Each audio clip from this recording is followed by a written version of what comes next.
I've decided the greys are just too grey. I don't want to be this grey. Don't want to be grey at all, really, but if I was going to be grey, I'd want to be all grey, or I don't know. The colour scheme doesn't work. Orange, grey, brown. It's a mess. And going back to that idea of having a blonde hairpiece that you can dye, that's fraught with danger. I mean, if you drip some dye onto the skin, I don't think it'll wash out. I think it'll just stay like a splotch everywhere you drop it. And you want to get it as close to the roots as possible. I mean, some people have commented that they've successfully done this. I really need to see a video of them doing that successfully with proper inspection up close and everything else. Repeatedly. So it's not just a one-off lucky charm type situation. So, as far as this stuff on the side, these greys, I think they're speckling in through here soon. It's going to be grey all the way through, so it will be a life sentence, whatever it is. I've got this So Color and this High Lift, and I'm going to mix 50-50 of these things together with this little bowl thing.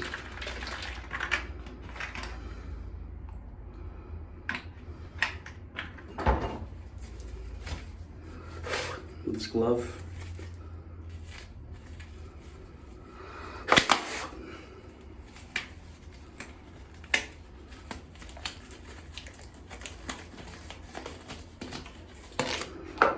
So I'll sprog into this bowl. I'm gonna get some of this stuff. Squeeze this in. It'll be 50-50 mix, approximately. We shouldn't have put that on the end. I don't know what water's going to do, but it's probably better than having that develop all over the tip of that. Alright, so put the lid back on.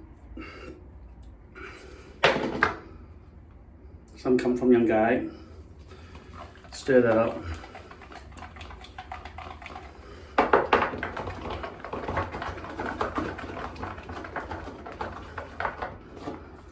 So the colouring consistency looks like this.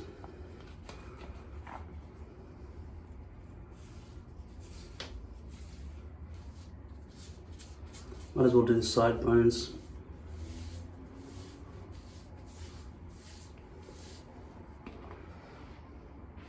Alexa, set the alarm for 8:30. Alarm set for 8:30 a.m.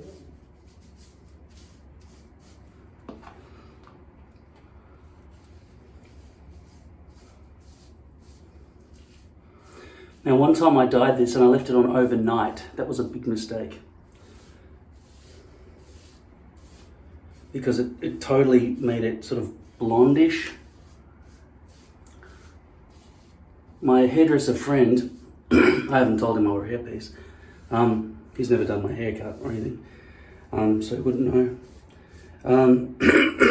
He says, I asked him about greys, and he says he just rinses it out, so it lessens it every 6 weeks. That's how often he does it.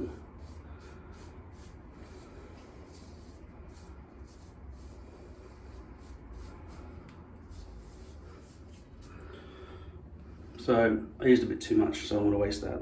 I'm gonna wash this.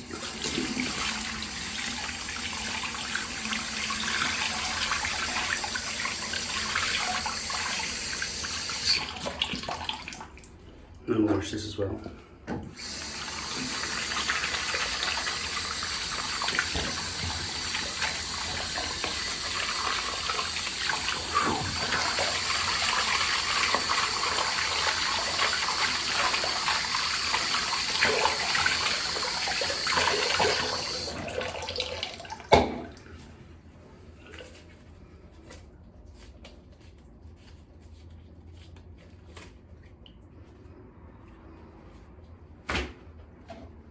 I don't know why my hand is wet. There must be a hole in that glove.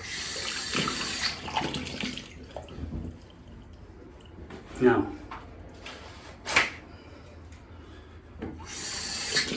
in my experience, dye needs to be cleaned off your ears.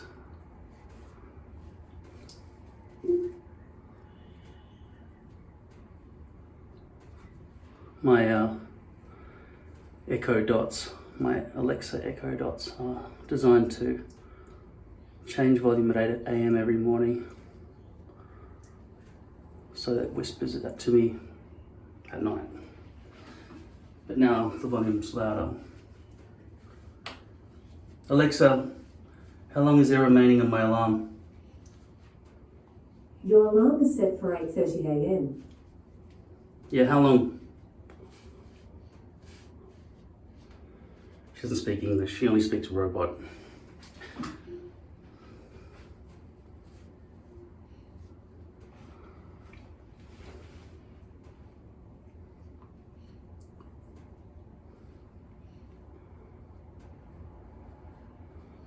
Get the tragus nice and clean. Alright, I'll be back. I'll have a shower at 8:30 and then I'll put the hairpiece on. It's been 20 minutes and I'm thinking that looks dyed enough. I just don't want to risk it losing colour and going blonde. I don't know. It's hard to tell. This is what the cloth looks like now, 20 minutes later, which is still wet. So I guess I'm dyeing my hair purple. That chunk up there, it's just, I don't know, I don't want this discoloration chunks, you know?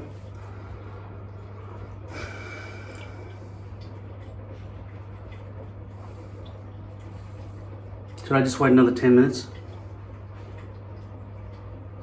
My hairpiece has been pre-glued. This is an old hairpiece, but it's blonder, it's lighter, see? Much lighter. It could be a problem actually. See, the thing is, when you have really dark lines with poly, they're too fake. It's too hard to get them to change to become blondish. So if you have a lighter brown, I'm starting to think that I need to lighten my hair all over just so that I can use proper hair pieces and stuff. Because if you want it to look real, having dark roots is always going to be a problem, and the hair companies are just not making it properly. I don't want to go blonde, but if I'm going to be dyeing my hair anyway, it wouldn't take much extra effort to just do the whole thing, right? And in that case, I could just go lighter brown if I wanted to. This kind of color. So, I don't know.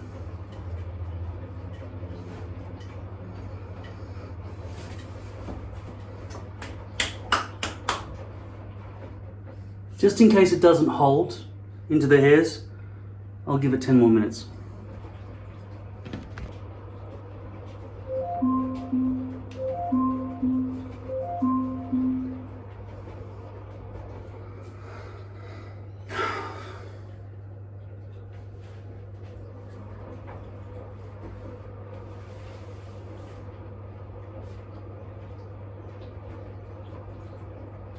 It's not a very good alarm. Alexa, stop.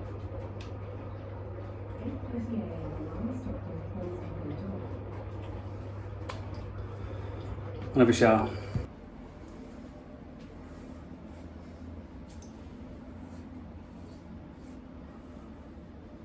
So that was half-hour exposure. Didn't completely get rid of the greys, did it?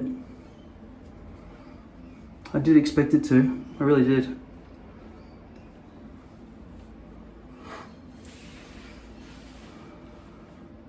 I wonder why it didn't get rid of all of them.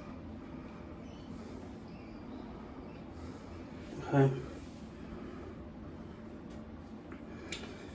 going to put this hairpiece on now, see how it blends in.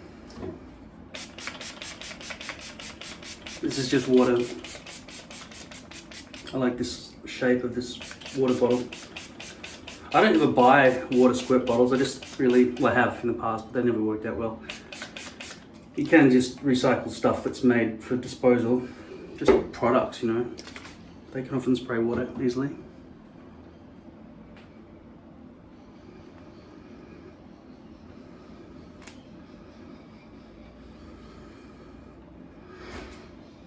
The reason I'm spraying that is so I can see through the hairs when I place it. Now I'm going to put the alcohol on this side and bring it down from the top. Try to avoid having a sticky forehead. But surely I need to make that the sentence structure equals good. What I need to do is make sure that this front center is low enough. Last couple of times it's been too high. But I don't want to make it too low either, otherwise there'll be a gap back here.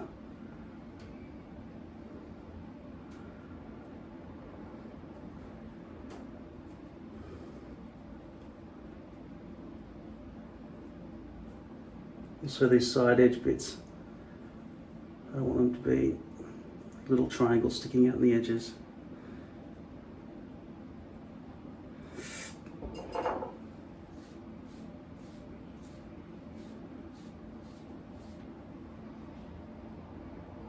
Is there a huge gap back there? Doesn't feel like a huge gap. It just looks like one looking at it from this angle.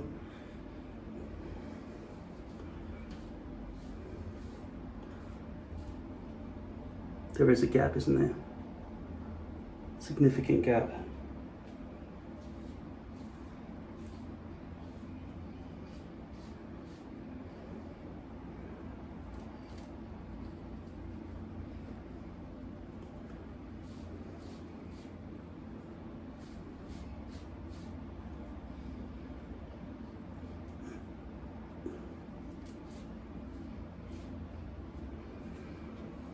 Very diminished and sparse density at the front here, which is why it's an old hairpiece and I was supposed to really throw it away, but I didn't. I've kept it because I knew that it was bleached nicely. But really, that's way too many hairs missing. It's exposed base, all of that's exposed base, so it's not good. Can only work with a brushed forward look, but lately I haven't made any good enough hair. I haven't done any proper attachments to a level that I would be okay with having a brushed back look. I really need to redo my stencil. I should go back to symmetrical, it's just so much easier. But then I can't cut out 2 or 3, you know. I really don't want to just go with one hairpiece per hairpiece. I want to be able to cut out 2 or 3, save money. Like seriously, for me it's like 1/3. 1/3 of the price. Not because I'm getting discounts and stuff. Occasionally I get sent stuff because, you know, I'm a reviewer. But generally, I have to pay full price like you guys, unless I use, you know, coupon codes and stuff. By the way, all coupon codes are written in the description below. With all the 3 hair companies that I've got so far, Lord Hair, Curve Hairpieces and Lavivid, the coupon code is StickOnHair. You just have to be logged into their websites before you type it in.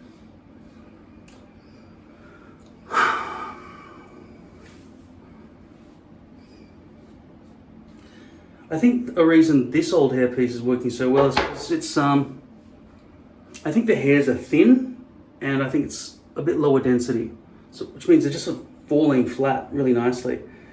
When a hair is thick, it has a propensity to stick up like a doormat.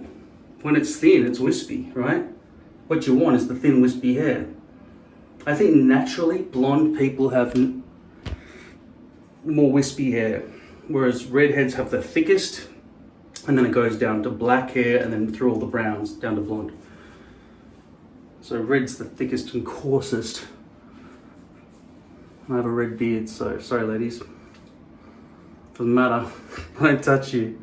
I haven't been with a girl for my whole 40s, I swear to God. That's a long time. Don't even want to. Don't want them to see me. I want them to look at me. I want to see them naked, but I don't want them to see me naked, so porn works just fine. But, you know, I think I'm supposed to have been breeding and having children and so on by now. There is a gap back here, isn't there? But that's lined up nicely at the front, so I wouldn't want to bring it any further back.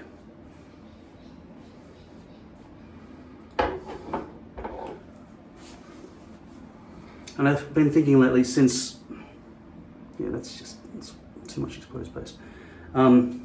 I did shave my face once recently and I thought, yeah, that's pretty good actually. As long as you've got some sideburns, your face doesn't look completely plain and vacant, you know, like you're missing your eyebrows or something. So I can do the halfway compromise and just trim it.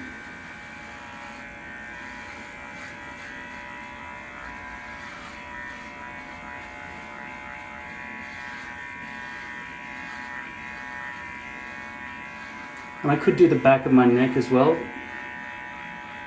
but it takes a little bit of extra effort.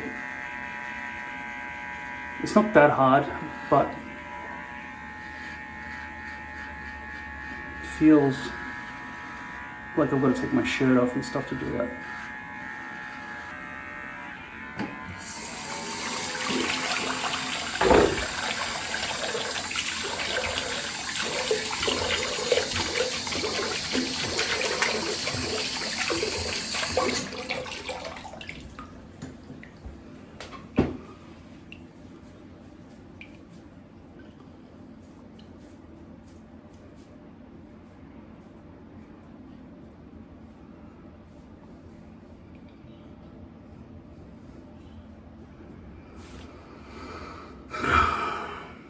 It's just really so controllable to have thin wispy hair.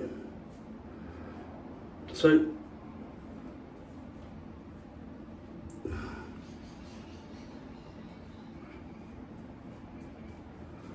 that's what I should aim to buy. In terms of the losing the greys, I have reduced the greys obviously.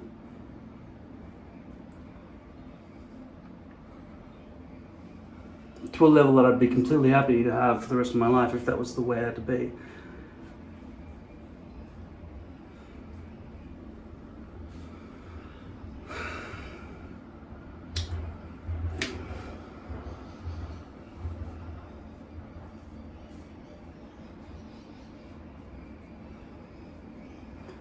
But there's quite a straight across line there of plastic, just exposed base that's quite visible.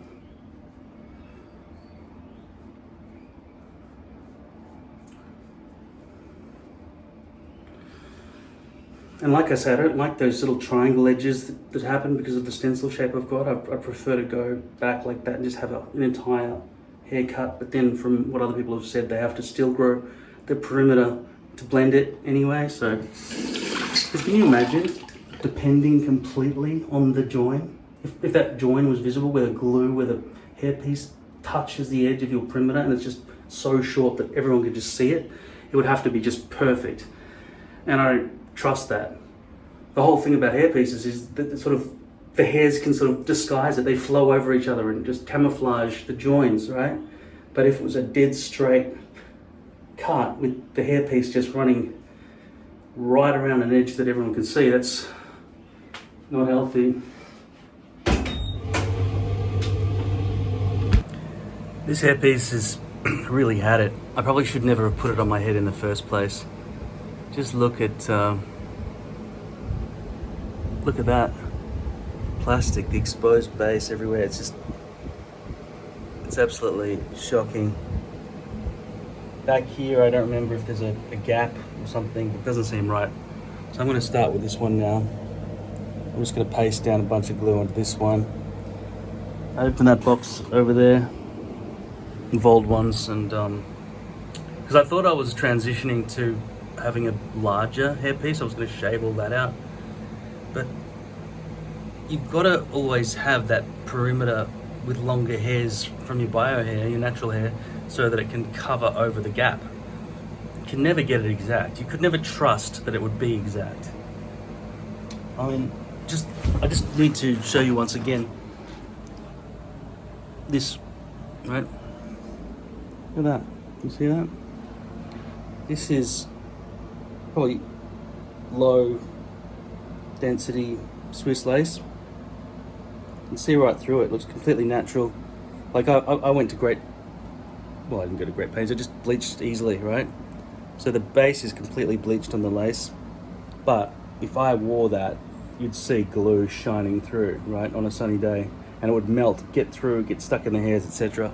Poly solves that problem. This one is thicker.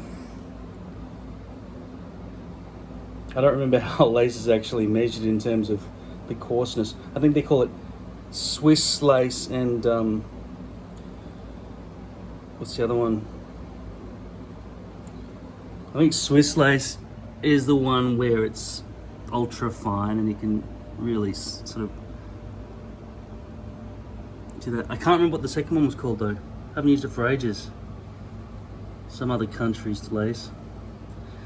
Anyway, that's medium and that's medium light, if not light. You can see how perfect those roots are. It would be imperceptible. I just can't, I haven't got any hands. I don't want to have to deal with that shit. And look at this blonde hairpiece. If I stuck that on my head, look at those roots though. You can still see there are roots even though it's completely blonde. And it's shiny, right?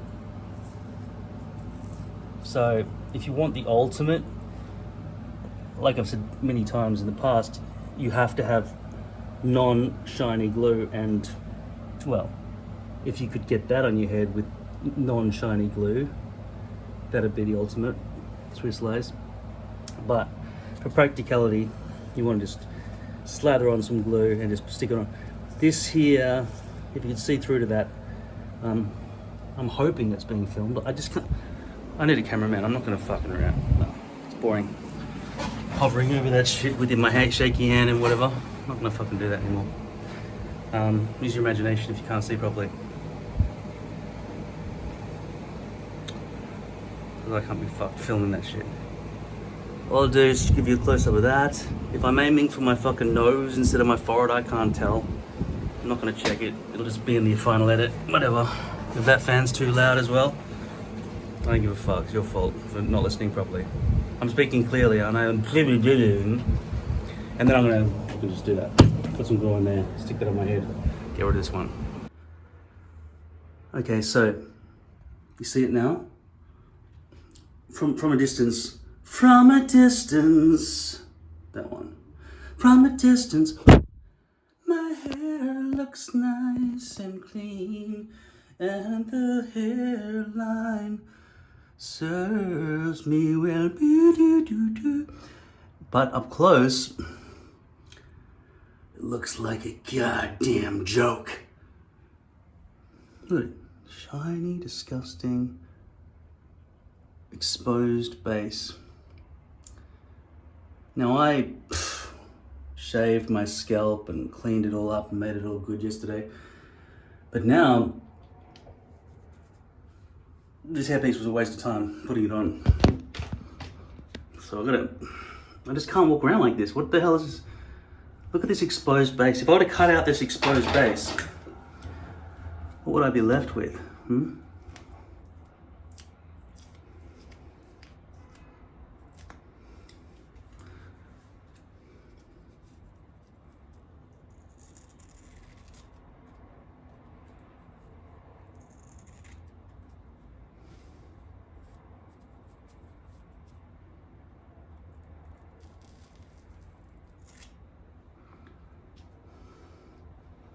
It's a pretty high hairline.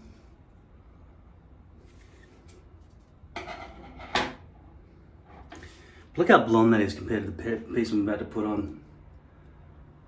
Let's just hope that the bleach on the front is light enough. Actually, it's hard for me to tell which is the front, which is the back on this thing. It's symmetrical. At any rate, this has to go.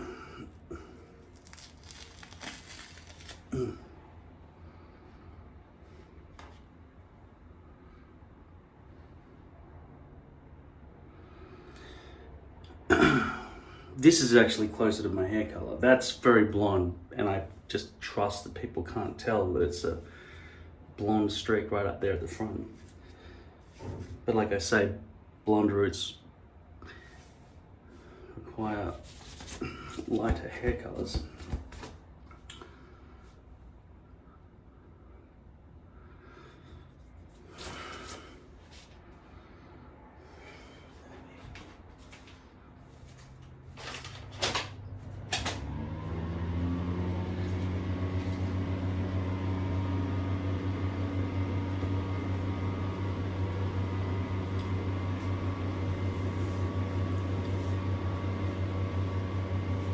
I'm going to bring it in from back here and not from sliding the glue all up the forehead. So there will be some. I also think that this is an old cut from the old stencil, which means there'll probably be a whole bunch of overhang back over here on the perimeter. But I've been considering this, and I think that a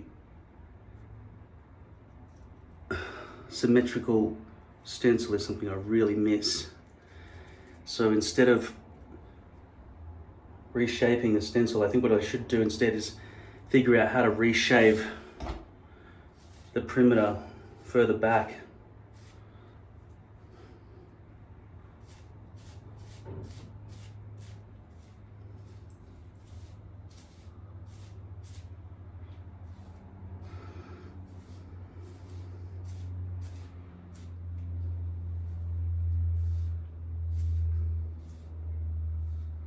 Good to see nose to spine. I'm gonna make sure that's not too far back. It's a good size actually. Wish I hadn't have destroyed or modified my old stencil. Should have just modified the shave zone.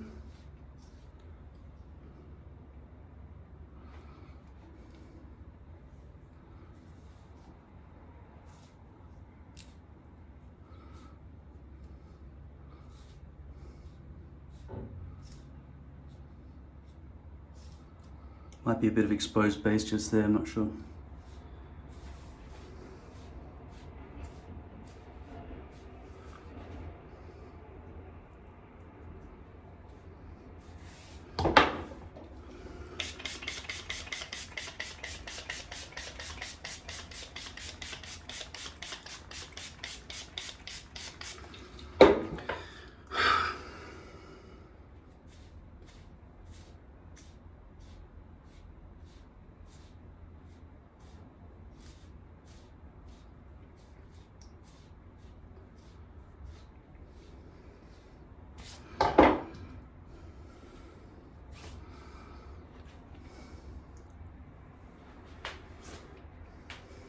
I have to give myself a haircut too. Can't be bothered right now. I don't know if I've started getting in the habit of making this hairpiece too high.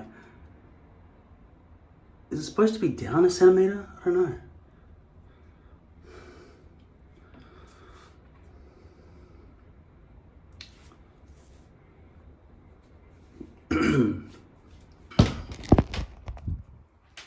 Okay, I've got some vegetarian lasagna and some Brussels sprouts cooking in the microwave. The lasagna's in the oven. Just for disambiguation,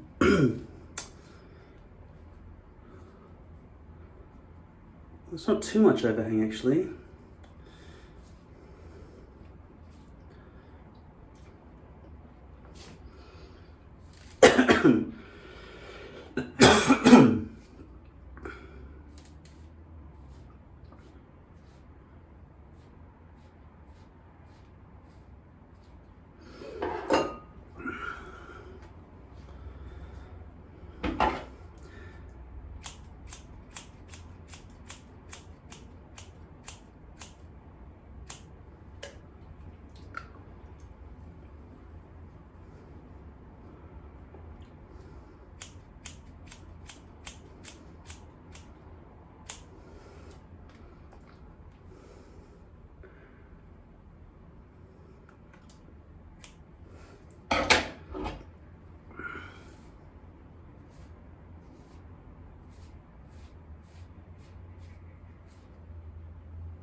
when you brush your hair back, this bit here fluffs in the wrong direction. So it's got to come together in a weird kind of brush back, brush forward from the back way.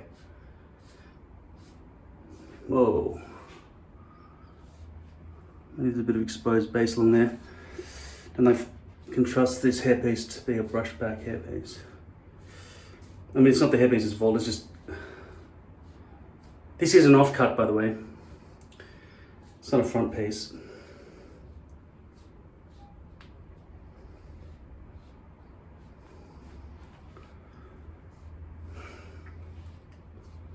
Okay.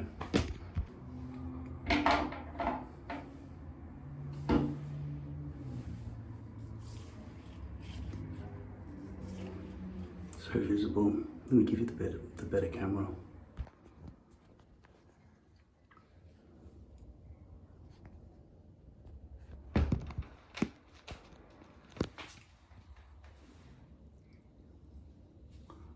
So embarrassing. Maybe I did need to put it a bit lower. Because there's a lot of overhang back here. Now I intend to chop the front of this off. But it doesn't seem like exposed base, does it? It's just very fake. Very, very fake.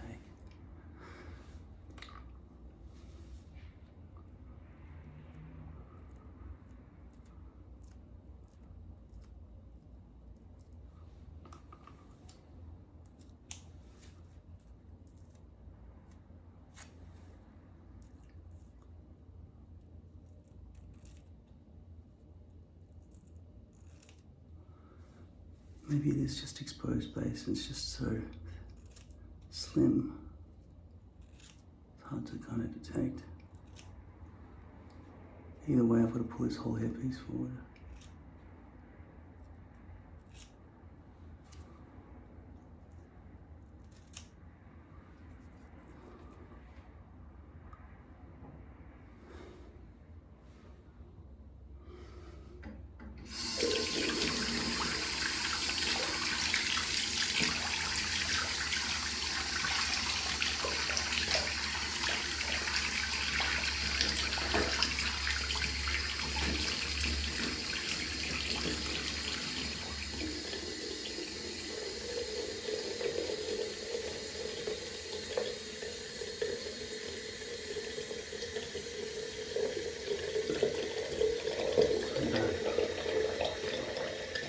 It looks so bad in the way.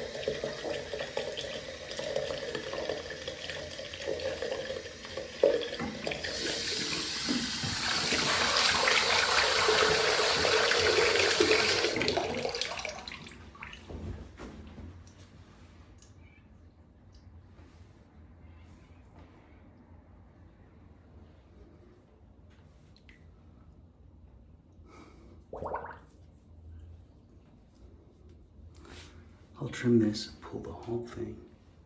I got a friend in the other room, he doesn't know about this. So, surreptitious. All right.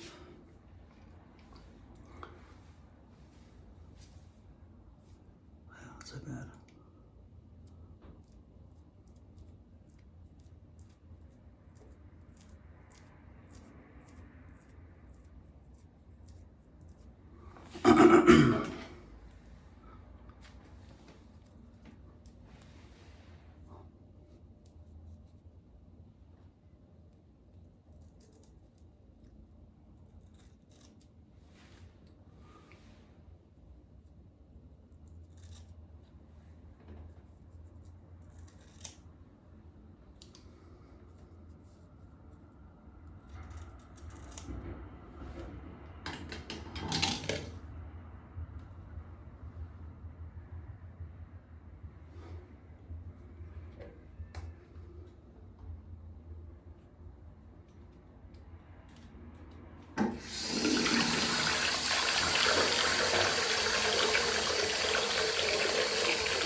Such a wall, isn't it?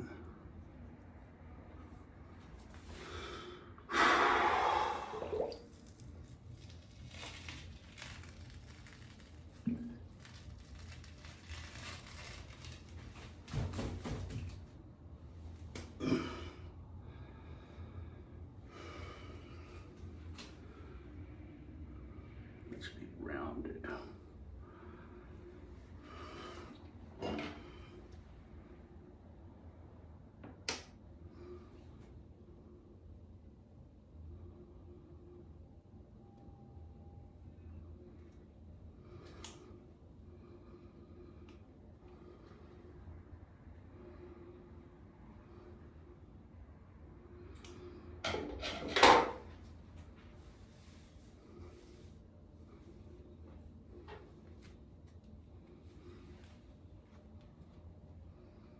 There's no glue there at all. It is possible, I've shown you before, it is possible to reactivate this.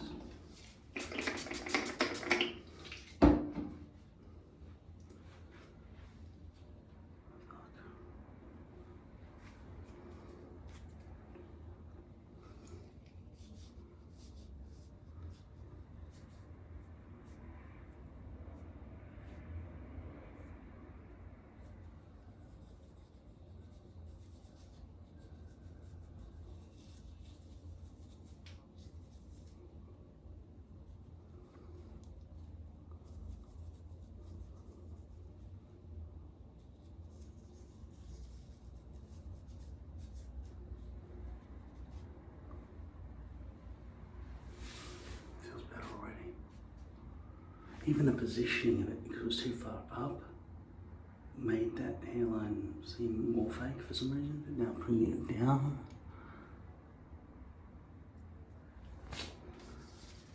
Reactivate.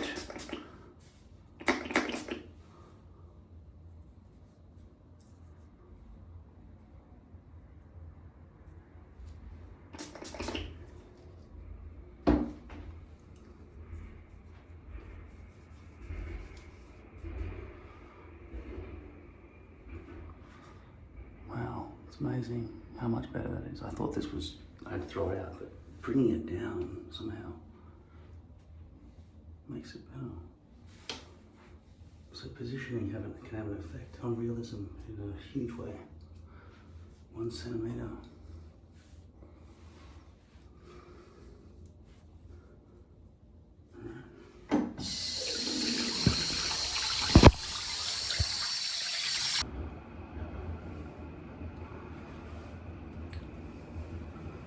That's not good, is it?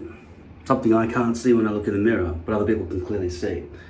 These are the kinds of things you've got to worry about as a hair wearer. That's not good at all. You can't have that. Plus back here, it's not stuck down at all. So what do I do? Shove glue back in these gaps? No, I have to rip it down. But I like this one, this side, so I'm just gonna leave that.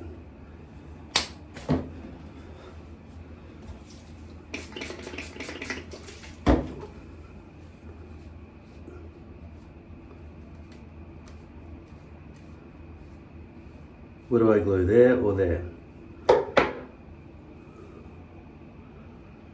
You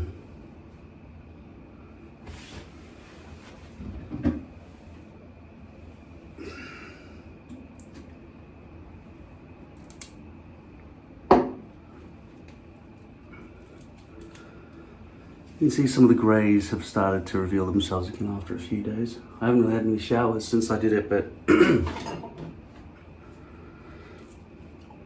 it's able to be rinsed out a bit.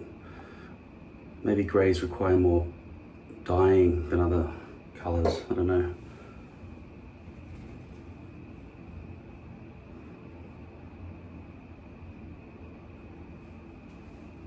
No, I can't have that springing back on me. Shit.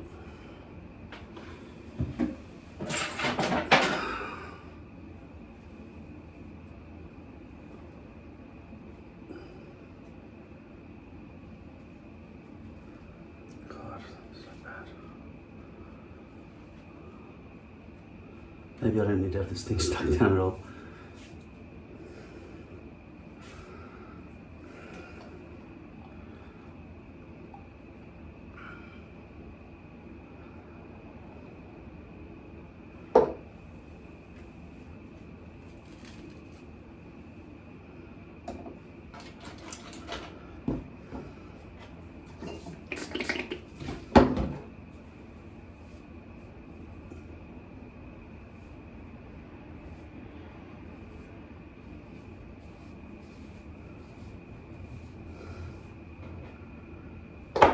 this has residual glue all over it. Once again, I'm blaming the stencil's shape.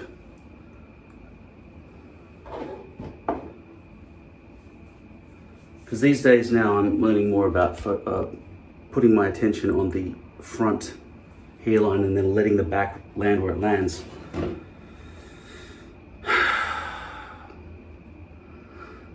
I really need to remake the stencil. I've said this for many years actually. I feel like I don't really know how to make a stencil or how to make one easily without a huge amount of effort. Because the stencil doesn't just include the stencils, maybe it might also include the area that I have to shave. And because I've had years to get used to shaving this shave zone that I've got now, it seems like it would be a lot more difficult to relearn where those lines go, especially if they're not naturally occurring, if they're arbitrarily designed to fit with a stencil that I decide would work best.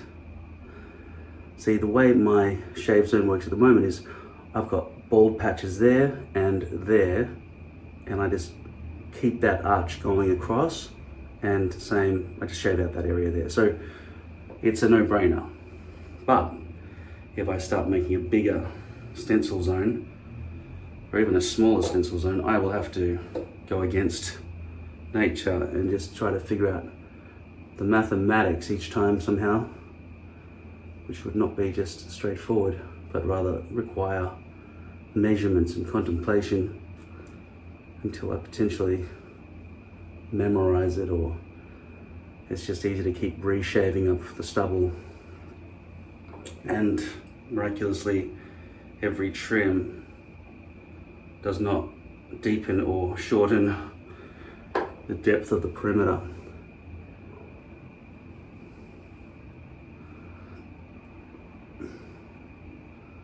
It's another reason I'm very reluctant to change the shape and size of my hair pieces.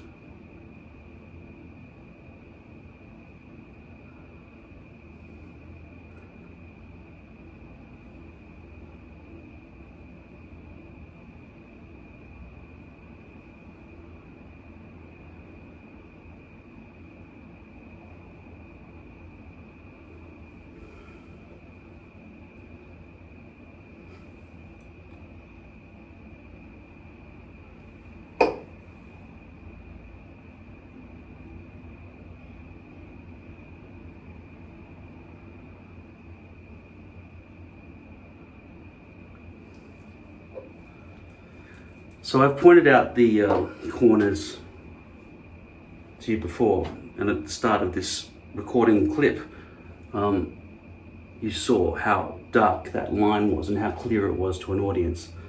Sorry, I don't know the word for audience, for plebs, for outsiders, for people looking at you.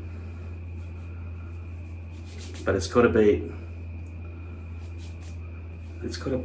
meeting the perimeter. It can't be like an edge like that. That's why I've spoken to you about changing the shape to go from pointy edge to rounded edge. So thereby increasing the shave area so that it's round, potentially even allowing me to have a kind of a symmetrical hairpiece, like just a clean circle. Obviously I wouldn't though, because look at the shallow arc here of the front hairline. If that was to be made into a circle, it would probably come all the way around down here, right? That would be a gigantic thing. And also you've got to take into account the domage of the skull, which I don't currently have to consider. This is just flat. It's bent now, but when I cut it out, it just sits flat. It doesn't matter. But with bigger hair pieces, you really have to start looking at the contours of the convex shape of the skull.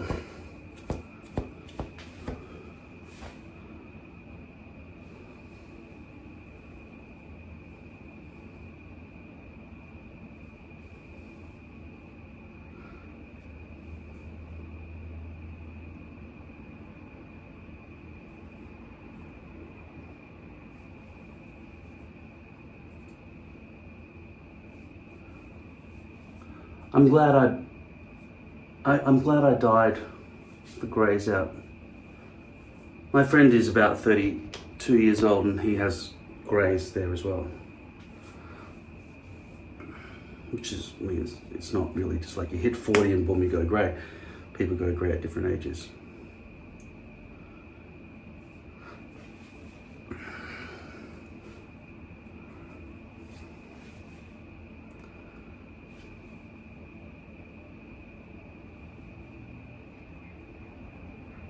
I always feel so sick lately. But I did have COVID a couple of weeks ago.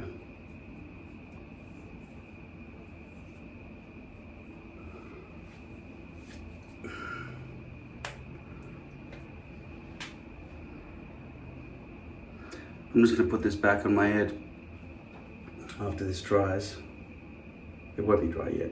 No, it's completely wet.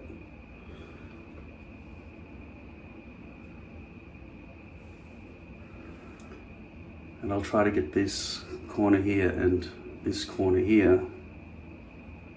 They are called corners, aren't they? What else would you call it? I call that point and that point corners. If you don't understand what I'm saying, then get somebody with eyes to explain it to you because I'm pointing at it.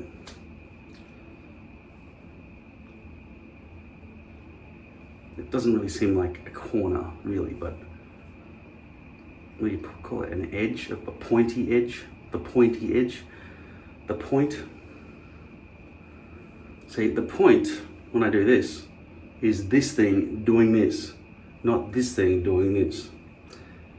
The edge, the corner, anyway, fuck it. I don't know how to use the word corner in a sentence properly, I suppose, for all these years. Anyway, it'll do for now.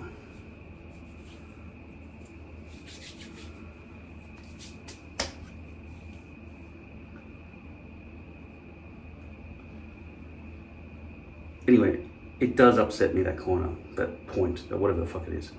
It upsets me. It always upsets me. That might go from there to there, and then it has to stop, and it has to change direction and go like that. It would be nicer if it came back around, and I just described to you all the problems with having to create a new, arbitrary shave zone. Not least of all the fact that when you look in a mirror, you might not be able to see back over the horizon. I think I would though, if I just went a bit further back. And then the outer edges of hairs could be designed to brush into it as well. But I don't want edges of the hairpiece to be starkly revealed butt up against the shave zone perimeter, because like you just saw, I just showed you at the start of this clip, unless I've edited this clip into multiple clips, that when it comes up to this corner edge here, and there are hairs and it comes around and I'm seeing like that, I look dead on in the mirror, I can't see what's happening back here. And I certainly can't see what's happening back here, but if I lean forward to do my shoelaces up, everyone can see the top of my head. If I'm walking along and there's a staircase coming above me, or a balcony of some sort, which always happens, if it's a sunny day, anything, and I'm saying, yeah, look over there, and then somebody's looking at me from there, from that angle, I'm looking down there. Don't think that the top of your head is not visible. It is. It's perfectly visible. That's visible. That's, in real life, that is just as visible to everyone else around you as that is. And so is that. You know what I mean? I just haven't set up a proper mirror system. Very lazy. Check this out. Alexa, turn on the green screen.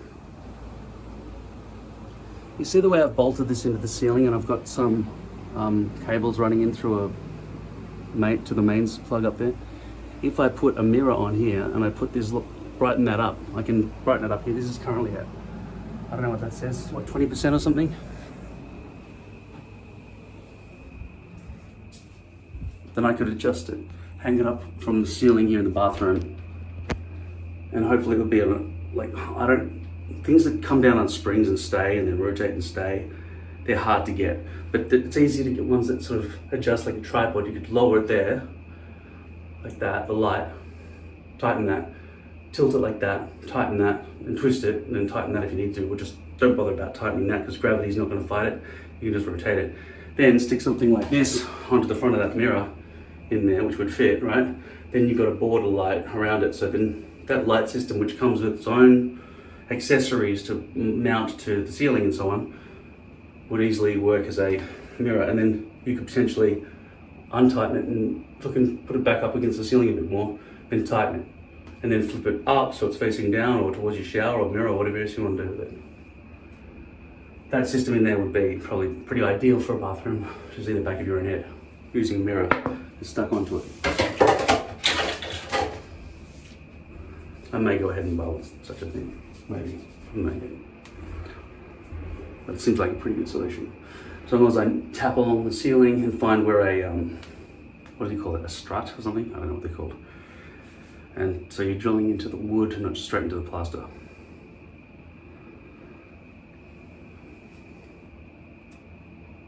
Ooh. Not cooked yet.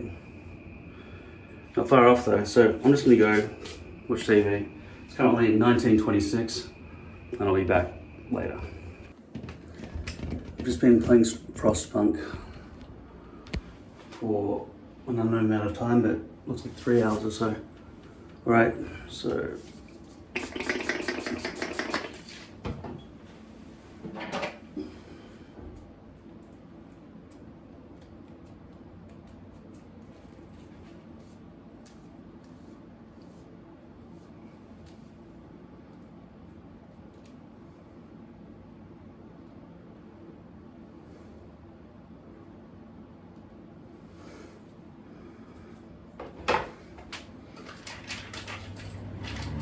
I've got like 2 of these left in the whole house.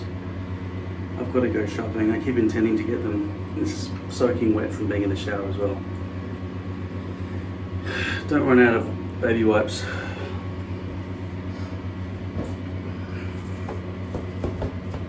Right.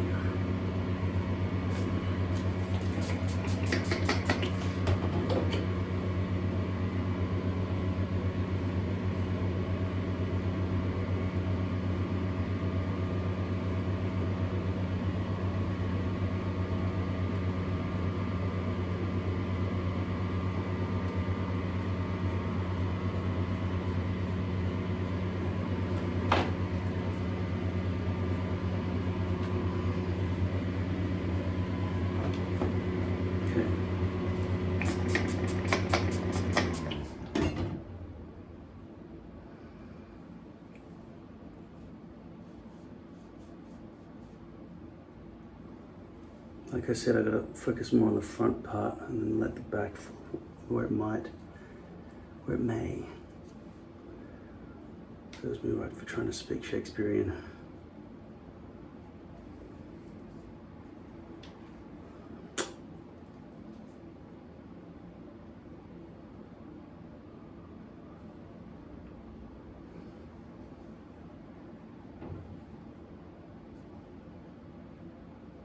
Look at where that's landing.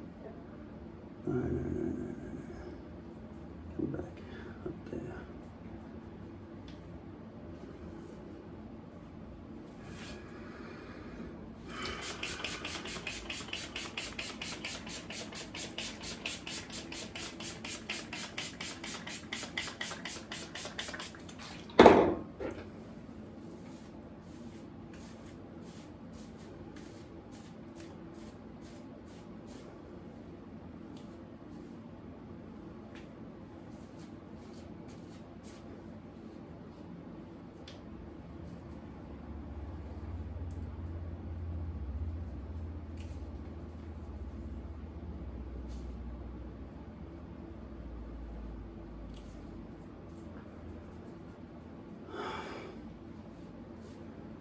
Alright, that'll do. I'm gonna go get dinner now.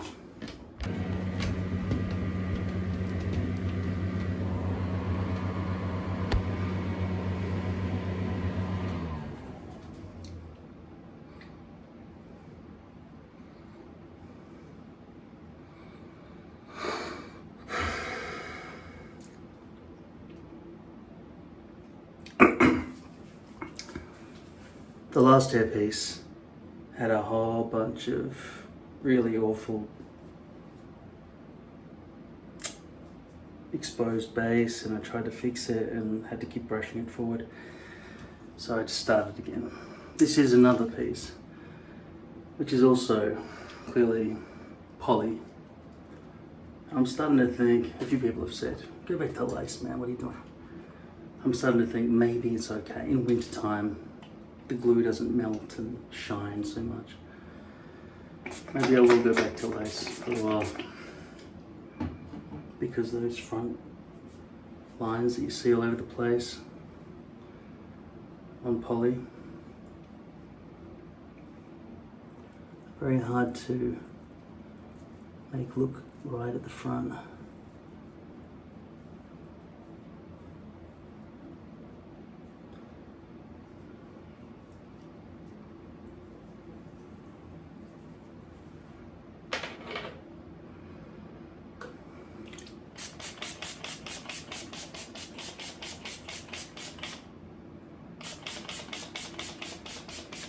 So I'm going to play. Tomorrow's our last rehearsal, today's our last rehearsal. And tomorrow we're on stage.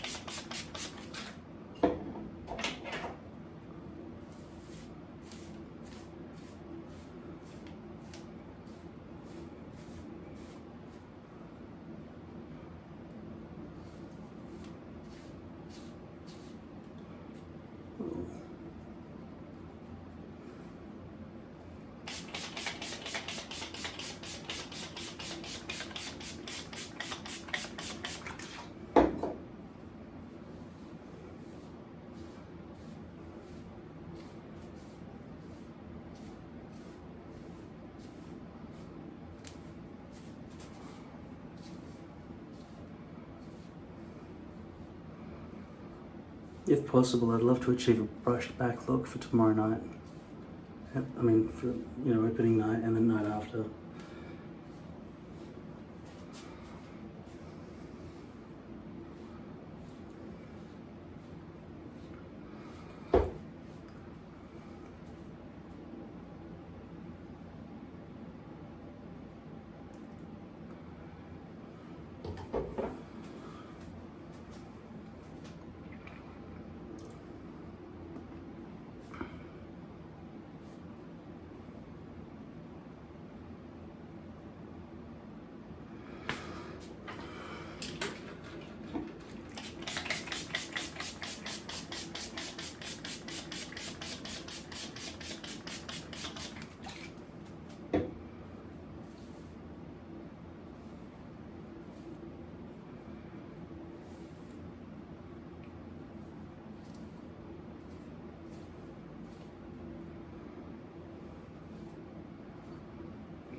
I started watching 9 Perfect Strangers with Nicole Kidman. It's an all-star cast. Melissa McCarthy and a few other people you recognise. I really like it so far. I've watched episode 1 and a little bit of episode 2.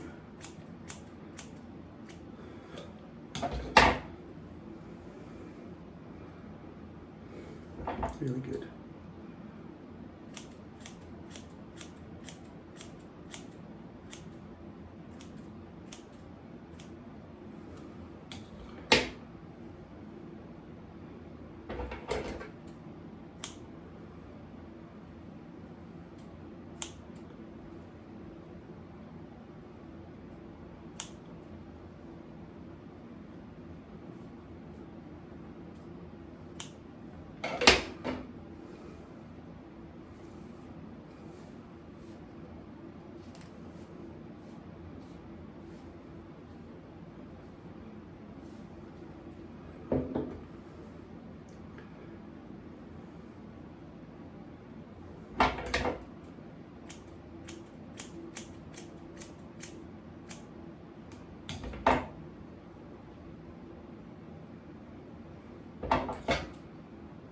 I like this density.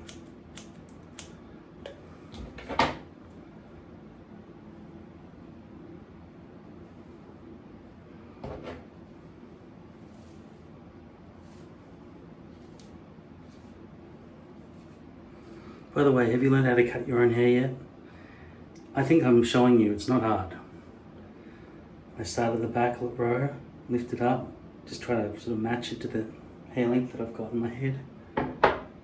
Just start cutting and just get gradually a bit longer towards the front.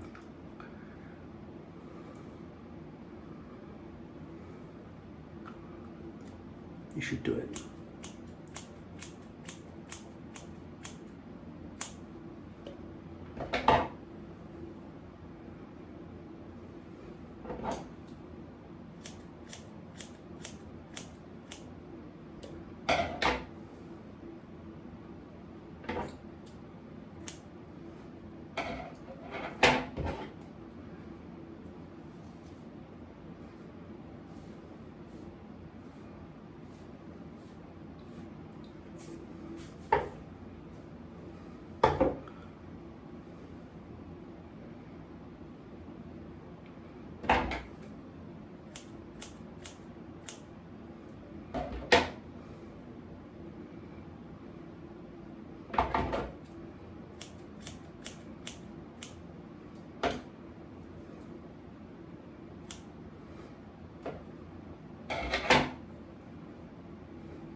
Yeah, it's a pretty good hairpiece.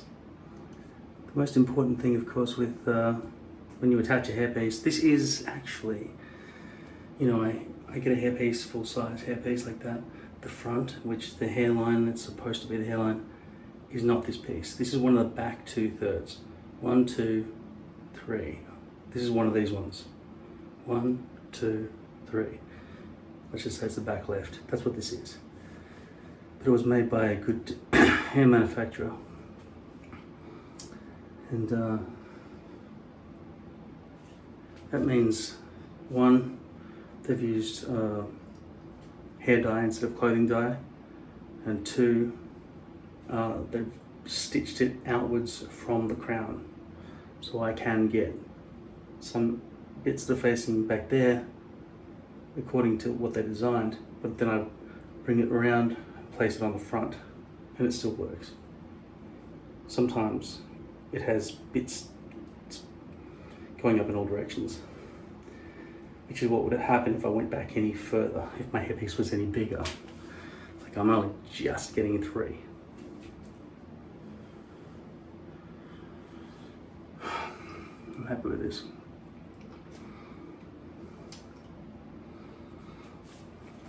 I just organising costumes, but amazing. what's his face over there? Oh my god, it's so good. There's our hat that go with it. Do that then. You can flick over them so it'll make bit of the top. So no, I like it. But if you want to have I do want to hear the story behind why you have a face. Oh yeah, there was a story. With my heart open, hey, hey, for a brighter day.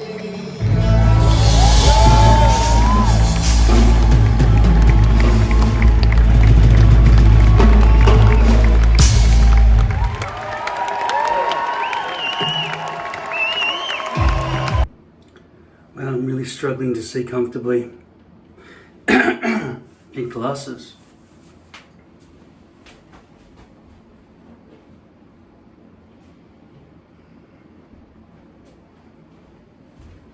I thought I had all the time in the world, but I play Frostpunk for a little while, and all the time just runs out. I'm supposed to be going to see my family for Easter. I'm gonna miss that. It's hours away. I'm gonna catch a bus. I'll have to drive now.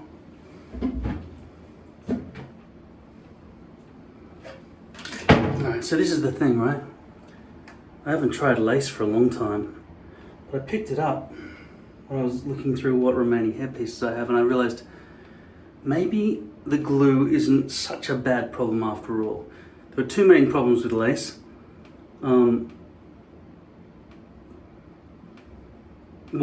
Three main problems. One is you can't just take it off and just peel all the glue off easily. It always sticks in there, you know.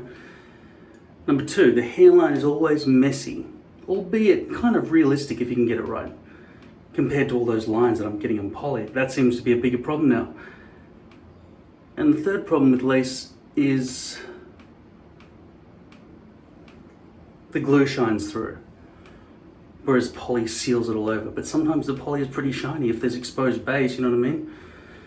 The problem is though, if it's hot weather, lace is a problem because of that exposed glue, because the glue's all shiny. And they still haven't improved the glue in the past, I don't know, 15 years or so. They still haven't improved the formula. I haven't seen anything different. All right, so I want to try this lace piece that I've had sitting around for a few years. I'm just going to pull all the hairs at the back that are protruding. I haven't done this in a while.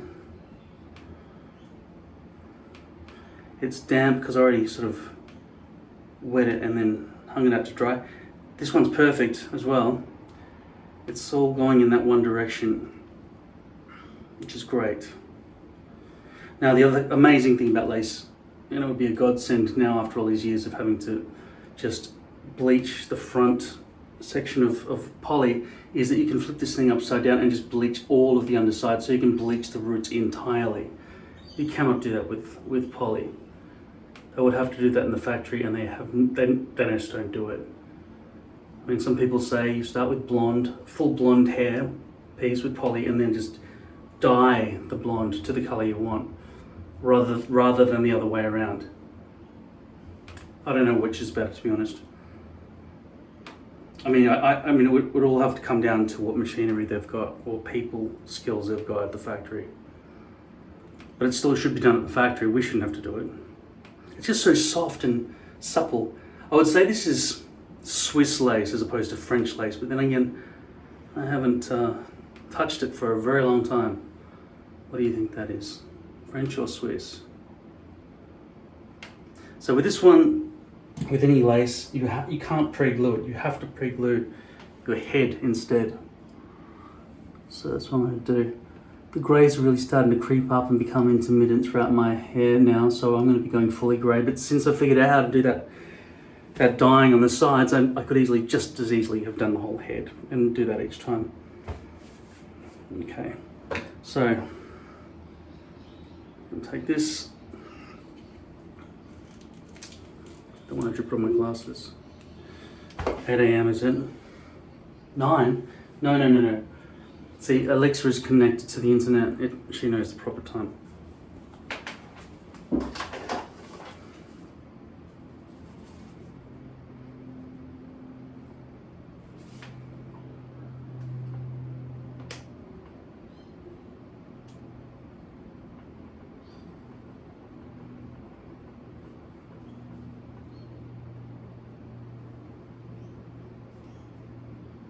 Obviously American. Putting the month before the date, so weird. In Fahrenheit, I don't fucking think so, buddy.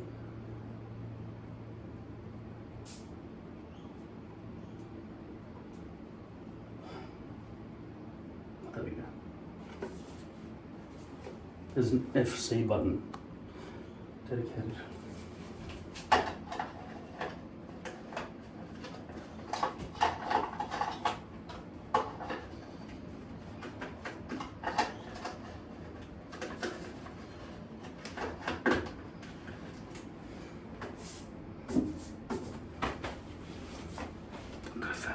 I know. All right.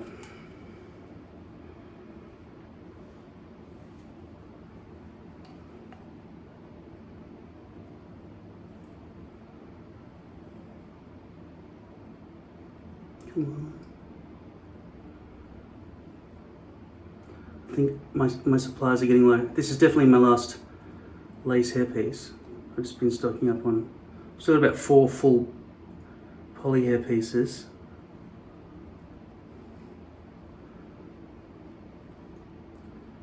but I haven't cut them, so I've run out of fresh, ready to go hair pieces really.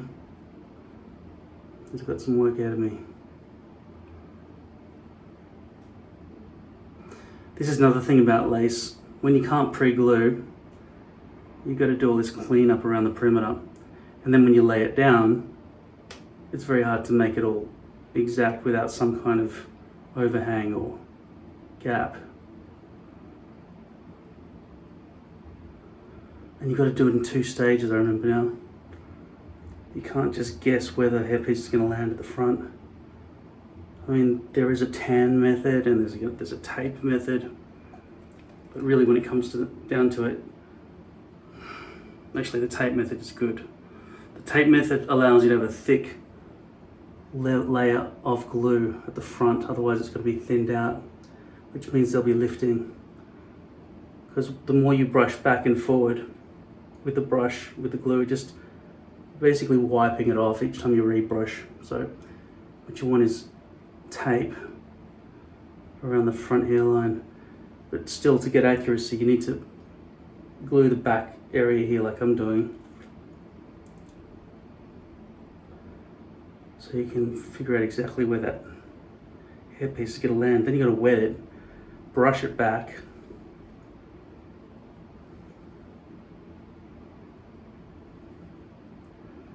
and put glue down, sorry, tape down. I'll see if I can find some tape. I decided to make a mad dash to the next train station that the bus will be going to. So I'll try to make it. All right, I haven't done this for a while. Okay, so take this off, spray this back area here. Use the comb to try to get rid of any of the glue bits that are stuck in their hairs.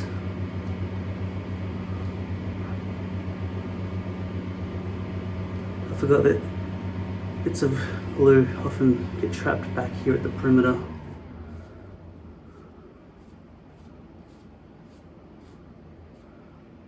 So I'm going to catch an Uber to a bus stop about 20 kilometers away, so I can catch this regional bus. Okay. I don't even know if I have to spray alcohol for this purpose. Guess I do need to slide it around a little bit, right? It's probably the wrong size. I think it's going to be some overhang, which means I've got to cut bits off, but I don't have time for that.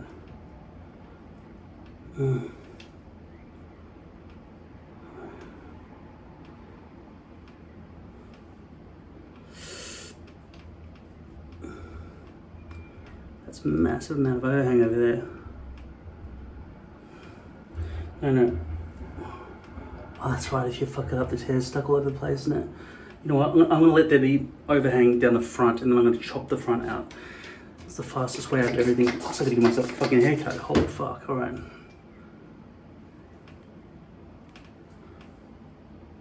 Shit, this is not the sort of thing. See, it polys faster.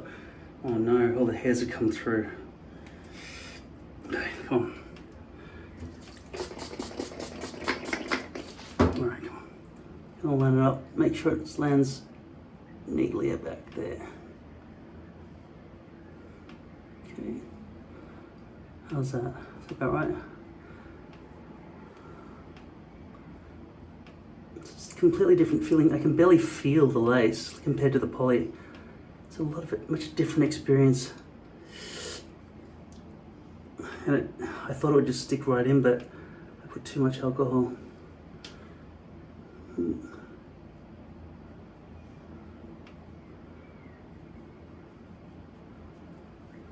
That's gonna be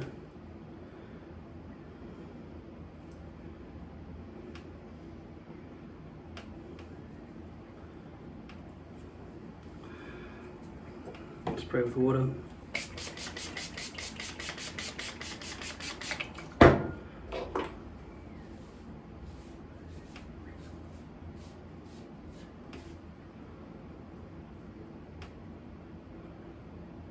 I think there's a fold. Not a fold.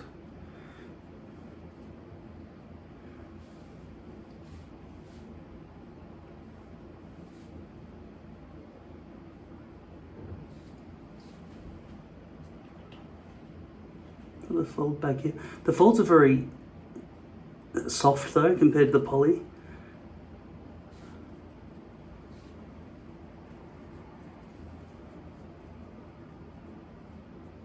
Just checking for gaps and stuff like that.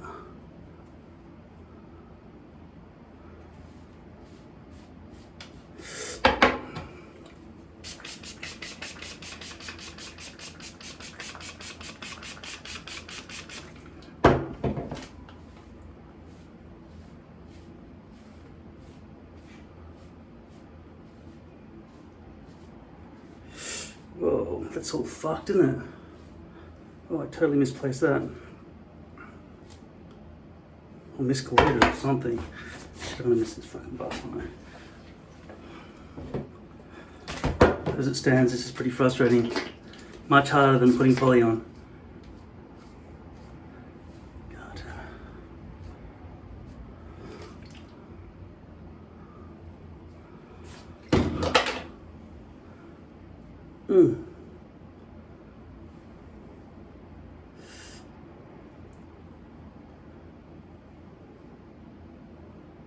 Seem right.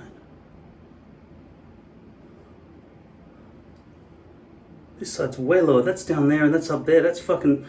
What a bad shot. That's crazy. And now there's glue stuck all over it. Oh, fucking hair on my head now.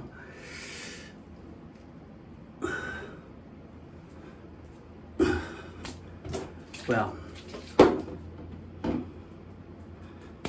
This is very fucking messy.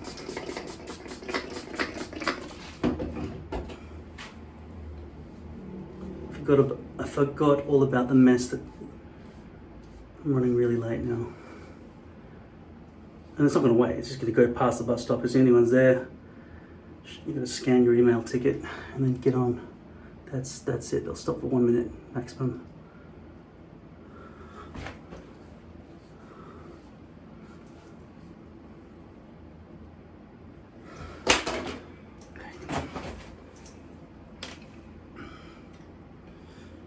I can't remember which way is the front. I'm going to wet this a lot more with this. Right? This.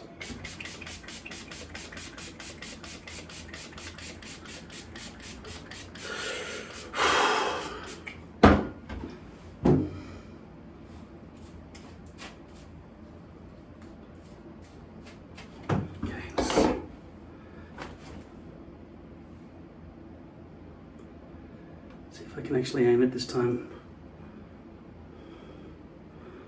I'm going to start with putting my thumbs on each of these two corners here and try to aim where that center might go without even spraying it with alcohol.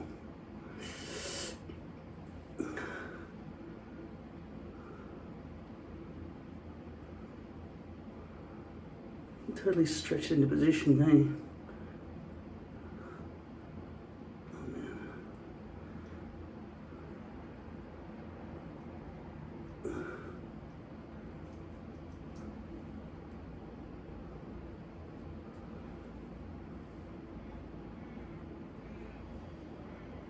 Yeah, there's a lot more stretch with the poly compared to lace. It's more forgiving in terms of positioning.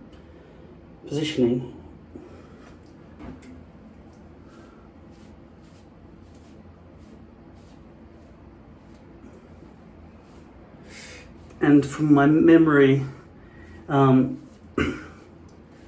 perimeter is much more natural looking.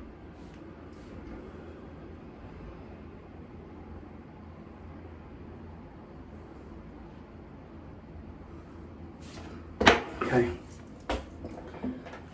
These are two types of tape from 3M company. This is micro transport tape. That's almost good, but not quite good. Then this one, which is micro pore tape, okay, from 3M.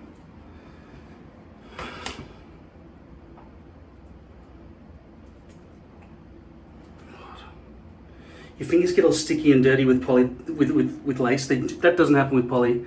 Your hands remain completely clean. Because you pre-glued it, you just stick it on your head and that's it. Fuck, man, this is so hard. Where the fuck is the starting point? Where is it?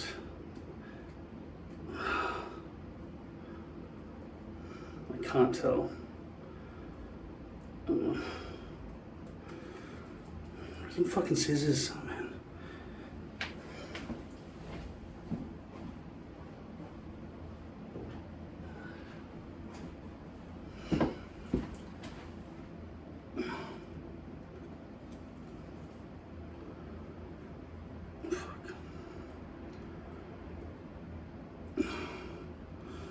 My fingers just sticking together. I can't feel shit.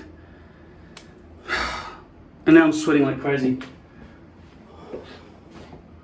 I've got to go. I'll miss the bus. I haven't got time for that. To find the fucking start of a fucking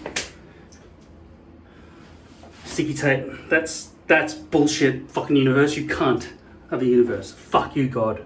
Seriously, that's fucked up. Why would he make it like that? He's a fucking cunt. He's always doing things like that to piss me off. All right. We're just gonna guess. I'm gonna try and dry the fucking forehead. Do this, right? Do this.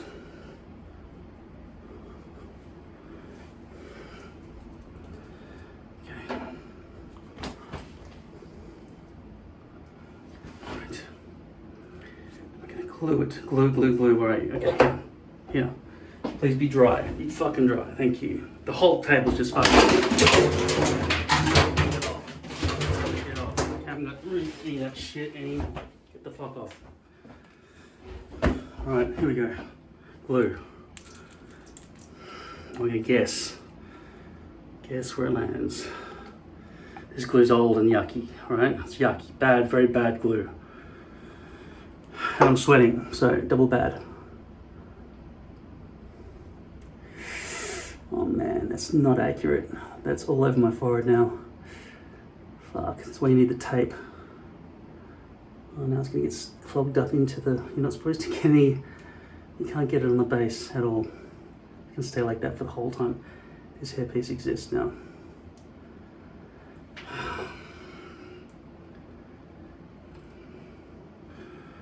There's fucking clots in here, man. It's so fucking bad. I'm gonna get some more.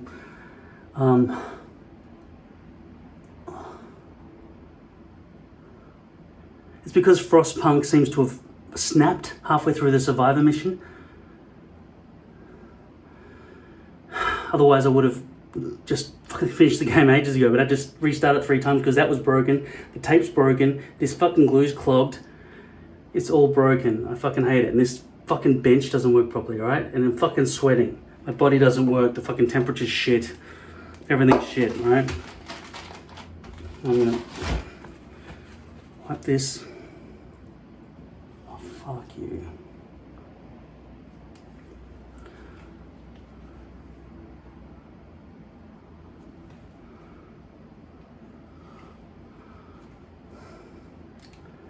I might just have to call an Uber now, otherwise I'll miss the fucking bus.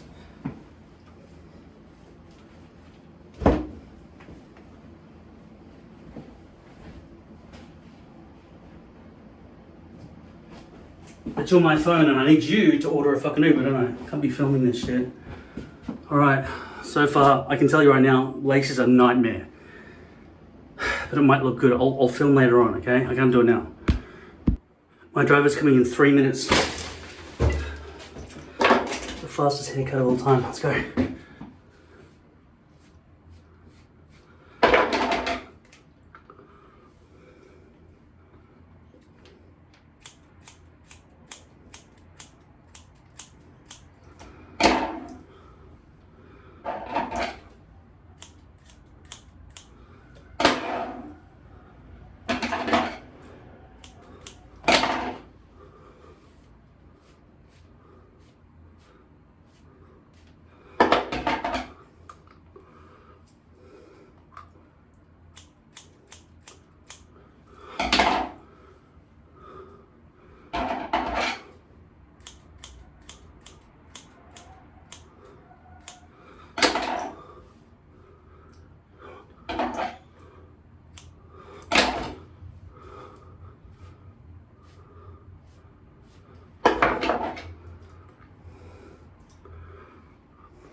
looks like.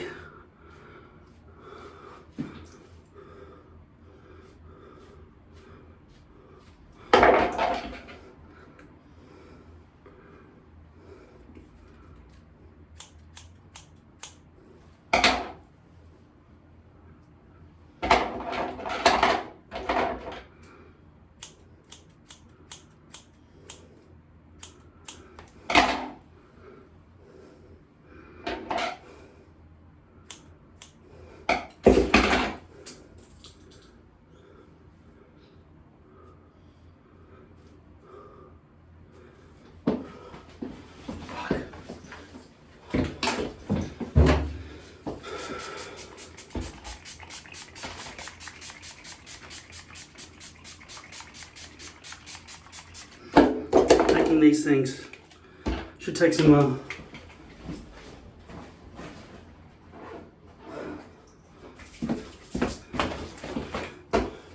brush. Need the brush.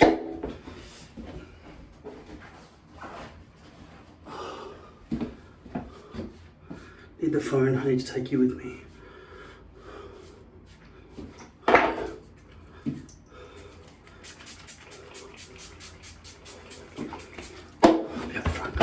Miss the fucking bus. Look at this terrible haircut.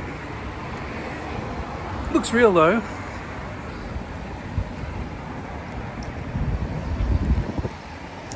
The good thing about hair always going in one direction. What's the gap like? The join. Perfect lighting conditions. Oh wow, the sun's really coming out now. There we go. I think I'll cut it shorter. I'm stuck in the middle of fucking nowhere. I'm supposed to catch a tram. Do you see any tram lines around here?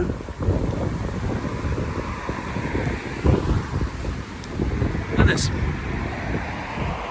Box Hill's like China now. It's basically China. Every sign is in Mandarin. I did study it, but only for a semester.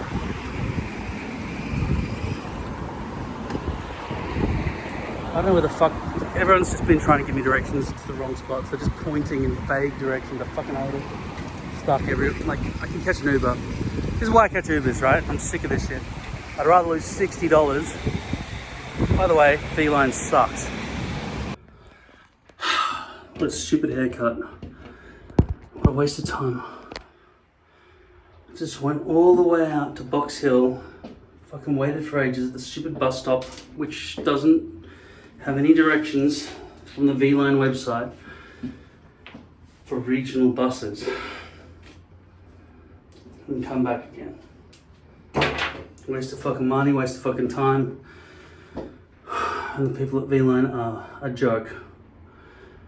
This hairpiece seems pretty good in terms of colour match. In terms of the front hairline, don't know, I'm just going to cut it again, do it properly again this time. Because this is a stupid length for this, for the rest of my head. So I'm going to cut it so it finishes up there somewhere.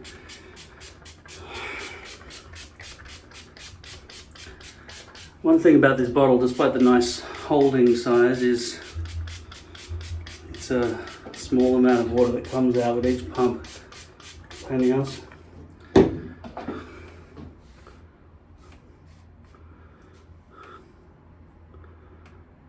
So that's the length I decided to cut it out, and that's the length of my natural hair.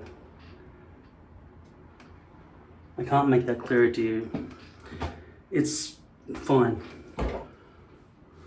Level 2. It's completely bone dry. What the fuck?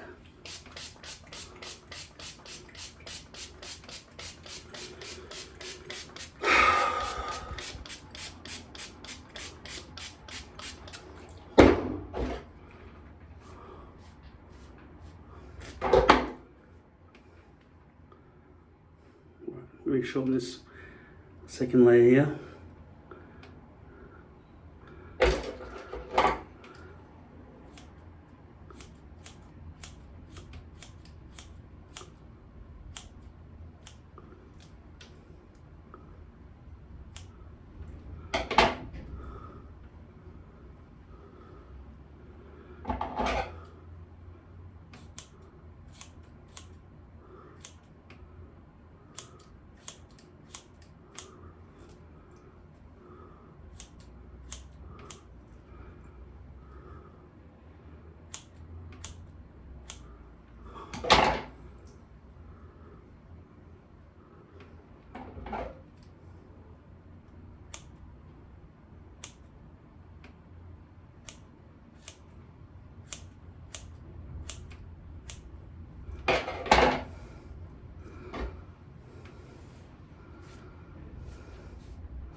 By the way, there's a 6 p.m. bus, so I don't know if I'll still feel wide awake, but my little nieces are going to be up there in central Victoria.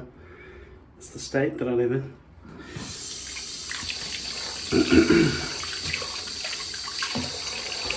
Named after Queen Victoria. Can't tell you exactly when she was queen, but I'm assuming it was end of the 1800s, end of the 19th century. Fucking hell, why did they decide to do that? Just say 1800s equals 18th century. Fuck you.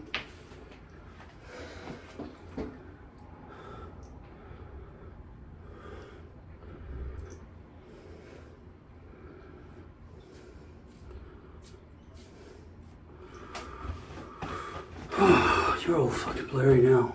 Very blurry. Okay. And that's like a wall of hair, isn't it? I thought it would be completely natural looking. But it looks like I've got to take this tampon. This is not going to age well, is it? It's going to look like tampons in the future. Looks like tampons now. Little sexual.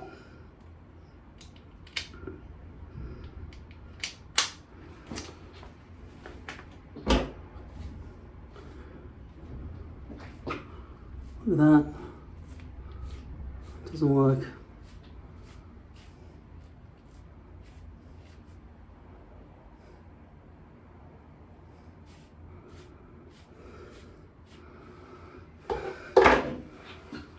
Oh Jesus, look at that. Why can't that be like that? Okay. I'm going to show you a trick I've shown you before, but it's going to work right this time, even better.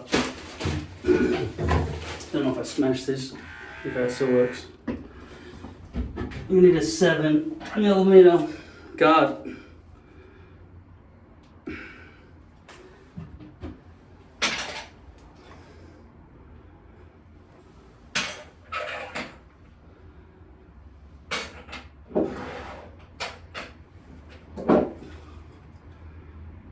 Three millimeter.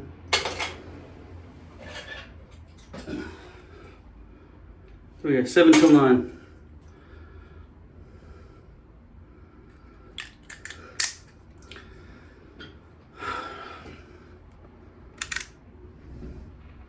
That's at 9 now.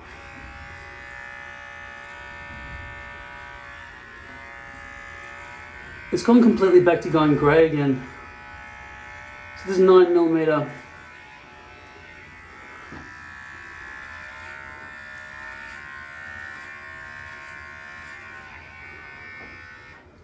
Does that fix it? I feel like I'm trying to look like fucking ugly version of Elvis Presley. I'm gonna clean this for a second.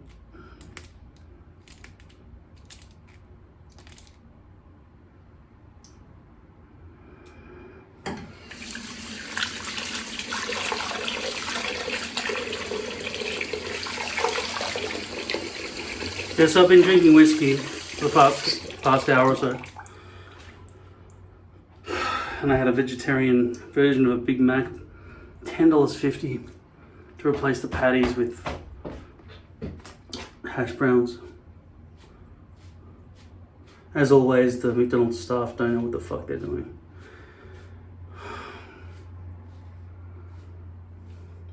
I wasn't that stupid when I was young, so don't use youth as an excuse. If somebody gave me instructions, said I want to replace the beef with hash browns, that would not be a hard thing for me to understand. So obviously I'm talking to a vegetarian, gotcha, alright? Step one, all these things would just go through my brain, boom, I know what you want. That's been ordered before as well. It's not like there's only one vegetarian who's ever come into this store and needed food, given that we're open 24 hours a day and have 3 toilets.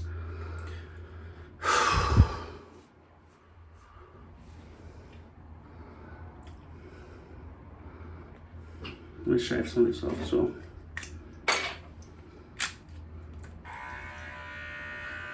Halfway up the tragus, probably good.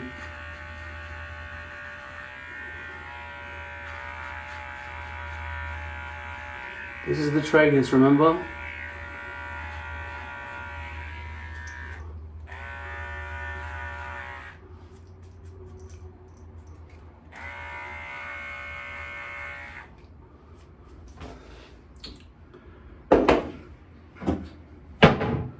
So obviously the hairline is absolutely fake looking with crazy amounts of darkness and knots that are black.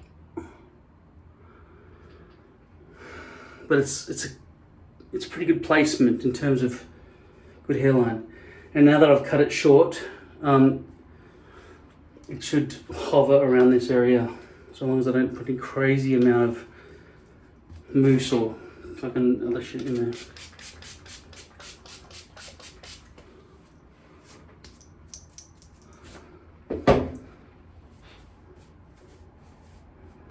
And the great thing about lace is the perimeter is perfect.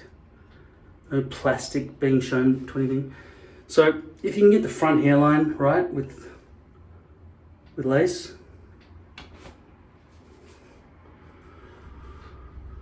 oh man.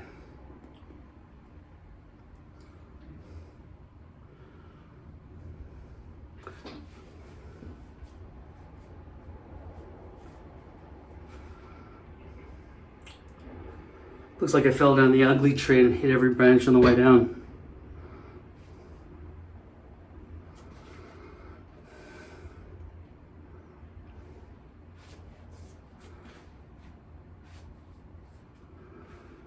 Yeah, but I really love the perimeter. And the way it can stretch into position. Great things about lace. There's some really good things about lace. It's just, after you've used it once, you kind of just got to throw it away, because getting the glue out of the netting is stupidly hard. Anyway, I'll come back when I'm better looking and maybe well rested or whatever. Happy Easter. This is day 4 of this hairpiece. As you can see, the joins are absolutely invisible, which brings me to the thought that if you were to wear a full topper and you wanted to connect with these perimeter areas, you probably could get away with lace. I don't think poly's good for it. Poly's convenient and quick and easy to put on and off, and to clean and reuse. And I thought it annihilated the problem of the unbleached knot problem, but it has its own problems in that the roots of the V-loops are not bleached, and they can't be bleached unless it's done in advance before the hairpiece is made, whereas these can be bleached after the hairpiece is made by simply flipping it over and just bleaching the whole back of it. I really like this hairpiece, and I forgot what it was called before.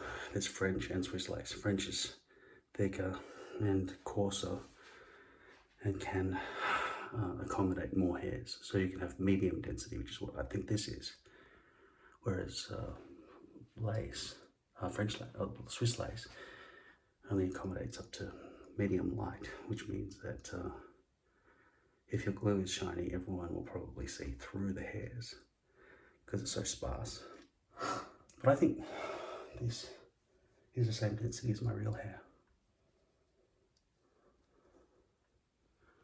I'm separating that so you can see the gap, but you can't see any plastic because there isn't any. It's just, it looks like somebody's just parted their hair, right? I think this could have done a bit better with some more bleaching of the roots, but I'm keeping the hair at the front, the fringe or the bangs as you call them in America, above the eyebrows. It allows you to tussle it towards the front and remove any visibility issues with the hairline ever. Even in wind, it's unlikely to completely blow back. So yeah, here's probably a good hair length. So this is what the hair looks like after drying. Haven't put anything in it, but it sure looks pretty real, doesn't it? It looks terrible. It's a terrible hairstyle, but think about that.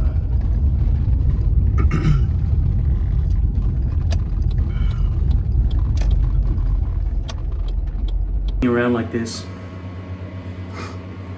look, well, these clothes, I mean, this hairdo as well, just absolutely flat and horrible. I didn't put any hair product in for the last few days because I was with most of the family, just casually camping at my mum's place. The greys seem to have come back a bit there. Shit.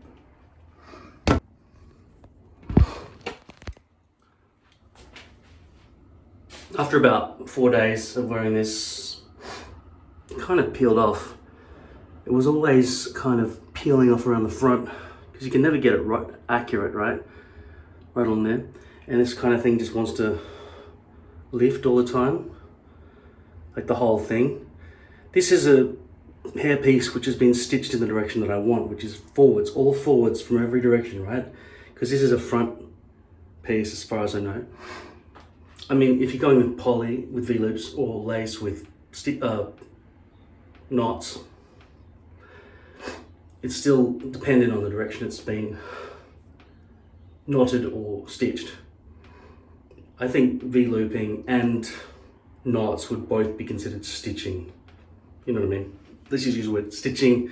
So the direction it's stitched, no matter if it's poly or lace, is going to basically be almost irreversibly in one direction. You can't brush it or force it to change direction without it having that kind of wanting to get back down into its original stitching direction. I found lace to have less hold than poly, to have the problem of glue seeping up through as my head heated up, and it melts, comes back up through the hairs and makes the hairs all stick together and become all disgusting. So these are highly discardable. Like, I mean, these are disposable pieces compared to poly, but poly sheds as well, meaning that it's disposable. They're all disposable, but you don't want something so, you know, doormat in terms of its longevity that it doesn't look real. I saw a guy while I was driving, it doesn't matter what his job was, but he was standing by the side of the road and I could see a basically orange faded full wig, it looked like, could have been a hairpiece, but let's say wig, right? And I could see his natural color hair coming out the back. It was so obvious to me, just absolutely obvious. After a while, I can tell you're probably not going to care that much because a front-on mirror is not going to allow you to see the back of your own head. You're probably not going to go to any effort to rig up a system of mirrors or cameras so that you can see the back of your own head. So people who've got mostly just front-facing hair, which is the case of every single one of us, because most of us, unless you've got a bald spot back there, which you do need to see the back of your head as well, most of us are just putting stuff on the front of our head and back. Hardly anyone's going bald just there, and they're trying to match all of this. So the mirror system or camera system that we've got is completely vital for us to have a proper sense of what's going on. Anyway, this thing had less hold than poly because I had to pre-glue my head, then just place this thing down, which may not have been washed and dried properly by me before applying it, which could have meant that there was some residual chemical in there that made it stick less, but I don't think that's really to blame. Also, I was out with my family, so I really didn't bother. And look at that, see the glue's getting basically caught up in the hairs here and so on. This is a common problem that happens with just the whole process of pre-gluing your scalp rather than the hairpiece. Though it can happen with a hairpiece as well. And it does tend to happen a lot more with lace as well. Now it's all on my fingers and I haven't got any.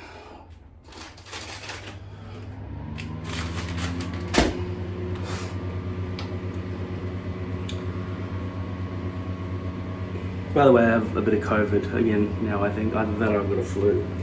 Feels pretty similar to what I had a couple of weeks ago though, which was COVID. This thing, lace. I love the way that lace blends in with the perimeter. But because you can't pre-glue the actual hairpiece itself, you've got to rely on placing it down exactly where you put the glue back here. And that's extraordinarily difficult. Also, I do suspect it has less hold, given that it's just sitting on. So the glue's here, right? When I do it, then this just sits on it, right? It's just sitting there. Whereas if you pasted glue all onto the poly, onto this, but you wouldn't because it'll just go through to the hairs and stick them all together and destroy the hairpiece. But with poly, it doesn't go through, so you can pre-glue the hairpiece with poly. Then you can just stick that down and it's got 100% coverage, or edge to edge, absolute perfection. The problem with poly is though, that it doesn't blend nicely into the perimeter. Right. Also another thing I should worry about is the color being incorrect a little bit. I'll be washing this today. I'm not going to get rid of all that, I'm just going to wash the hair. Just take it in the shower with me before I put it on.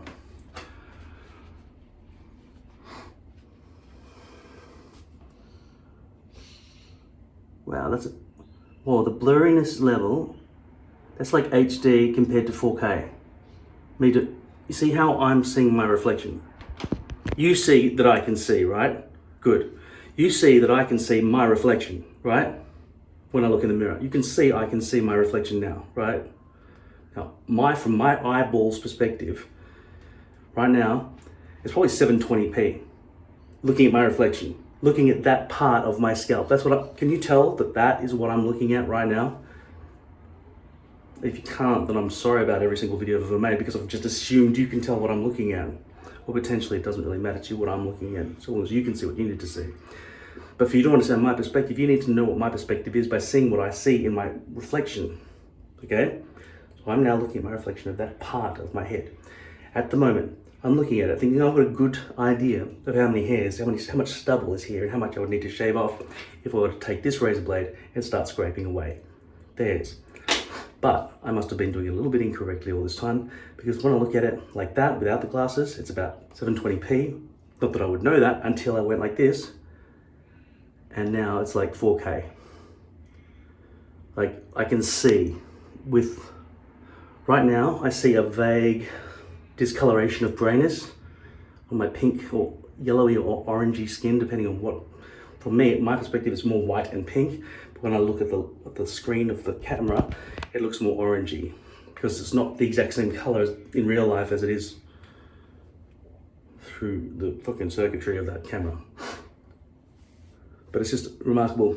It really does go to show why old people get their hair pieces so wrong.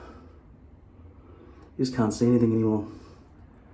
And I can clearly see now that there are balding patches around here that will probably never grow back. Like, that's gone.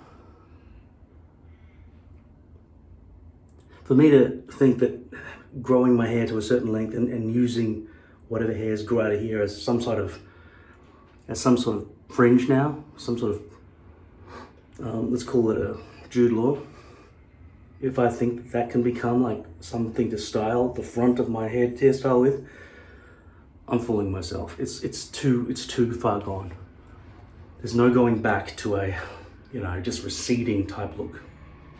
From this point onwards, it's basically shaved head or hairpiece. There's nothing else I could choose that would look anything halfway decent unless I didn't have a problem with just having fucking that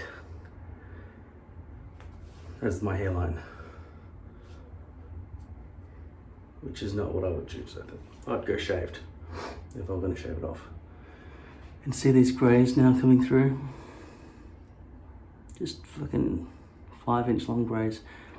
They're starting to appear all back through here as well. It just started here in the beginning and now it's, I don't know why that guy said 6 weeks was the length of time in between each grey dye, given that my beard grows like out to here in 6 weeks. I don't know what he's talking about.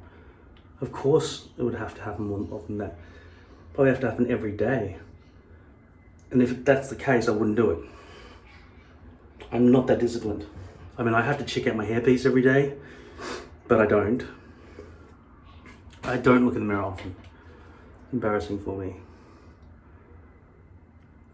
Alexa, change the blurriness of my mirror to reflect my eyesight. No. Alexa, analyze my glasses. Now take the lens. Alexa, take the lens polarity, whatever the fuck it's called. Alexa, listen. Well, here's what I want you to do. I need you to take the strength of the lenses of my glasses and transfer that to the mirror focusing in my bathroom. Can you do that for me? I don't want to have to wear the glasses because they're in the way when I'm trying to do all this shit. Don't want to get wet. So just change the focus of the mirror. Okay? She's fucking useless.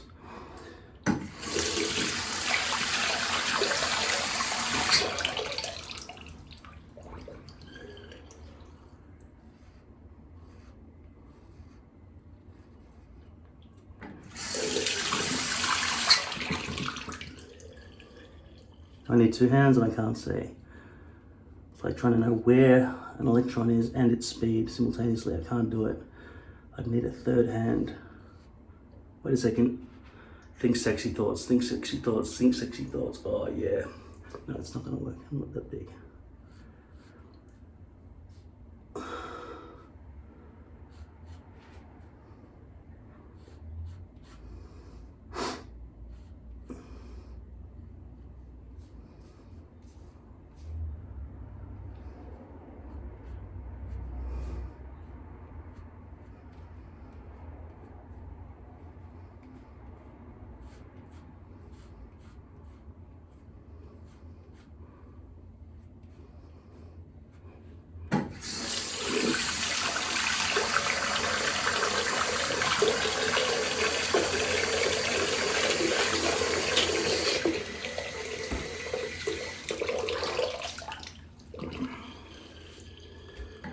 Alright, I'll probably have a shower later today. Maybe, I don't know. I was about to go to the bathroom. That's why I was organising my iPad. I'm pretty sure I haven't gone yet. But I don't feel like I need to go anymore. So I don't know what was going on with that. Maybe I'll go and play Frostpunk again for 10 hours. Waste the day. I had COVID a couple of weeks ago and I just tested myself because I'm very sick. Again, but this time it was, well, it's usually because my immune system's so bad because I just don't move, don't eat healthy. Maybe I don't have enough water, I don't know about the water thing. This doesn't seem right, this glue. This is old glue that I rejuvenated with alcohol a few months ago. I think the sickness probably comes from my nieces who are always sick and they carry little diseases. And because I never really go out in public and hang out with other people, on the rare occasions that I do, I guess now with my broken immune system and my obesity, etc., my complete lack of health, it's easy for me to just catch viruses and not be able to fight them off. Then again, a few other adults who were there also got sick, including one who goes to the gym every day and drinks non-stop water and is on a controlled diet for fitness and health and all that stuff. They also got sick, so maybe I'm exaggerating.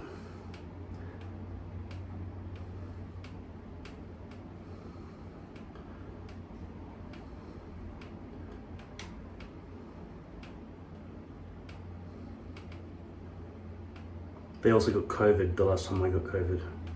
And they got COVID before me. I was the last of everybody I knew to get COVID. But everybody I know has had COVID now. How did COVID feel different from this flu that I got right now? Basically, it didn't. I know that COVID is more deadly, more contagious, etc. than the flu. But both are just bad, you know. Lethargy, immune system breakdown, fever. Fever means basically you're sweating and you're freezing cold at the same time. And you've got diarrhea and potentially wanting to puke. But I don't really want to puke that often, I just have diarrhea.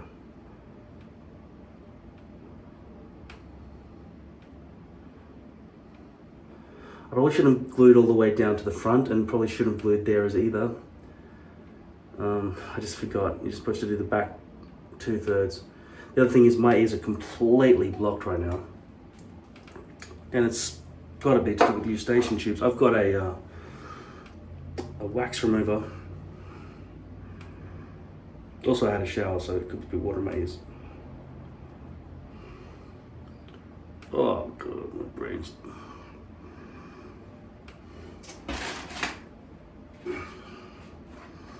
My right ear feels a little bit clearer than my left now, just because that bit of water would have added to the eustachian blockages. By the way, I don't know if it's pronounced eustachian, it's EU station, so that's how it's spelled. That's the tubes on the other side, the internal side of your eardrums. They go down somewhere into your nose throat system.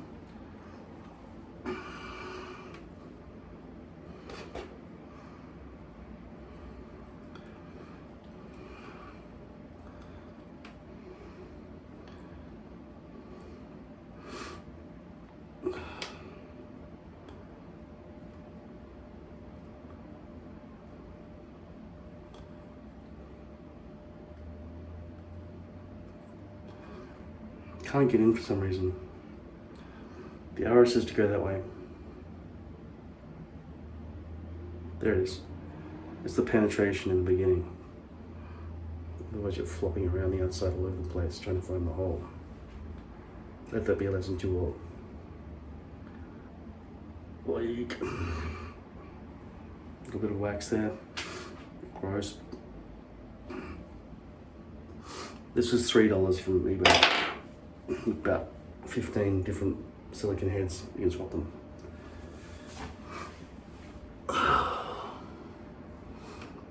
I don't like having to pre-glue my scalp instead of the hairpiece.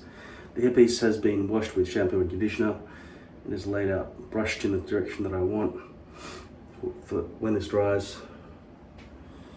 It's ready to be placed, and then the extra steps you got to do with lace is make sure it all lands correctly at the front, which it never does. Never, never, ever, ever.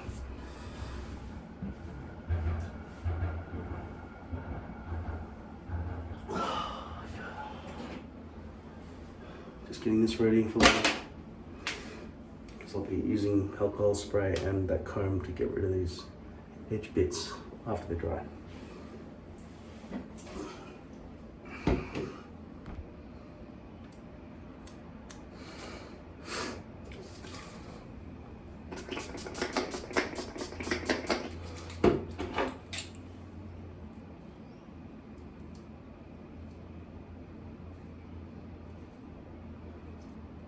So when you're removing this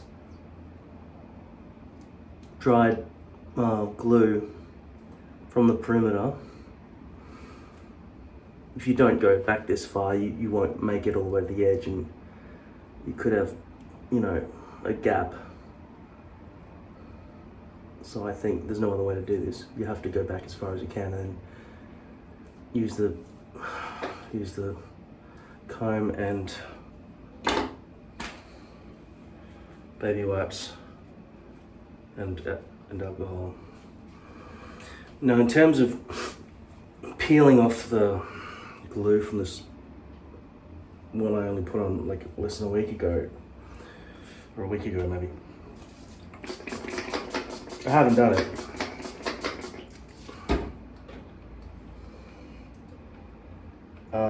Because, you know, you lose hairs every time you pluck that out, and it de-shapes the netting, the lace. I'm really trying to make sure this is straight and lands in the right spot by focusing on this corner here and this corner here. I wonder if having a bit of glue on the lace, just so that you don't have to worry about lace related hairs coming through and everything like that, is actually beneficial. Obviously the front hasn't been lined up exactly with the glue, because I just sort of guessed where it should go, where the glue should go at the start.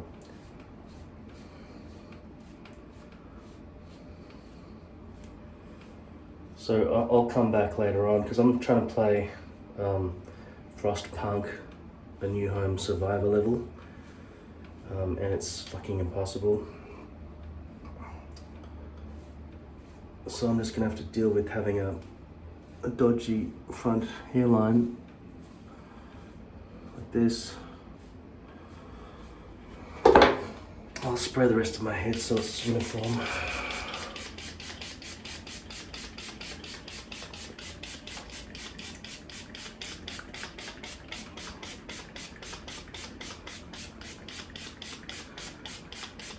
I'll be getting some Strepsils with my home delivery today, so, and getting food as well, so hopefully some of the stuff I've ordered will be salad and stuff like that that can make me feel a bit healthier.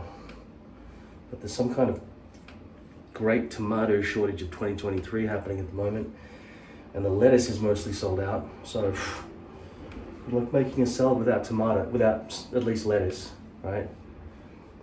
I think the alternative to lettuce would be cucumber if you didn't have it.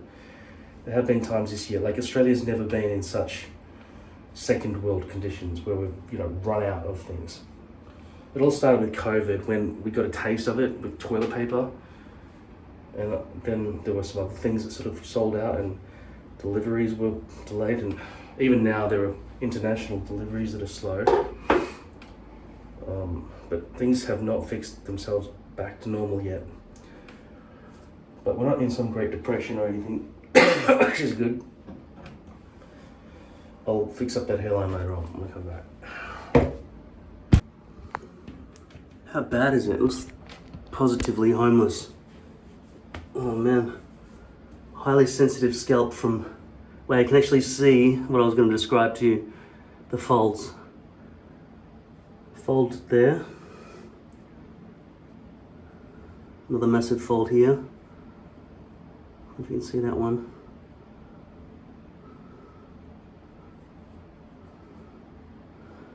General bits of peeling coming back here. And here, peeling. It wasn't, you know, glued to the edge, because how do you do that? You have to place it down on a pre-glued scalp. It's not the same. I forgot how hard it was to deal with lace. And going back to lace from poly is messy, to say the least. I would say lace is advanced.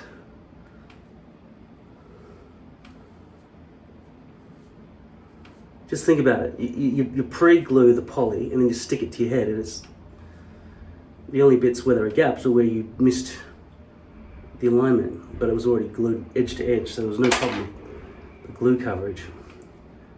Now that needs to be re-glued there, and I haven't glued the front down at all, but I get a feeling that it cannot be perfect anyway.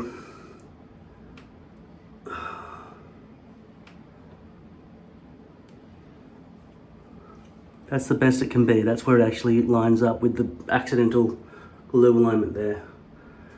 So that's as beautiful as it's ever going to be with the lace. Though I'm sure I've seen it more beautiful than that in the past, so I know what the fuck's going on. I peel that back. In my imagination, lace somehow was going to give me a beautiful hairline, but that does not seem bloody likely. Here's the thing that frustrated the shit out of me the other day. I could not find the sticky tape edge. Hope that's it. That's promising. Good. Right.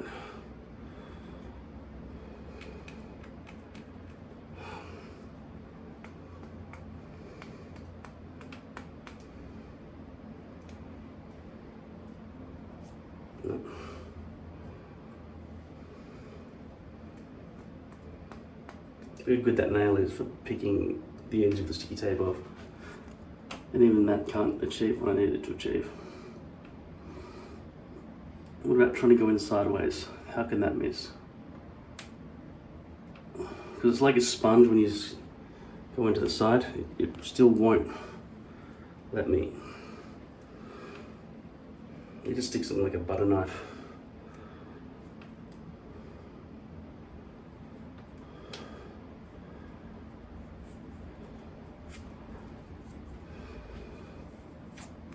But still, that edge bit will not give an edge. Look at it, just it's so weird the way it doesn't break. Okay, it's just crumbling to pieces, I suppose. I just need to. I suppose over time the glue has acid in it or something, and it's breaking down the material maybe. Or maybe it's exposure to air. It's just tearing itself to pieces as I unravel it. I just need some decent pieces and a reliable roll for the future if I'm gonna wear. Look how much I'm sweating just from fucking getting this thing open.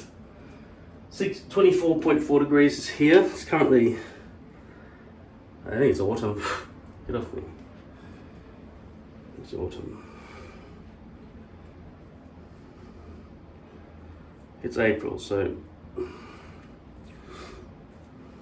summer is December, January, February, and autumn's April, May, June. God damn it.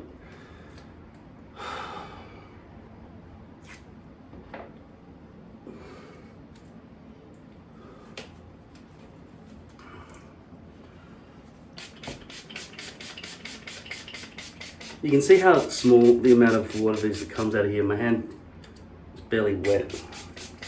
It's just not enough spray. I mean, I have to use the one from the bathroom.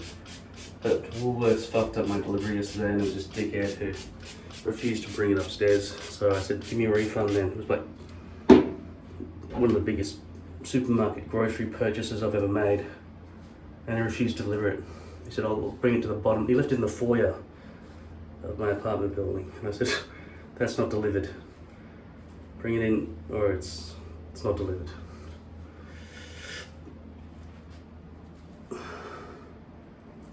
So he took it. He took it back. After charging me. No, I mean after charging, physically charging, threatening, like violently looking at me like he's gonna bash my head in. And he charged towards me and I locked the door and rang Woolworths and waited online for 2 hours while they said, oh yeah, we don't give a shit. What the fuck is that?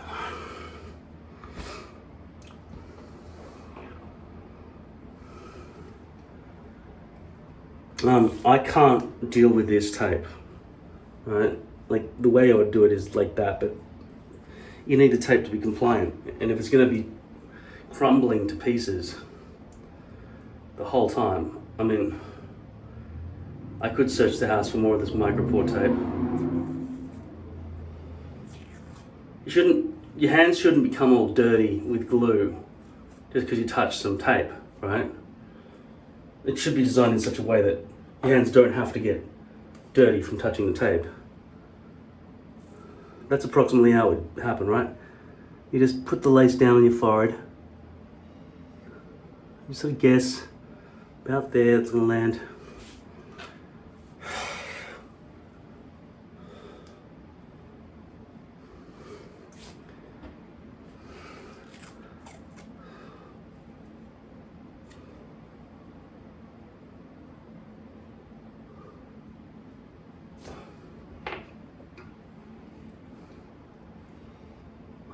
You know, you need to keep it folded down and stuff, right?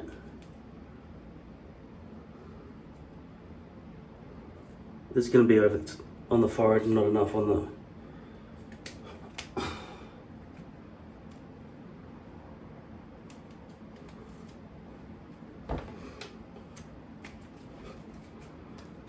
By the way, if you have not started wearing a hairpiece, it's probably a bad habit. Don't do it.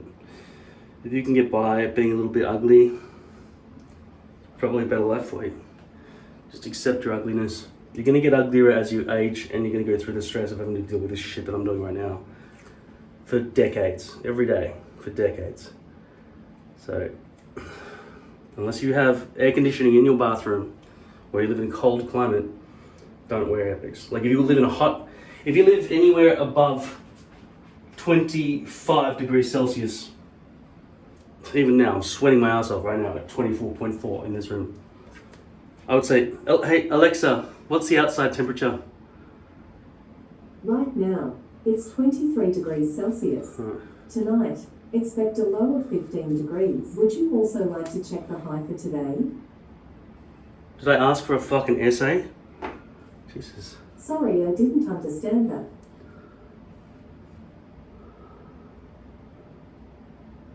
I'm just being discriminatory against robots. Noted.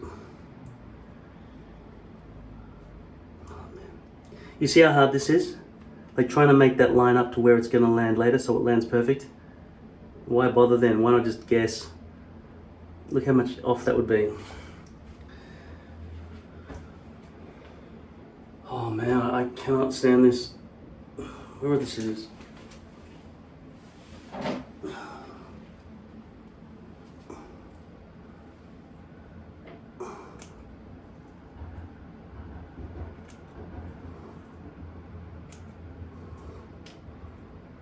My eyebrows are growing about an inch a week at the moment. I hope it doesn't increase in speed even more.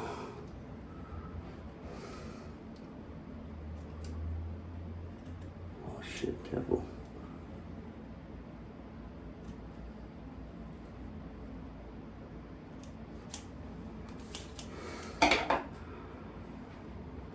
No, I'm just sweating so much.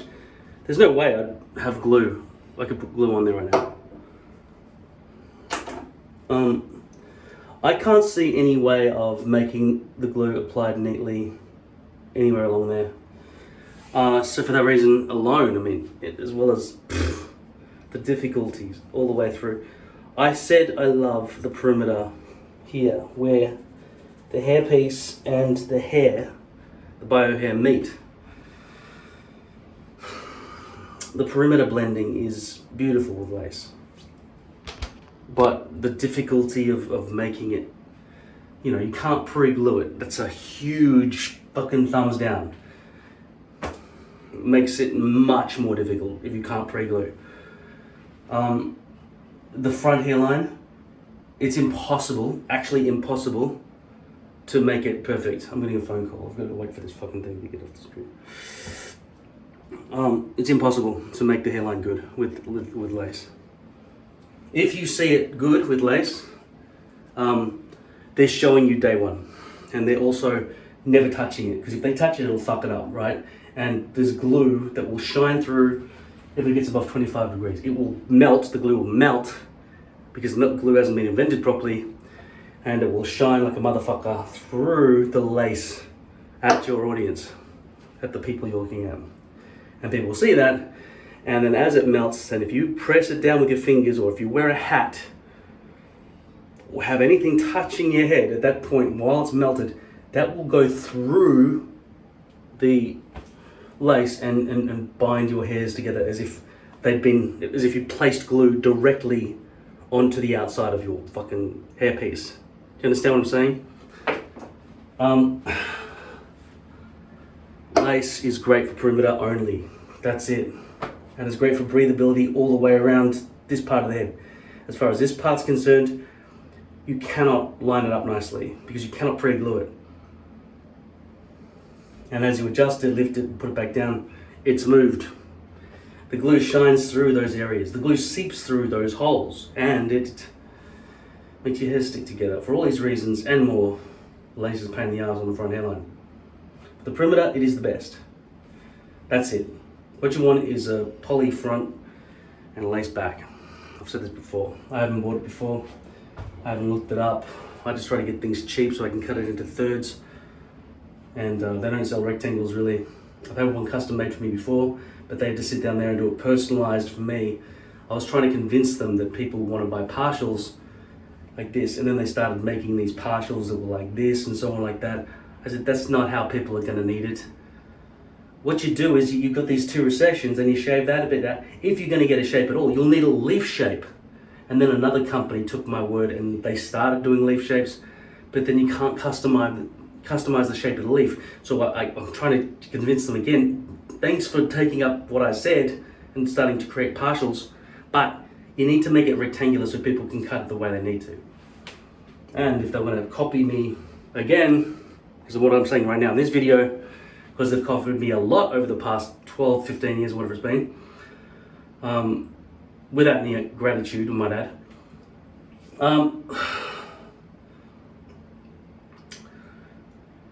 Put a poly front with bleached roots and lace back. Lace the rest of it. I came up with a term for rest of it. Coverage, I can't remember. Like, see, it's like saying you'd have a term for a non-Jewish person as a goy, right? A goy is a non-Jewish person. You would think that the Jewish people are so few, only less than 1% of the humanity. There's no word for not Jewish, right? And even say for vegetarians like me, I didn't know what the word is for people who are like normal, people who eat meat. But there is a term, and it's called carnist. And I'm trying to push that word into people as if it's a massive insult. If you're a carnist, you're a fucking Neanderthal. You're a barbarian. There is a debate to be had. How much is me not eating meat saving animals' lives? The biggest success for animals, saving farm animals' lives, is probably petri dish meat, because people are still going to want to eat meat. And only a psychopath would be insisting, no, I want it from the tortured animal, even though it tastes exactly the same. From the petri dish, I want it to be natural, as nature intended. I want the animal to be tortured in a cage for its whole life and raped and screaming when it dies. I think at that point, we can then go around with fucking just carnist guns, just taking people out as they insist on mass murder for killing innocents. Now, like I say, I've said before, I have no problem killing guilty. Like somebody who eats meat. If I don't know them, if they die, it's not a big deal for me, right? They're a meat eater, they're a mass murderer, they're a rapist, they're a pedophile, all the things that you don't like in a human being. But it's okay because it's for the lower class races or the lower races, and that's why you're okay with it? Really? Because you're a human supremacist up here, so that for rape and pedophilia and murder and, you know, torture and false imprisonment and kidnapping are all okay in these lower races because their feelings don't matter. Really, is that what you're saying? It's the higher races who matter, not the lower races. Think about that, you carnist fuck. God, this is the worst hairpiece ever. I tried to find some more of this tape because I'm not willing to use that, but I want to glue this down, right? Here are some Chinese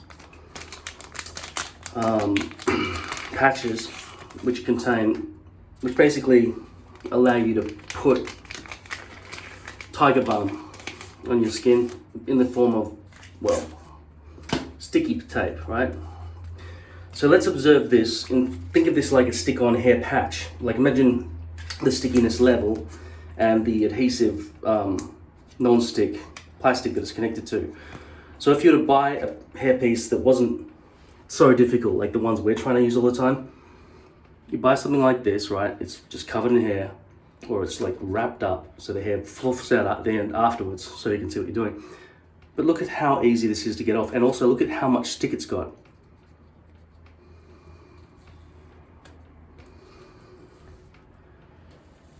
It's quite a lot of stick. A good amount of stick. Look how hairy my arm is.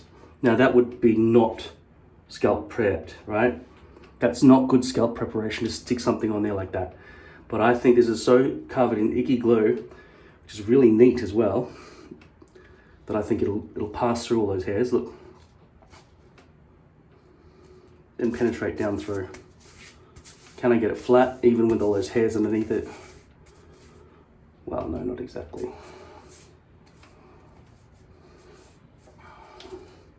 Ow, it's pulling on them. Right.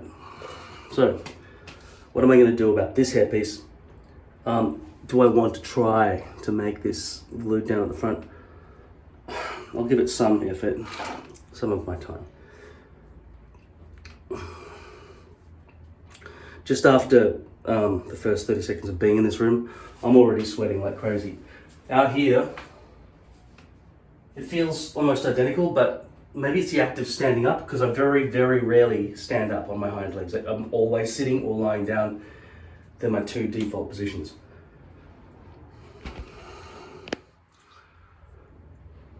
It's fucking crazy everywhere. Alright.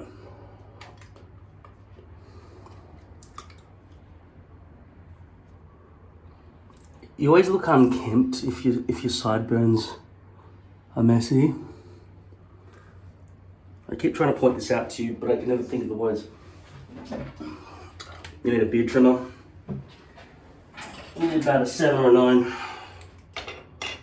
It's a 3. 7 to 9. Right, there you go. I'm going to make that a 9.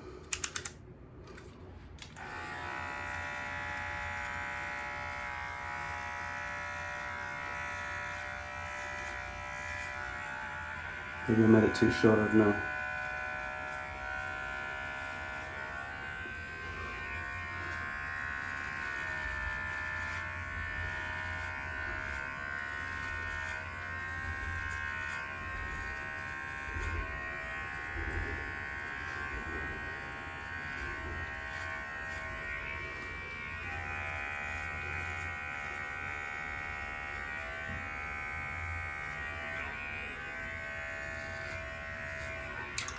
It's not making a lot of sense, this haircut, what I just did to myself.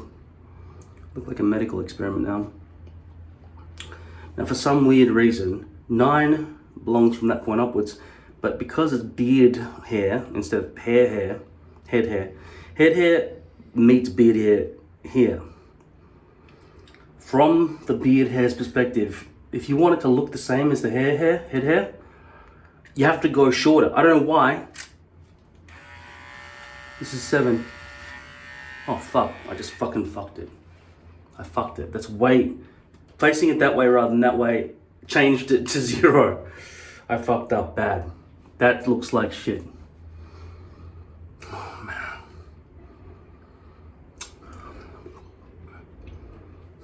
Top of the tragus. Fucking worst. I do not recommend this hairstyle to anyone. You should always have some kind of sideburnage.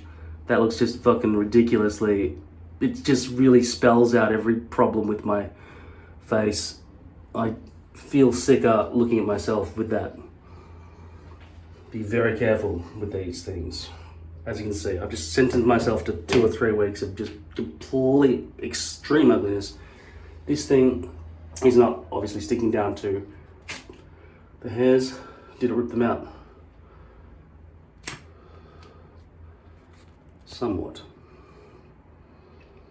I'll put it where there are less hairs on my shoulder up here. Okay? How sticky is it now? Much less sticky. Because it's got some sweat on it now. So it's got basically 0 stick to it. So I was a bit optimistic about the glue that came in these containers. No need for me to call this number on the back of the packaging and find out what glue they used, because it's no better than the glue I'm about to stick to my own head.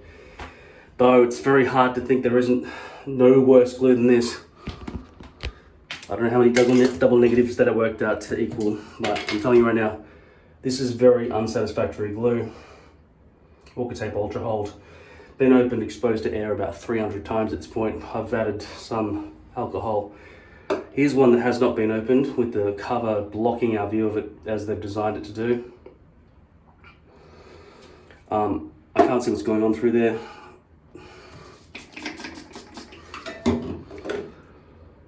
I'm sweating like crazy right now. I'm gonna spray some of this and wipe it with one of these.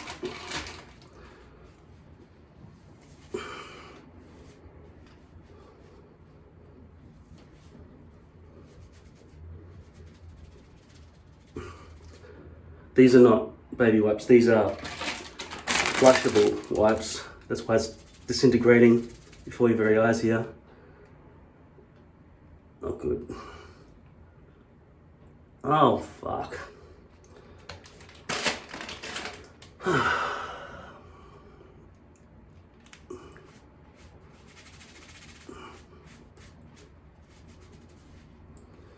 What about taking all the glue out of here? What am I going to do about that? Nothing. We can't be bothered. It's too much trouble, really. It'll take hours. And I would still not get it right. Plus, I'd be pulling hairs out the base of it, etc. This feels like it's slipping off all over the place. Whatever optimism I had about this thing. Also, I cannot feel any tiger balm coming out of it. If I can, it's like really weak, you know? If I'd taken cream and put it on, I'd feel it straight away. And I wouldn't want to touch my eyes. But this is absolutely weak. I don't know if they prioritize more glue than tiger balm or what they decided to do with it. Anyway, that's what they sold to my mum when she went to China one time, and she's brought it back to Australia a couple of years ago. Maybe the active ingredient has died within it. I don't know.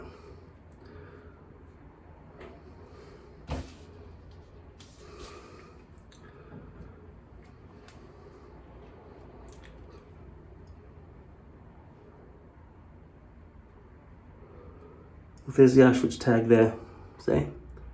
That means this is a side piece. It's not designed for the front.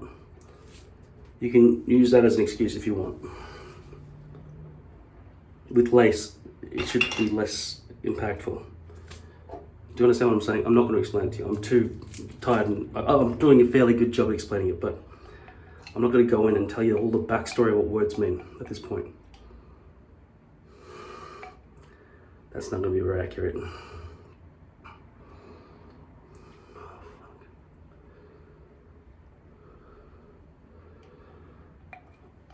As you know, the brush doesn't even close to touch the back wall of this thing because it was not designed properly. It's designed by the Walker. My phone keeps on cutting out because of alarms and things that have been set. For some reason, it can't tell me the alarm's going off at the same time as recording. It just decides, no, fuck you, I'm fucking shutting down the recording. Because I don't know how to do two things at once. I'm a phone, not a computer. And besides, it was designed by Apple, and they don't know how to make software. They're really, really bad at it. I mean, seriously bad. I mean, going from a PC or a Windows IBM compatible computer to a Mac is like getting lobotomized. Seriously. I was, you know, ostracized in a way, small way, being, you know, into computers before anyone else had one. And I loved them, everything to do with them, even though there were no color screens, and the most it could say was beep, right? There was no multimedia or CD drive or fucking hard drive in those days. It was just a fucking keyboard and black and white screen. I fucking loved it, right? And for this I was big, you know, a nerd. Then I got the CXT, the AT, then we started getting CGA monitors, and then EGA monitors, which was amazing, going from 4 colors to 16 colors, massive. And then one day, like a light shining on the horizon, VGA, 256 colors. I don't know what resolution, we didn't understand really what we were told about resolutions at points through it, what the resolutions were, because we were confused between color number, the number of colors that something had. Like a monochrome is just one color, right? Black and either green or white, you know what I mean? Sometimes orange, with some, variants that were trying to, be a bit fancier.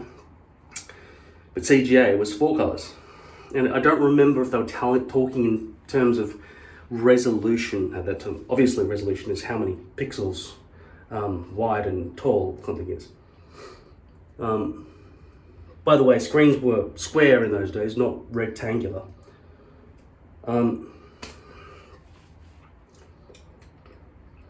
So I'm pretty sure when Super VGA came out with 56,000 colors, I don't know what that is. Is that the square of 256? I don't know. Obviously, probably very unlikely. 256,000 by 256,000. Don't know. Can't be bothered.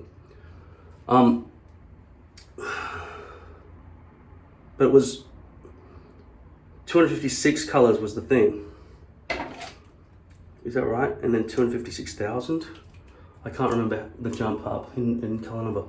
But they did start talking about was 1024. I didn't know what they meant. And that was pixels wide. I think at the same time it was 1024 by 1024 because it was square. It was many years later we started getting square to rectangular screens when, for some reason it was like 1024 by 768. I can't remember exactly. That would be going down a bit, wouldn't it? It'd be like chopping a screen in half. It was 1024 by 1024. Anyway, I don't know what I'm talking about. I'm just saying in the old days, computers were nerdy things, and the same sort of people who would bully me a little bit and bully other people for playing with computers were the same sort of people who years later were just looking at what the crowd was doing and following along and realizing that it's not nerdy after all, let's all do it. And it's not like they had to stop and slap themselves in the face a few times. I should never have been bad to those nerds. I better find out where they are and apologize because I'm now doing what they used to do. No, they didn't think about it. Never thought about it. The nerds are dead. They killed themselves, obviously. I didn't kill myself and fucking put up with this shit my whole life. Stayed alive unnecessarily all these years. I've only had one friend commit suicide. He lived in a van like I did for many years. And then they found him hanging off a bridge.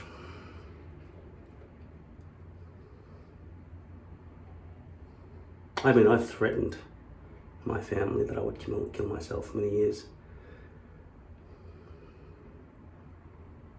It would have taken my family, just think about each one as an individual, 3 members, sister, mother, father.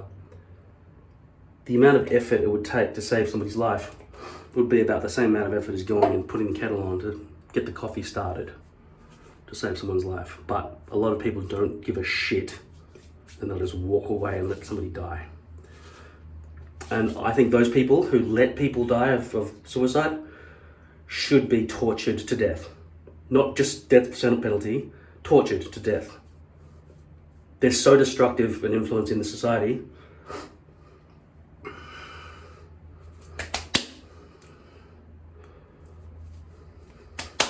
I didn't know my friend was about to commit suicide. I always spend extra time trying to comfort him. Although I didn't know he was suicidal, I just thought he was living the same kind of life as me, homeless and living in a van and trying to be inventive, think about how to build robots and stuff. He was about 25 years older than me. He's dead.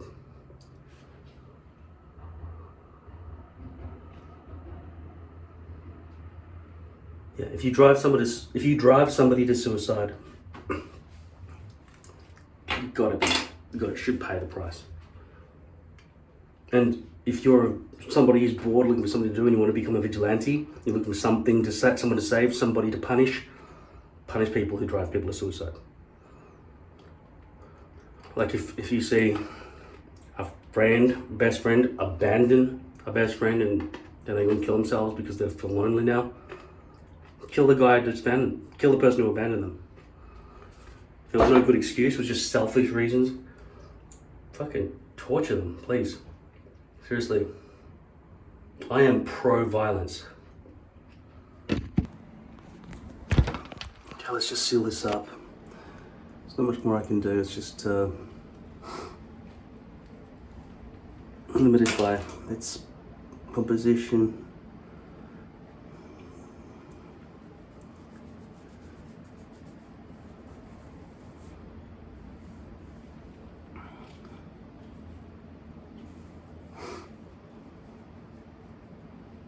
There are chunks, you can always feel chunks through lace.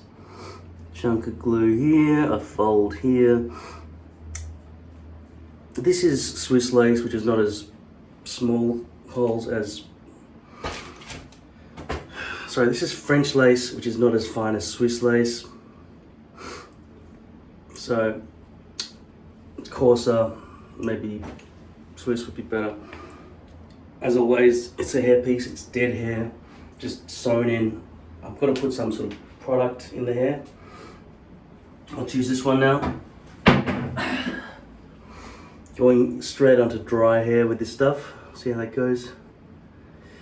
At the moment, now like I said, this is an Auschwitz tag side piece cut off, right? This piece, it's not a front hair piece, it's a reject side piece that I chopped off the side of a hairpiece and stuck it to the front of my head. Do you understand that? Okay, good. All right, so the hairs are pushing back that direction because the stitching is forcing it to go back there. I thought originally it was great because it was all coming down in one direction, but it's clearly not anymore. This is this stuff. Don't know where you can buy it from. It's like muck, but softer. I would recommend running the tap before sticking your hands in it. Look at this straighten my hair.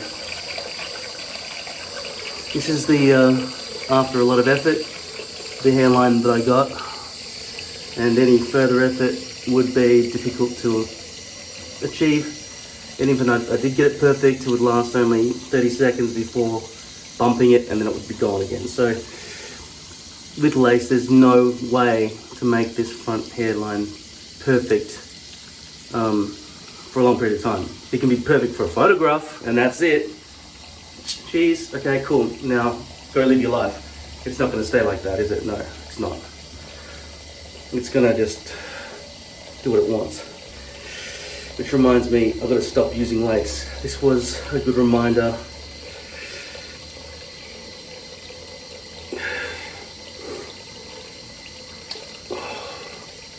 There's just no way to make that neat. You've got to constantly pull out these bits of glue at the front to try to stop the bulges. Like I say, if it was poly, this would all be pre-glued. You'd stick it down and that'd be the end of it. Unfortunately, there are issues with the poly as well. Namely, the roots are always dark and embedded with my brown hair when I buy it.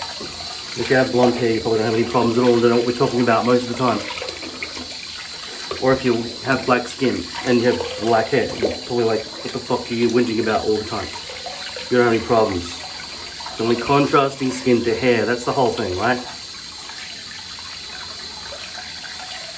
And you've got a full head. If you've got a full head of naturally growing hair straight out of the front of your head, fuck you.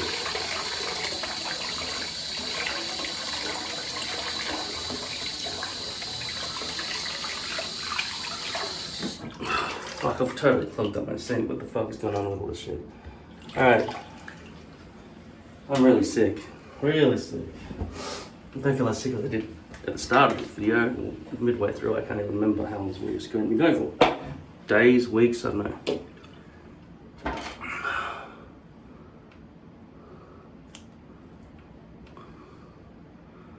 Should I try to fix that? Probably not, because it's never going to be good enough. I mean, it will be good for a day, for a single photograph, like I said. And after that, there's no point, there's no way to brush it back or anything. It's just going to start pulling back on itself. Like, you know, if it was like that, right? You can see the hairs want to go forward anyway. So now we've got a brush forward look, and that little bit of glue that's under there is probably sufficient to make it stop flapping around in the wind a lot. And it's short enough that it probably won't want to do that. That's fucked up where I shaved that off. It's like fucking David Bowie's haircut. Yeah, I mean, this transition back here, this blending on the perimeter, what I have decided to call perimeter blending.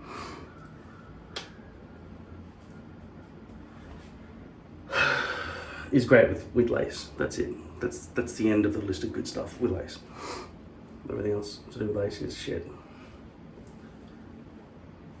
Just remember, it's so much neater when you start shaving bits and pieces off your hair, but it leads to problems if you're gonna wear a hairpiece. Your hairpiece has to be 1.5 inches to avoid being right, like a fucking carpet, a foot carpet. What was a foot carpet?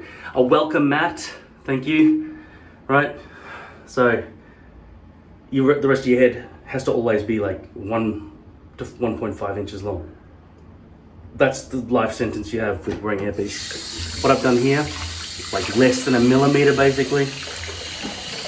It's unacceptable. That's the problem, see? I've got these grays and they're all scraggly and shit.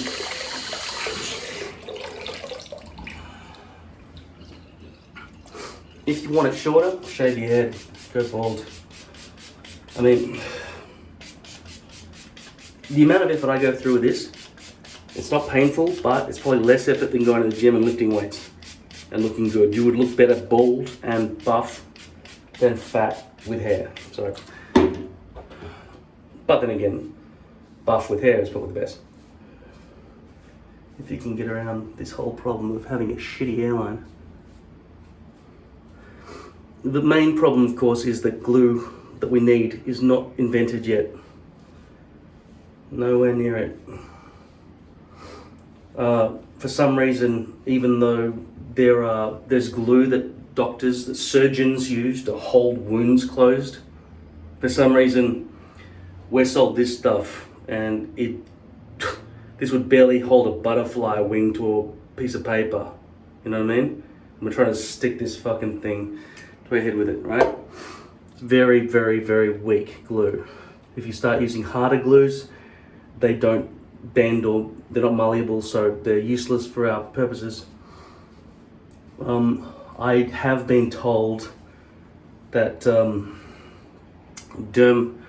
Dermabond, I think it's called, that's used in the medical industry, not like Adjustabond, which is just basically alcohol with perfume in it. Dermabond, I think, is the name of the product, which costs about, whereas this would cost about $45 for a full one of these, right? That's the label still on it, blocking my view so you can't see what's going on. For $45 for that.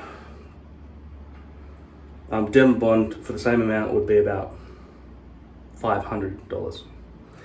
And I've been told from memory, cyanoacrylate or something, acetate, you know, it's super glue. That's what it is. But, you know, being experimented by fucking being dripped into the eyeballs of rabbits and shit like that, so we know that it's safe. I'm pretty sure that's what dermatologically tested means. It means tested on the Jews or on the slaves, or whatever term you want to use for inferior race. Like if it's rabbits, you can just say Jew, slave, nigger, whatever you want to say. If you're eating meat, don't blame me for the fucking existence of words. My words don't fucking kill and imprison and all the other shit, right? So fuck you. I want to use the words to address the idea in your head that you're actually murdering and paying for rape to happen. Anyway. Can this be made better? Not really. I'll just be adding layers onto sweat, glue onto sweat, right? If I were to do it, I'd probably start by peeling this shit off first. Just from memory. I've tried to lessen my efforts over the years, not increase them or get back to what I used to do. But maybe there's a threshold which you can't go beneath. There's always going to be some effort when wearing a hairpiece.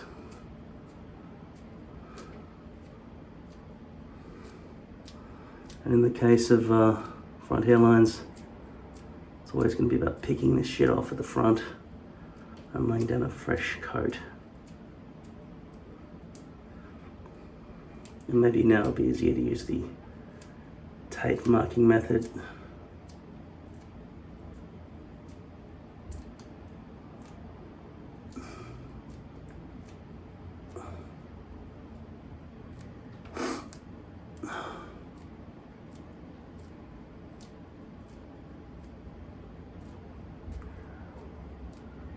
It's exhausting, seriously. It'd been better if I did it right the first time though.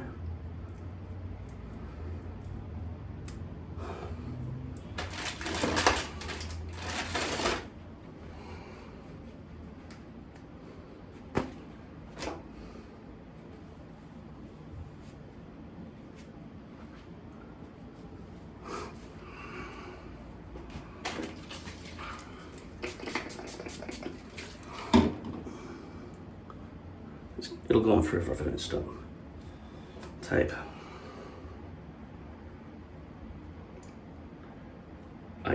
I don't know how to stop this from tearing to pieces. Really, it feels, it wants to crumble. And it's surprisingly difficult to even separate from the,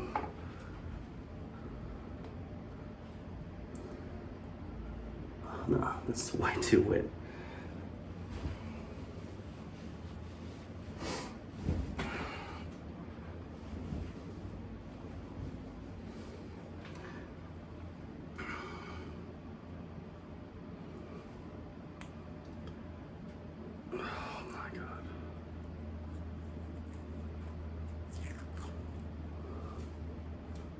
Yeah, get out of the fucking way.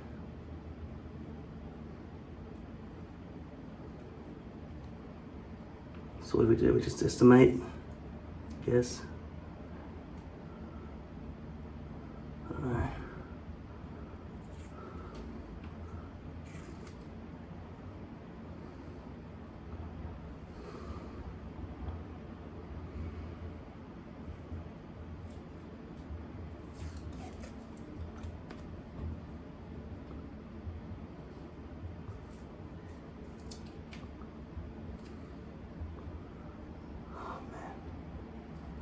See, it's so impossible to see where exactly it's going to land.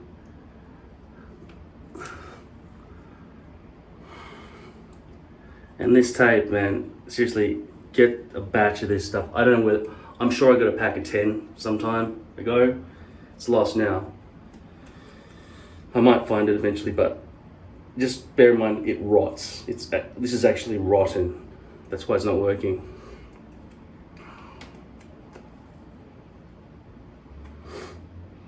I've got a fucking delivery coming any minute. 9 minutes past 5, they said. Haven't heard the doorbell ring. I've got COVID right now. I told them that over the phone. Yesterday, I was about to have a punch up with one of the staff who deliberately left all my shit down in the foyer and did not want to bring it upstairs. And yeah, he started walking menacingly towards me, and I thought, fuck, this guy's gonna come after me, seriously. And he knows where I live. I don't know where he lives, but he knows exactly where I live. And I was on the phone for 2 hours trying to arrange it, you know, re-delivery and to get that guy fired. I don't think they gave a shit. I said, listen, please send the police. I think he might be waiting outside the door. I don't know, he might come back again today, I don't know. He was a fucking psycho. Like, I mean, it shit his job too. Just absolutely refusing to deliver it.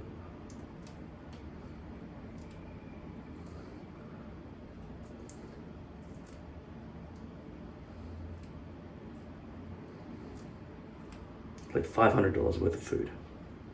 Again, groceries and alcohol. That's like the highest, it's probably the highest they got that week for a grocery purchase, right? it bankrupted me. I went into the red, my bank account. So I have to pay fines to my bank now. So they better fucking deliver it.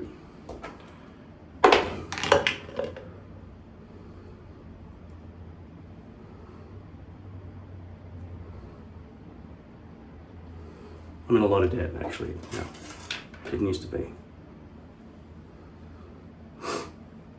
And I was supposed to go to court yesterday for parking tickets and for speeding fines, but I didn't.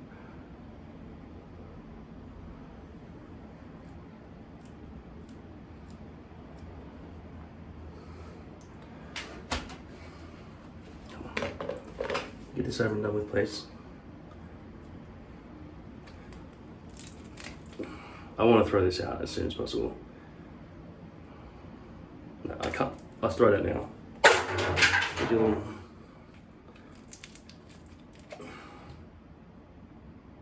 It's not even close to reaching the bottom. Okay, that's almost acceptable.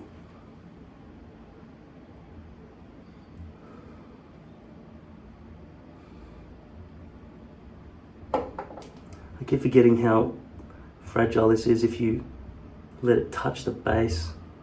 You know, I'm so used to just pre-painting the base.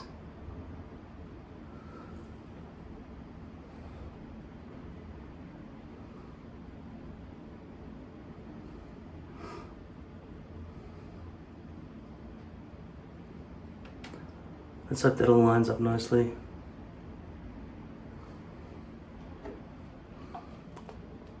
That seems longer than that looks deep. It's impossible, like I told you, it's fucking impossible. It's not gonna line up. There'll be some overhang or there'll be some glue, worse. It's worse even to have glue fucking stuck to the forehead and then you get this dirt line that's just impossible to get rid of. Yeah, lace is a fucking nightmare, clearly. It's a nightmare. Wait 15 minutes, peel all that shit off, stick that down. Hopefully the sweat underneath the glue hasn't pushed it off. You know what I mean? Hopefully this will all be done by the time new driver gets here. Like seriously, if I had a gun, I'd probably wear it concealed, walking to the front door to get my groceries. To defend myself from that fucking guy. And, you know, there could be an accident. Good thing there are no guns here in Australia. I mean, I could get one if I was a real fucking hard-ass criminal and I intended to, like, go and commit crimes. But what I'm saying is, if somebody pissed me off like that guy yesterday, and he was coming at me threateningly, I might use that as an excuse to get a little bit of self-defense revenge on him. You know what I mean? Guns are good for that. Or bad for society, because they're good for that. Because it's not like you're carrying a knife and you have to go up and actually stab somebody. You just go from a distance and point at them with this metal piece of metal. I can point at somebody with a fucking brush, right? Abracadabra, boom, you're dead. That's what guns are like. Sorry, Apple has designed this phone so that the moment I touch a fucking button on the side of it, the thing stops recording. This is just crumbling to pieces, right? I'm gonna get rid of all that stuff off the mirror and off this phone. It's just a fucking mess. This is brand new, come out of the packet there. But I'm gonna say, in this house right now, it's fucking like a sauna. I don't know if that's because I'm just sick, but I'm gonna take all that stuff, roll it into balls and stick it on the back of the phone and use that from now on as the mirror blue tack. Whereas that stuff there and all its brethren are going into the bin.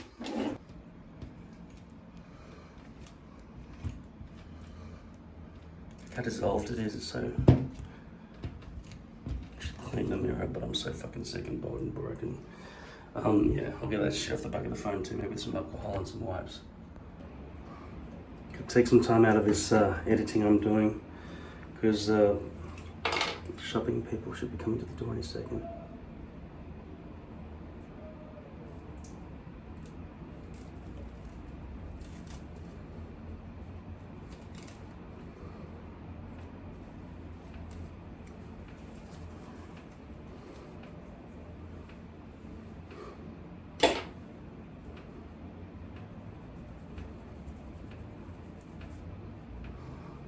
Perfect, huh?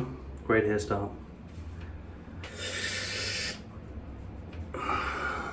And that's the hairline after all of that massive amount of effort. Basically just do artificially what you can just basically do on poly, slather on some glue and stick it to your head and it's already perfect. Trying to use tape marking or tan marking or any other type of making. Comb marking some people do. How long does that last, by the way? And how accurate do you place it down after the comb dots have been placed? Comb dots, or sometimes people use white marker. Does that even get out from under the glue after the end? Does it like, is it invisible fucking white? I don't know. I've seen some people do some crazy shit. Nothing matches, nothing can compete with pre-gluing the base. Obviously.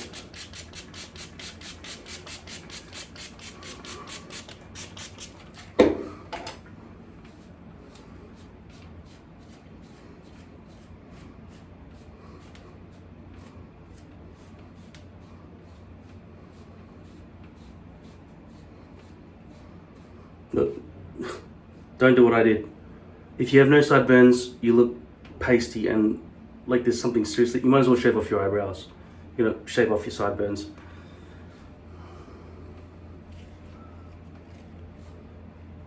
And look at this other mess that comes with lace because you can't just stick it on to your, there's just glue, residual glue all over the place.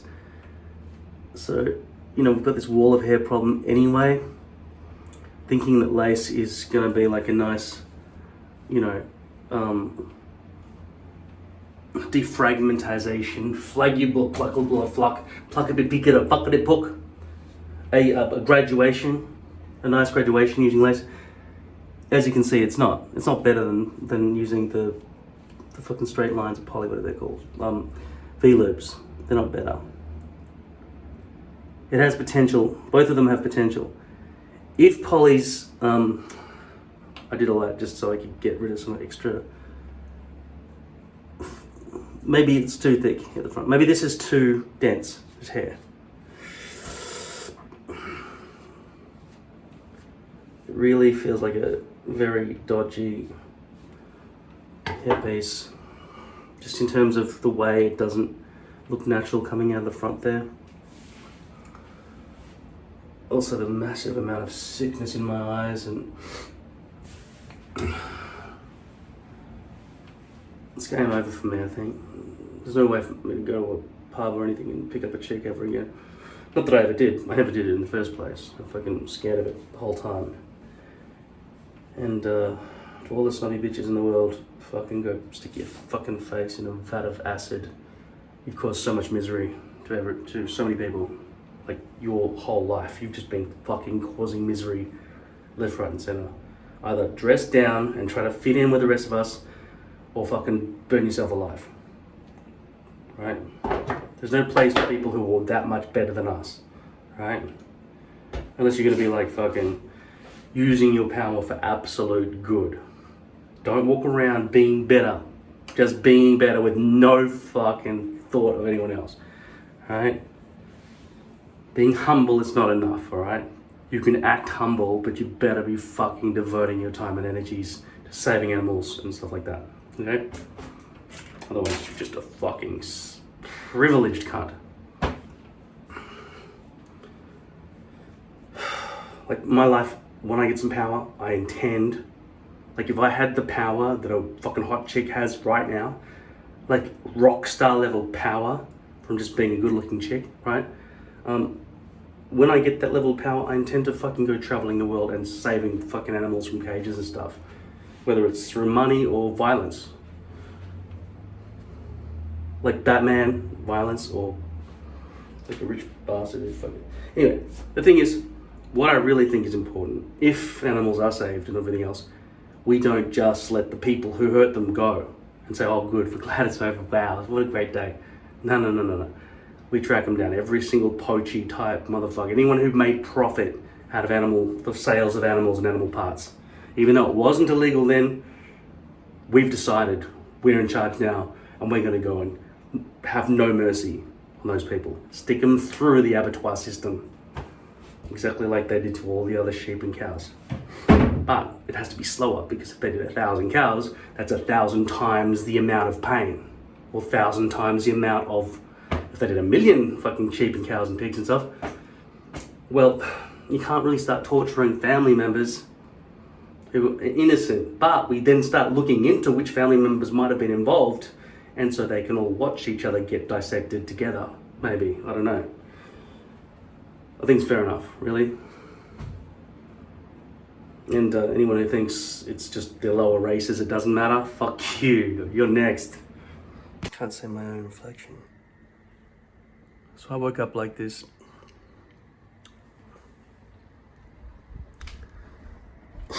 Feels so weird without. Look at that, brand new, nice, ooh, shiny blue tack.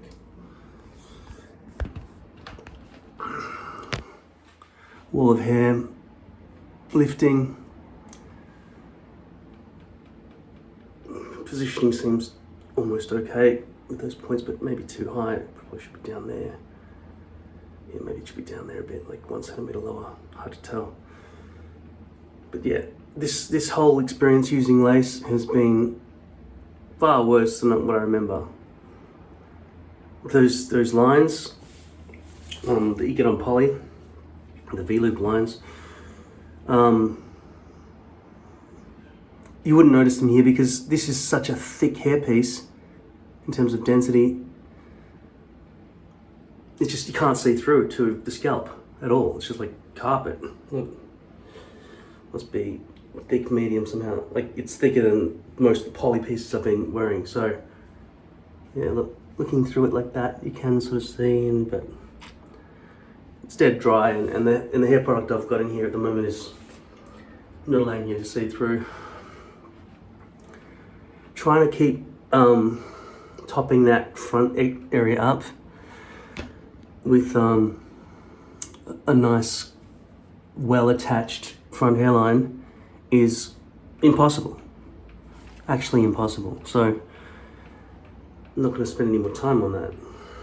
Just, you got to have a brush forward look. That's all there is to it. Now, I have in the past somehow had lace hairpieces. Sorry, I don't get fucking noises. This fucking thing rattles every time. I don't know why. I think the light starts changing the heat.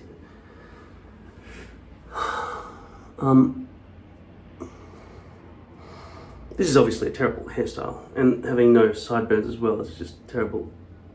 Those nasolabial folds are just too pronounced now, and everything's very blurry for me right now. Much easier to see in that reflection, so that's better. But it's terrible. That eye is awful. I can't see anything on the screen. I can't even see the numbers on how many seconds has passed. No, I can, 2 minutes 39, but it's blurry. My eyesight's pretty fucked now. Gotta stop wearing these, maybe. Stop looking at screens. I'm gonna get out of the house as soon as I can. I'm gonna have a shower, do my hair, and just leave, right? There's nothing to do where I live at all, so I might have to go for a drive to find anything to do. Not that I know, I don't have any friends or anything to hang out with, so I just finished a major project. It wasn't paid. It could be paid, you know, in the future. I'll put it out on the internet and maybe it will be paid in the future. Hopefully it will be. A few months of my life. All right. I would love to cut my hair short like this. It's just that, like I say, you know, you can't match it. Look at that, it just doesn't match up. I must have chopped some of that out yesterday. It was getting too, you know, all coagulated with glue. This plus this, you might as well, with lace, going in from underneath, the lace lets the glue pass through. Visually, when it's hot and shiny, it shines through. It probably wouldn't be seen easily through this density, whatever this is. Usually it does though. In summertime, you're always paranoid. Also, when it's hot and slippery, it's kind of slipping off, you know. And the other thing about lace is you can't push it back down after it melts. I've tried everything here to try to get that to look nice at the front. Even tried using this fucking shit, which get fresh stuff if you're gonna use that. But like I say, the effort that it takes to use the tape marking method to try to get a nice thick layer of glue right along the front hairline using the tape marking method, or by tanning yourself with spray tan, or if you naturally tan to create a line if your hair's brushed back during the time that the sun's hitting you. If you do tan, I don't tan. I get freckles, look, that's what I get. A mutant. But yeah, then you can just, with this method here, you would place this all on the front, you would just glue right up to the edge of that and then peel this off after it dries.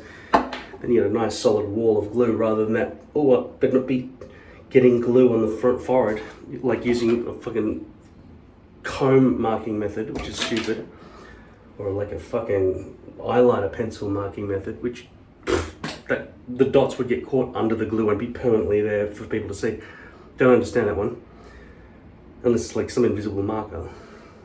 Or they're just being so delicate with the whole procedure that they're putting the dots there and then they're putting the glue right up against it, but not actually going over the... How can you be that accurate? If you're going to do all that shit, just get micro pore tape from 3M, mark it exactly, right? And you've got multiple levels of tape. One piece of tape plus that equals a bit of a sharp angle, right? But if you get a third piece of tape going like that, it's now a smooth curve. So just use that shit. Then you can just glue like haphazardly, instead of like a fucking neurosurgeon. You can go, like when you brush your teeth, how accurate are you to try and just get one tooth with your brush? You don't want the bristle to touch the second tooth across. No, God forbid. That's what most methods are like. This one allows you to brush all your teeth at once. You know what I mean? If you don't know what I mean, fuck off. Okay? Alright, now, this lace does very well blend with the perimeter, the bio hair, normal, natural hair, not fake Indian hair, which is great for the perimeter. Good, well done perimeter, well done. Now, if you have a short enough haircut, you can just style your hair just along the front so that nobody ever sees the front hairline. So therefore you don't have to have a perfect front hairline. But it's nice to have a front hairline that works so that if the wind ever blows back, it doesn't look like fucking this. Like somebody's looking into the guts of the, like somebody's peeled off their fucking fingernails. They look at that, you cunt, right? What they've done instead is gone, oh my God, here's the inner workings of my scalp. Have a look at that. You should actually probably put some pink and red underneath there, so just when people see it opening up, it's like, ah, fuck, what the fuck is that shit? But am I here to amuse you? Is that, am I, what, funny how? No, I just think we shouldn't be there like clowns for people's amusement, just in case our hair fucking flies back in the wind. No, we should try to get it right. The problem is heat. The problem is glue has not been invented properly. If it had been, it would just glue down once and it wouldn't keep peeling back like this the whole fucking time.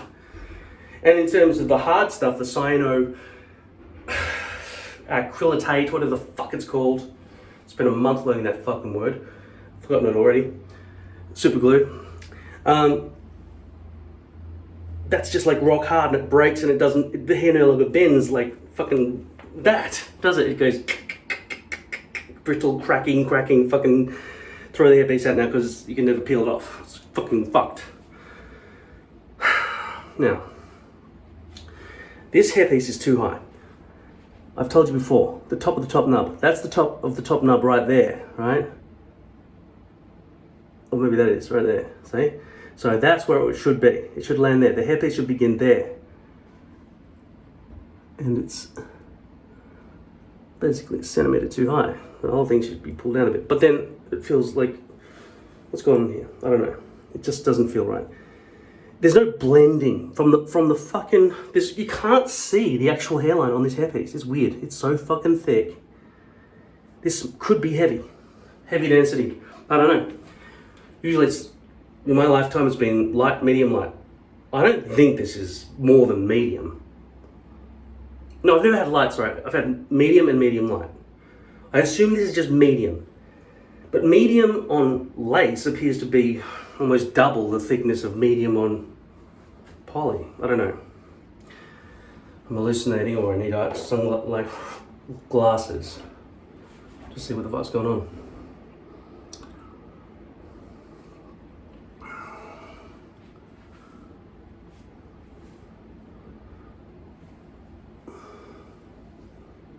Gee, I really do love the airflow of having such a shaved haircut here. For me to have that, and you know, as I've said to you many times before, the greys are all scraggly, which is why I have to keep cutting off at the front, and then it doesn't match the rest of my hairstyle. If I were to cut all of that, then I would have to cut all the way back to there as well, right? So that this, which I don't know what this area here is called. The roof of your fucking head. I don't know. It's what a hairstyle, in my mind, it's where the hairstyle matters. The rest of all of this is discardable. Or it's the length designed to match the main roof of your fucking hairstyle, right? I'm not a hairdresser, but let's call this fucking thing the roof because it's on top. This is a crown, so we're not using that. Understand? That area there, where you go bald back there, that's called a crown. A crown would sit exactly in the area that I'm describing, which I'm calling the roof. Not a very good word. Not a very good word at all. Ceiling would imply you're inside the skull, inside the brain, trying to get out of the fucking brain, right? I'm in the skull area. Get me out of here. Dig through, start feeling scratching. Alien popping. No, it's got to be more a roof than a ceiling, right? And for that reason alone. Otherwise people are going to say, what, you got an alien in your fucking head? A ceiling? No, it's got to be a roof. So, this area here is what matters. I'm thinking, because Lucia's good at blending with the perimeter and Polly's so shit at blending with the perimeter, except on the front hairline where Polly's superior for some reason. It could be I could just shave my whole fucking head and just stick an entire roof of hair. And I've spoken about this before.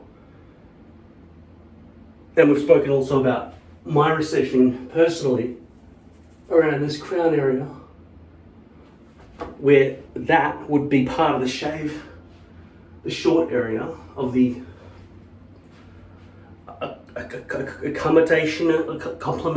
complementary section of the hair, your fucking haircut. Let's say there's roof and complementary. I don't know. Fucking, I wish there were words that were told to me or something. I'm sure a hairdresser would know, and if they don't know, then they're fucking morons, because if you're a hairdresser and you've never been told that there are words for this, and you know that there are not words for this, and yet you know it's obvious that this area here is always separate in concept from the surrounding zone, right? You might have words for zones, okay? There's something zone, the other zone, the fucking zone, and you might have umbrella terms. The fucking funky zone plus the plucky fucking zone equal the umbrella roof zone. And the pocket fucking ear zone compared with the fucking neck and fucking slice fade zone equals the sugar paka fucking taki bucket zone, right? Whatever those terms are, I hope you have zone names, because otherwise how do you explain hairdressing to somebody when you're teaching them how to hairdress? There's got to be some word for zones. Anyway, I don't know what the zone words are. I'm going roof and companionship or fucking accompaniment or whatever the fuck I said before, but I don't remember what it is. Anyway, I need to tell you what I'm talking about, and instead of going like this all the fucking time and that, it's ridiculous. At any rate, I spent fucking 4 months just sitting in a chair, getting fat, getting sometimes I have heart attacks. Like, I've got this special medication to put this under my tongue if I'm dying. If I think I'm going to die of a heart attack, I'm supposed to put this under my tongue and I'll be like, open all the fucking vessels in my body, so and I'll not die apparently. I haven't taken it yet. Maybe I should shave the rest of this shit off. But definitely something I have to do as I sweat standing here at 22.8 degrees Celsius, which in your fucking old man language, Americans, is, in fact, 73 degrees. Holy shit. I don't know how you guys communicate. 73? That's hotter than how much I'd want my coffee. It's such a high number. What are you doing? Fahrenheit, what is that, a measure of fucking weird, I don't know. It's like human blood temperature measurement scale? Or is it something to do with like some early experimenter from the 1800s or something before they invented like units of like 10, the base 10 number system? I don't understand you. You fucking fuck off. Bullshit. Anyway, I'm sure there were like leagues and fucking stadia. I don't know. You might still use that. I don't know. I don't understand your imperial system. I don't even know why you want an imperial system, given you try to break free from imperialism. Anyway, this is nonsense. The hair around here is starting to get too much annoying for me. As I go grey, as I go scraggly, as I think I want to go to the gym, whatever else, I want it short. I really want it that short. And then I want this, that short, but without the fucking spaghetti pieces all over the place. That's very blurry for me right now. I can't see shit. Right? That. I'd want it like that. That's nice and fucking sensible, and I can get about life like that. Shaving it all off completely would make me a bald fuck, and Asians would be like scared of me and shit when I walk down the street, and I don't want that. And then you have this nondescript face if you want to go on a date. Hi, what's your name? My name's Baldy. Like, I just don't want to do that. And besides, I can't be bothered dating. But it's probably a lot to do with the fucking fact that I've got no hair and I'm fat. And also, I know, like, I've got agoraphobia from just being isolated.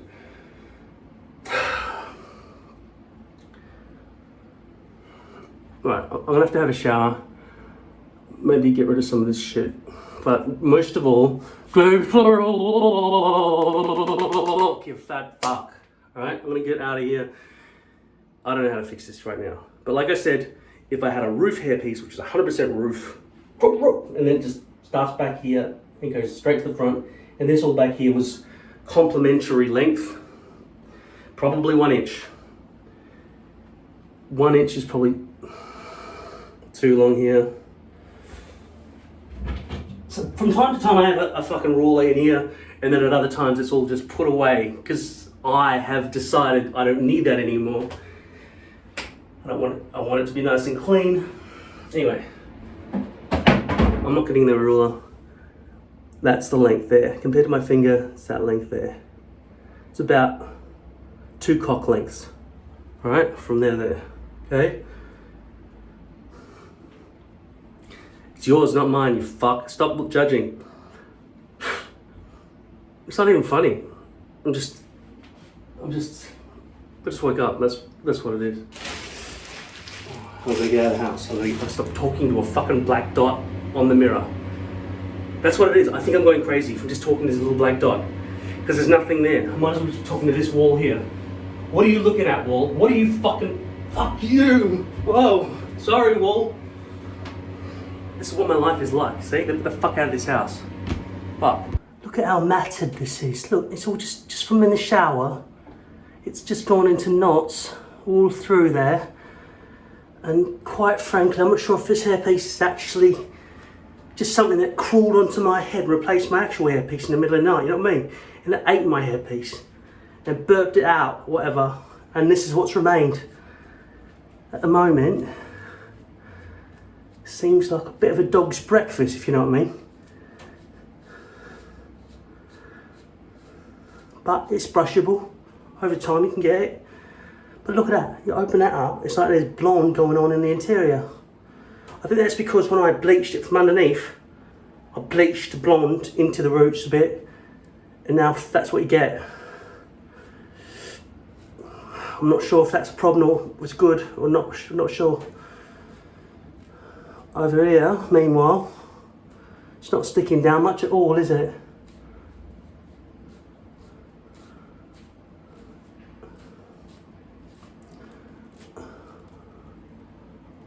That's what you get. Hair pieces. There's a fucking front hairline that gives you the cunts, you know what I mean? What do you think of that? The cunts. Just made that up.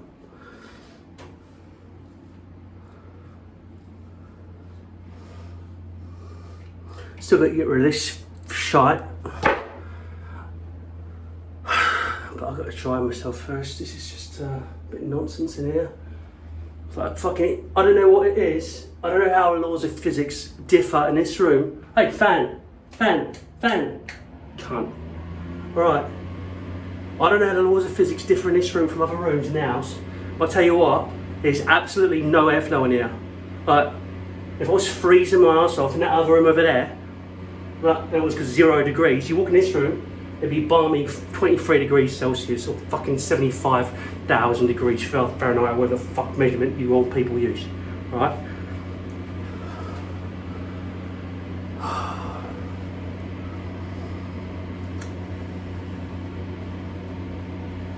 Yeah.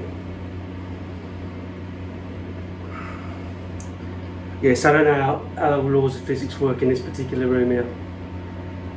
Maybe it's sitting directly over like a loose piece of crust and the mantle's just pushing, you know, just pushing. All that heat's just going fucking trying to get through. All those little atoms are just jiggling about, passing on their jiggle all the way up through the floor into the room. But that means it would have to be happening with every floor beneath mine, and I'm not sure that's what's going on. Otherwise the ones downstairs will be a bit more orangey, I would have thought. Nah, got to think it out again. Some other reason maybe. Meanwhile, this is blocked again, isn't it?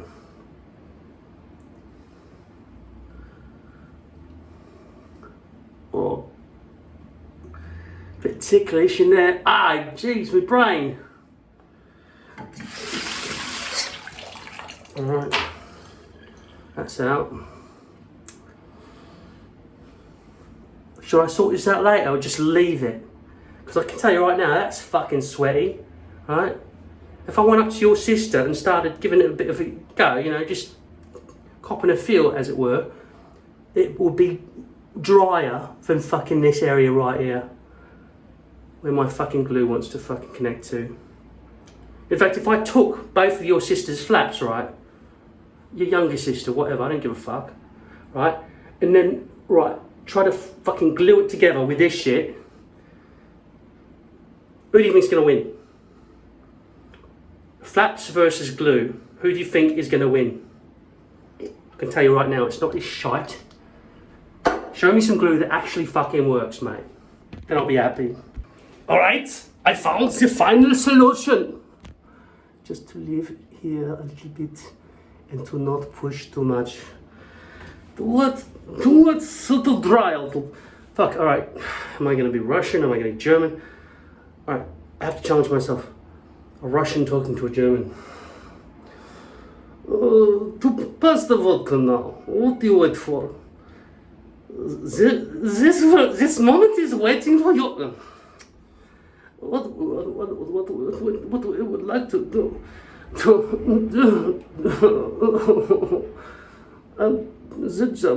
The Jews are waiting in the attic.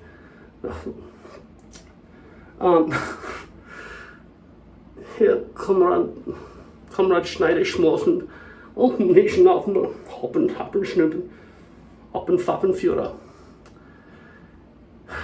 It's such an odd language that they just combine words like we combine conjunctions, like we say scarecrow, but that's just one example of a word that was determined many eons ago and it's sort of set in concrete.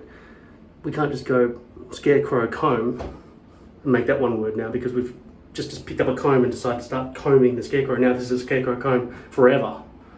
We can't just invent words around us, combining words. I think that's what they do in German. Seriously, I think they just go, all right, shower curtain beside a plant. Right? Shower curtain beside a plant, that becomes one word in German. I don't know what the fuck's going on over there. but I can't do the accent. I'm trying to distract you. I'm trying to distract you from the fact that I cannot do a German accent. German. And besides, I've got to get rid of this fucking thing off my face. I'm sweating like crazy the moment I come in here. It stresses me out. I feel the anger and the pain and the confusion set in as the heat builds up around my brain. I'm hot-headed. I need a brain cooling system.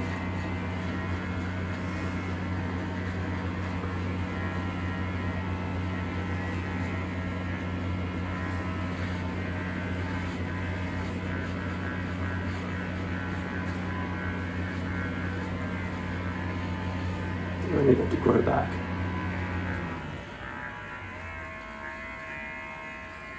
I need that to pop off.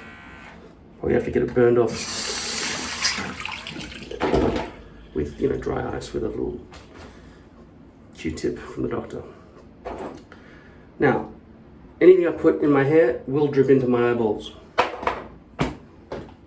because I'm going to sweat. I'm planning on going to walk, a big walk now, with my alcohol. Like I remember I was going to do it last night, and I ended up just, you know, jump starting the car and going for a drive and getting that all happening. It was fucking freezing. Alexa, is it raining? No rain is expected today. By the way, there's a final flood warning in effect until Tuesday 18th of April, 1:58 p.m. I don't know what flood warning. I don't know what flood warning means. Okay. You can see it kind of a color difference. There's something happening up there that I can sort of vaguely see out of the corner of my eye. This feels like a fold back here. Is that obvious to you? If I fluff my hair over, is that like now hidden? I keep hoping that people can't see what's going on with the fucking inner workings of my hairpiece. As it stands, it looks like I need to put some kind of hair product in there and stop fucking sweating like it. Oh, God.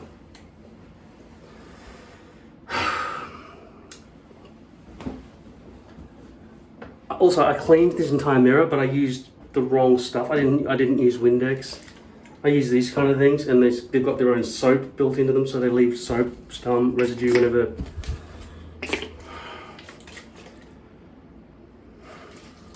Whereas if I used something like a towel, it probably would dry it clear.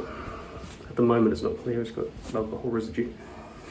I should water the plants now. It's been a while.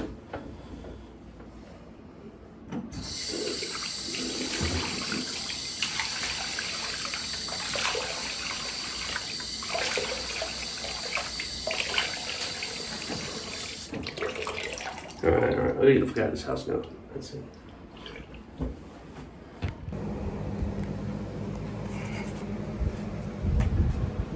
Weird without sideburns in it. Anyway, I took off the fucking whatever the fuck this is. This is a lace hairpiece, right? Now, I had this idea just before.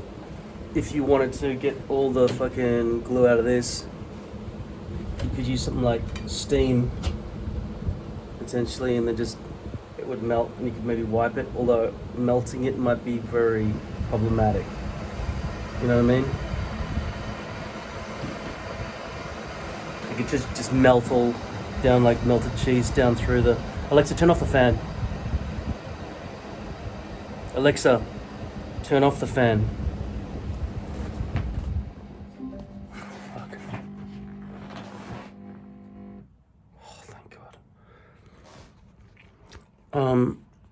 This is just a poly piece that I found in my crate.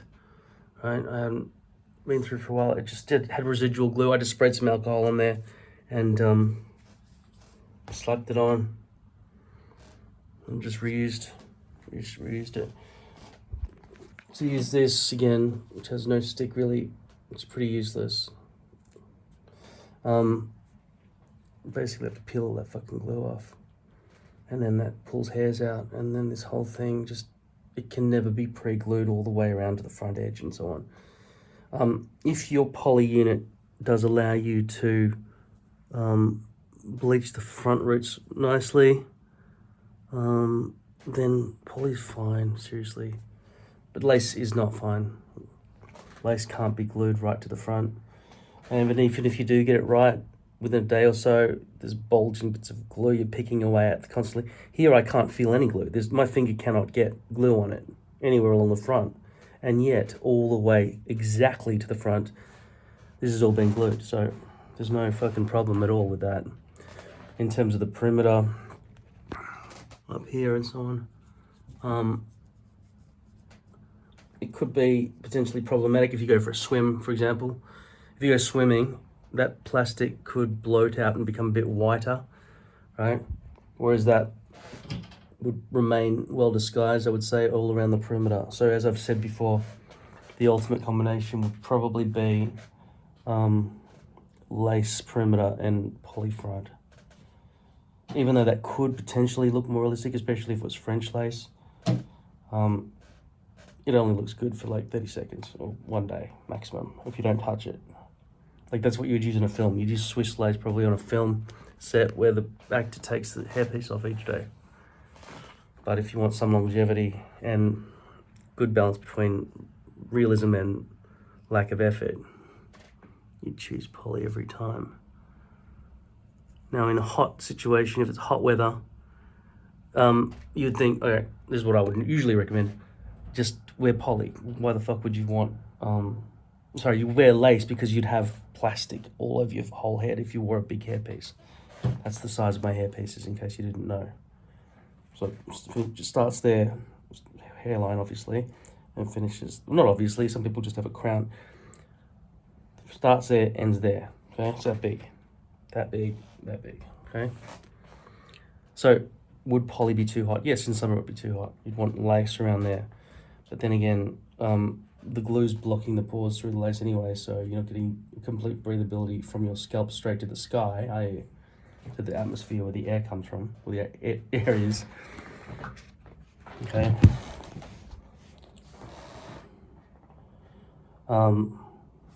Lace. Along the front hairline, you can never really get it perfect. It's all just tape marking methods or tan marking methods or comb marking methods or eyeliner marking methods, and they're all shit. You're always going to have overhang or gaps that's going to be lifting off at the front all the time.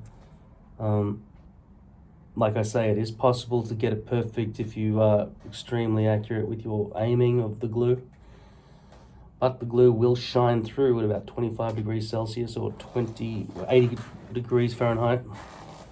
And from that point onwards, any temperature above that is just going to be melted glue shining out through the lace, through the hairs. If people can see your scalp, which they should be able to with a hairpiece, because it's not a freaking wig, is it?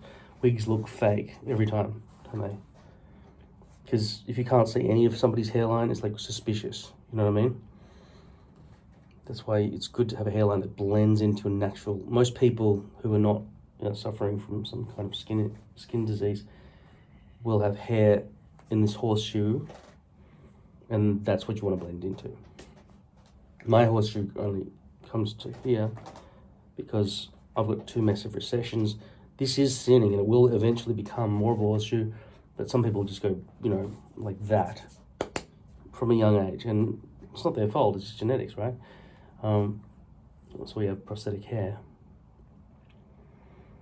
But I just don't see much of a case for lace right now or going forward, given how easy how easy poly is to deal with by comparison.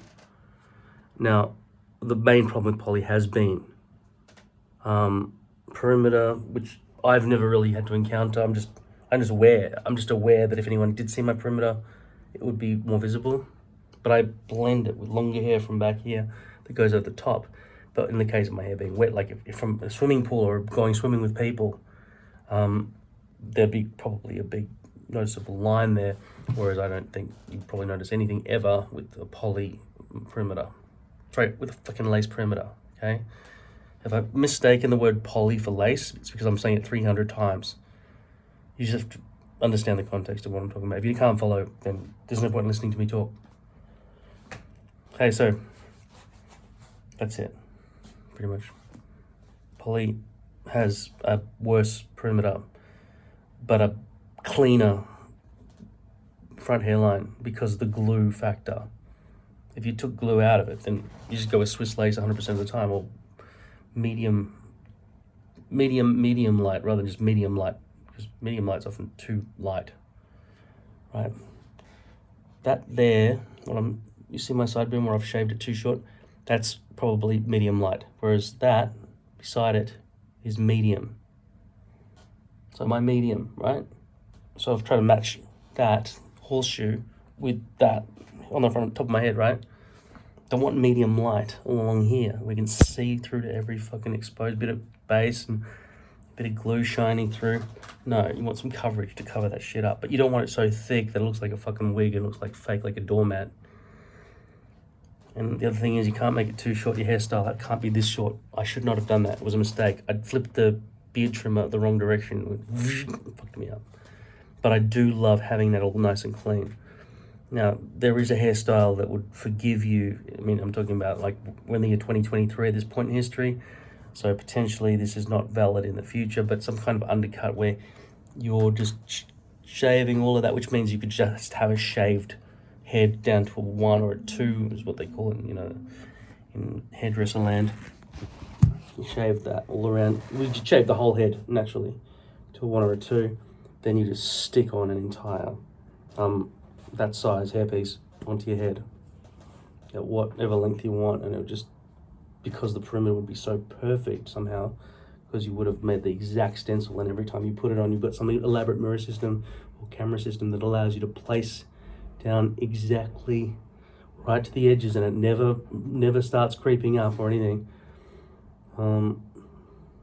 You could potentially just get away with it, but you would need really, for proper stick back here, you'd need to shave that properly, and I don't know how to get that shaven down properly. I can't see the back of my own head, and I don't think most of you can either. And I think most people who are wearing full toppers, that's the hairpiece that goes all the way to the back here.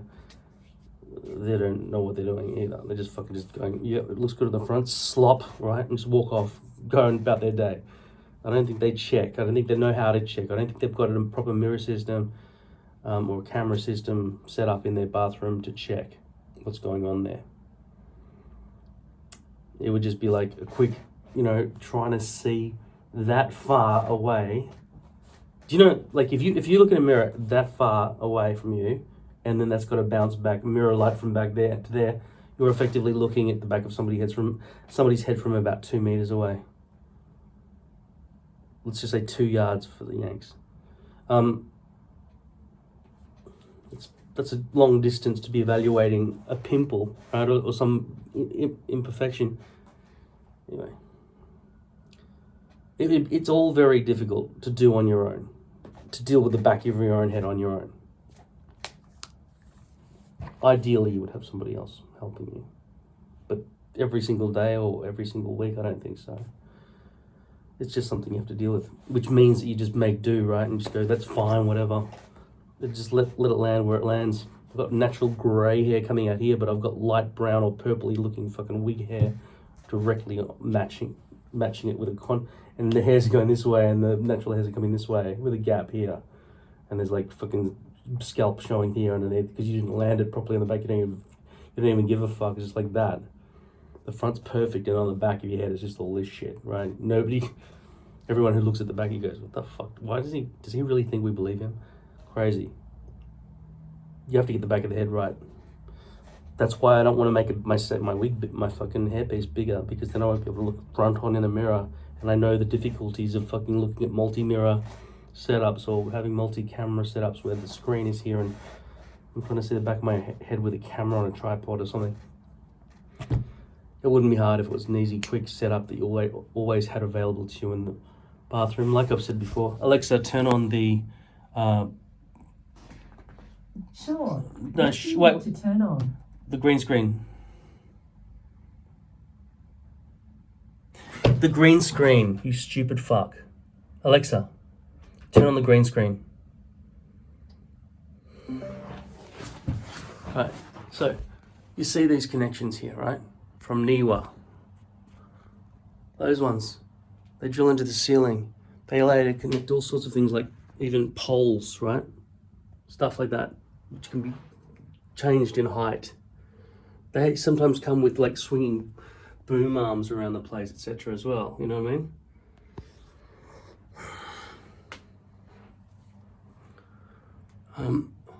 From there, you'd have something like this, plugged in with a light, right?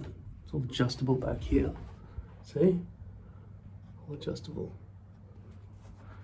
Then you stick a mirror to that, and you bring that down to the back of your head, right? And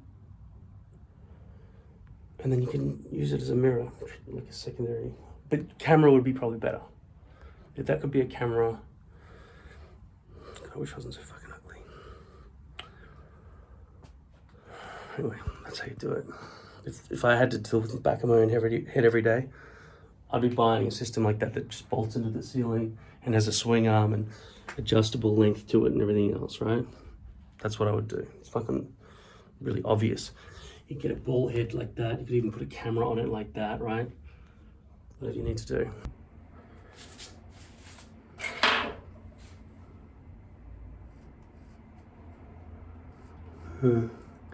Before I stick on this new hairpiece, which is going to be poly, by the way, I'm going to just throw that lace one out. I'm not ever going to worry about cleaning it. I can never get the front hairline nice.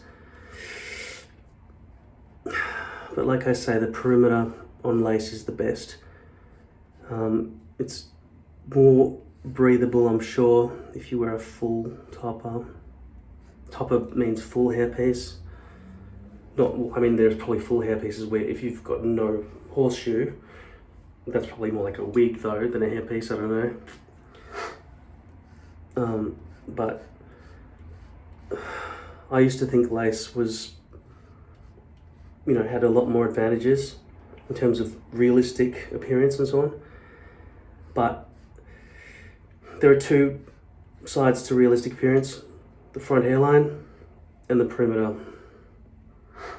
And when it comes down to it, if your perimeter hairs are long enough, they will all disguise the join to a large extent if you're not swimming.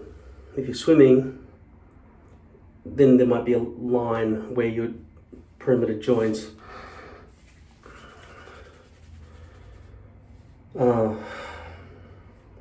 But poly is just so much more convenient. You can pre-glue it, right?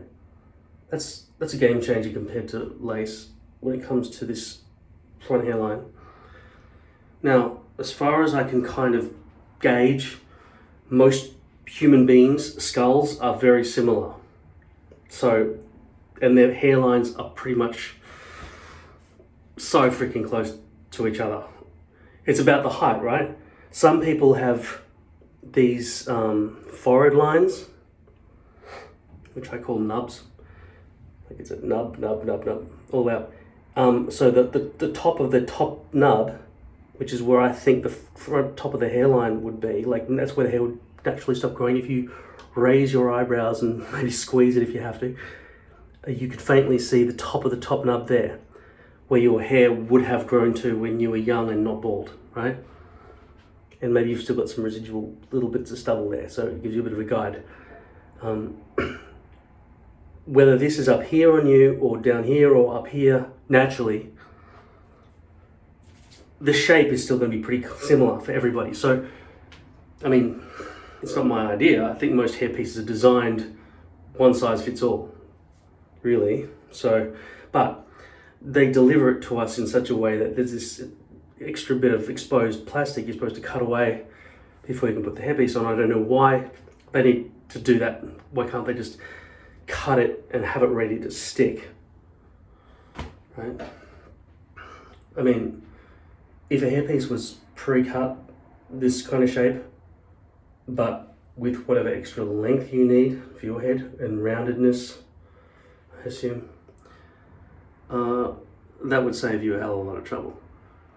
if you don't want to go through the pain and suffering of having to chop out hair pieces, you can just pay pretty much every company that sells hair pieces an extra fee to do it for you. You just have to give them your stencil. Now, unfortunately, my stencil for years has been incorrect. I've just looked at a shape like this and gone, all right, well, it's this amount of centimeters, whatever that is, and then it's this amount of centimeters across that way, whatever that is, cut it into a square, and then leaf shape it into the center of that. But the leaf center point is probably closer to the top, like it's probably less distant from there to there. Sorry, it's probably less distance from there to there than from there to there. So to cut an equidistant leaf shape would be incorrect. It should be more of a low cut leaf shape. And I haven't been doing that. I've been doing it kind of like the center of that rectangle is where I've made the points.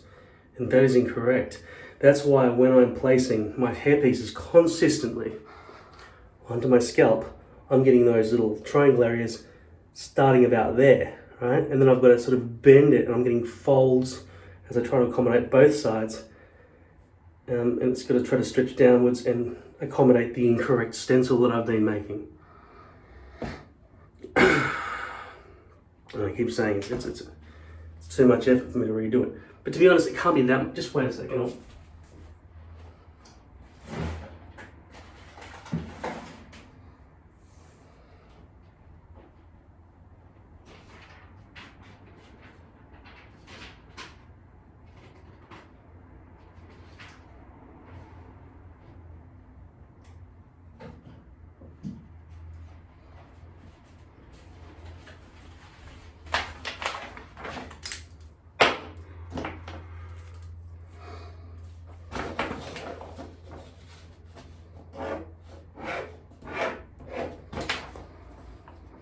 This is about the shape I need to start with, right? In centimeters from the top of my shave zone, which I've kept pretty consistent with the repeated shaving. By the way, the reason this is the distance and this is the shape is because my hair recessions go like that, right? Right, they creep in, and it's right up to there, it's bald, all the way up to there. This has faint hair, which I shave off, which you just saw me shave off. Faint hairs growing there, right? And a few sparse ones there, right? So I shave all that off. And then why don't I go straight across at that point? Because when I put a hairpiece on, I kind of want it to look sort of natural rather than having any sharp straight lines, I suppose. Then again, if I did have a sharp straight line, it might help me with locking. So maybe I should stop shaving that arch there and just try to let that grow so it's just a straight across line there. That would probably help with positioning the hairpiece, to be honest. If you can have a locking shape, then there's no ambiguity about placement. Also, it would use up less hairpiece meat, and I could probably more easily get 3 hair pieces out of a unit. I'm only just squeezing out 3 at the moment from most hair pieces. But considering what I've already got to play with right now, I'm going to measure this exactly, right? So from back there, that's right on the hairline, isn't it? On the perimeter. And that's in the center, or it's as high up as it goes. And then I'm going to figure out exactly where the top of the top knob is. So I'm going to go there, 8 centimeters. So for me, that's 8 equals 3 inches. 3 inches from there, from the top. Has to be exact. No, 3 is not enough.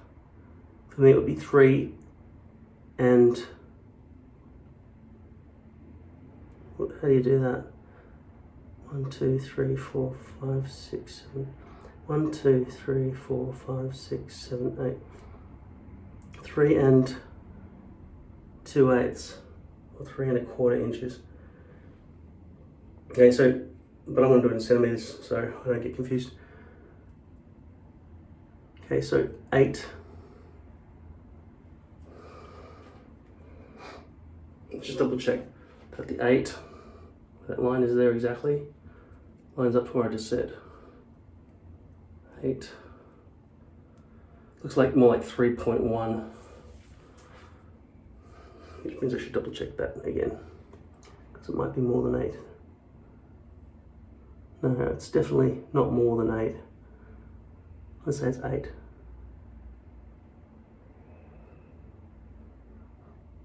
Yeah, 8. So 8 here.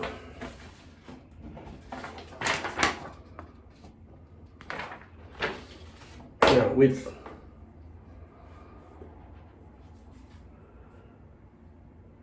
We need to fill in all of that gap, so I'm going to go to the widest point. Right. I feel like I need to mark this on my forehead. I'm just going to have to put little dots on my actual face. I'll just have to do it. It's only once anyway, isn't it? Once every 5, 6 years, 10 years maybe. Okay. I mean, there are things like eyeliner pencils I could use. From there to there. 8. Wait a second. Is 8 too high? Maybe I need to go 8.5. Yeah, I want to go 8.5 now. Surely it's not 9.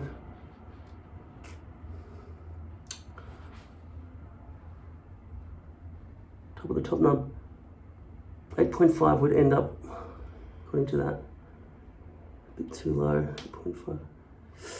It's too low. 8 is a bit too high. 8.5 is safe. I'm just going to have to do 8.5, which corresponds with, so if I go 8, so halfway through that 9 marker there, 8.5, yeah, that lands on the 3.2.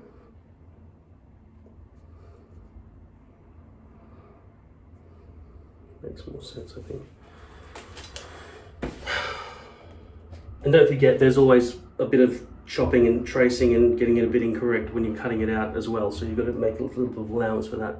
And also, don't forget, when you do cut it out, you always end up with a few chopped off hairs which lead to exposed base, and you've got to trim that. So 8.5 is the safest way to go here. Now, let's go sideways. It's the widest point. Let's say there. I'm going to go from that edge tip there of that metal bit there, all the way across. Probably some of, well, should I just do the bottom part of it?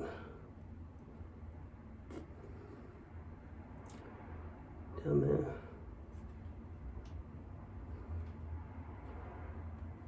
I'm going to say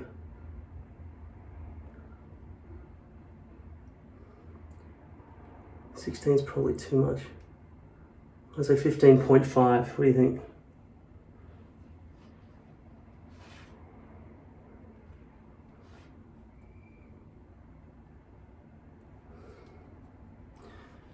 $15.5 is equal to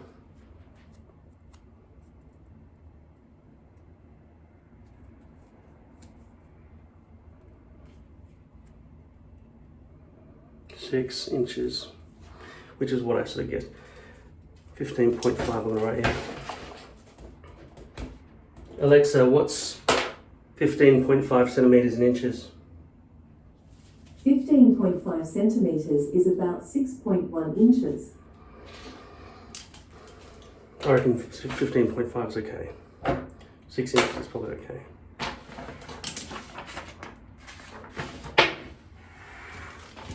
Okay, so we're gonna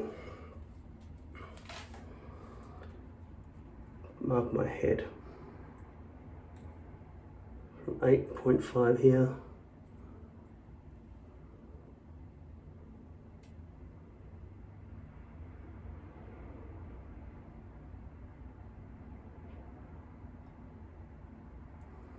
compare to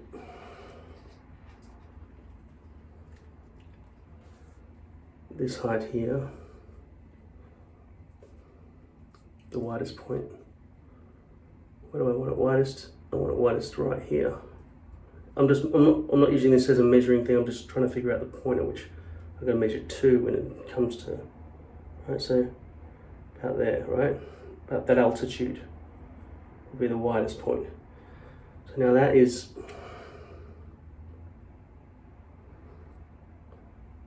the distance there is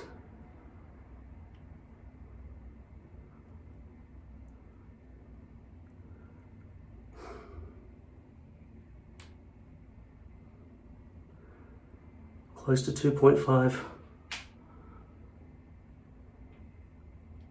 but a bit more. I want to say 2.7 just to be safe. I think it's at 2.7.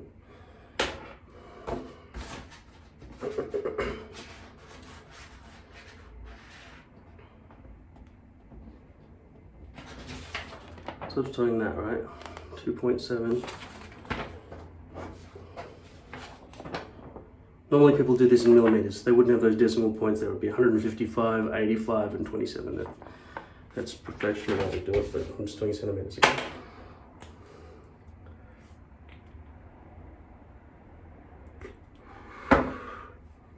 Now the curvature from here to here, that'd be very shallow. Let's assume the center's, I'm going to say the center is exactly halfway between 15.5, right? So that's 7.75, right?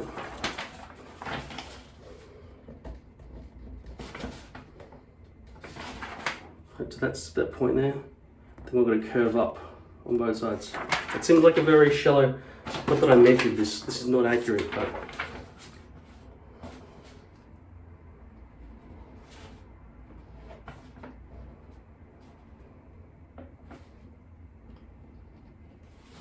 and then it's pretty much going to be like that shape, right? Whereas before, I was doing something more like this.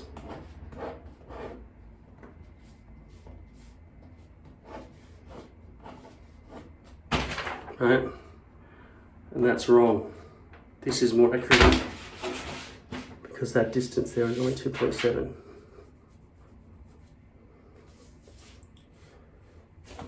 So I've got everything I need there now to draw that on a piece of plastic, get those measurements correct. But for now, I'm just going to stick this on my head. First I'm going to clean my scalp.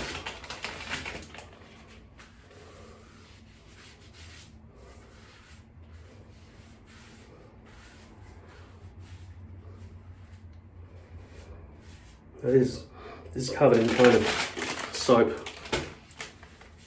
so I really need to wash it. I'll use soap as well, just so there's no chance of saying that it wasn't prepared properly.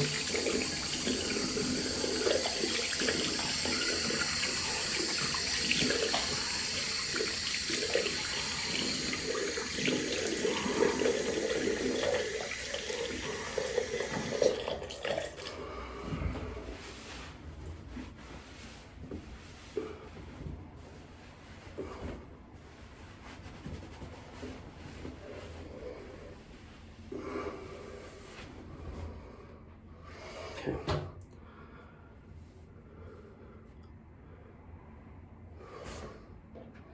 Now this might still have a wet puddle in the middle because I put quite a bit of glue.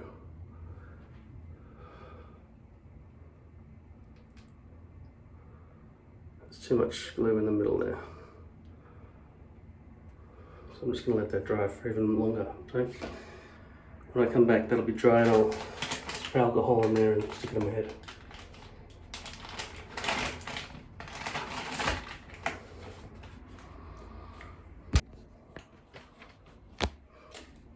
I'm very, very, very depressed, as you call it, or heartbroken, is real life. I just don't want to talk about it. I can't be bothered, but the show must go on, because otherwise I'm just going to have this hairpiece on and there'll be no way to explain how it got on there.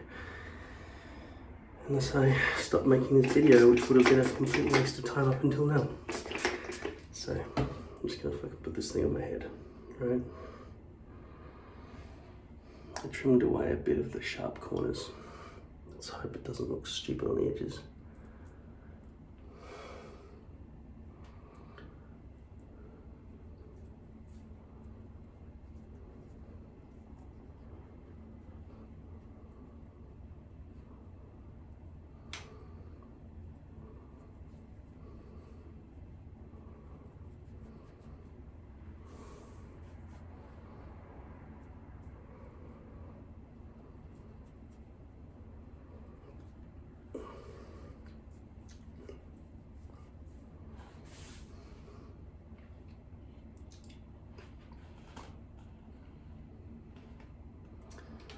There's some exposed base there that should have been cut off. That's not sticking at the moment, not yet. But it's only been a few seconds. That's not a good spot for it to land. Oh man. Maybe it needs to join up higher. That's the spot where it needs to, where the peak needs to meet. Not where I measured it before, I suppose. God.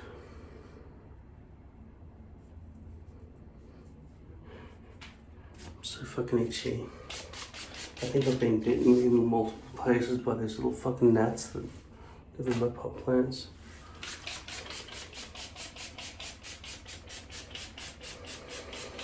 I'm getting so frustrated. I wrote a letter to my sister and my mum. Sometimes we write, all three of us together. I rarely speak to my sister. She's estranged, like from the age of 5 onwards. But occasionally she comes and fake smiles.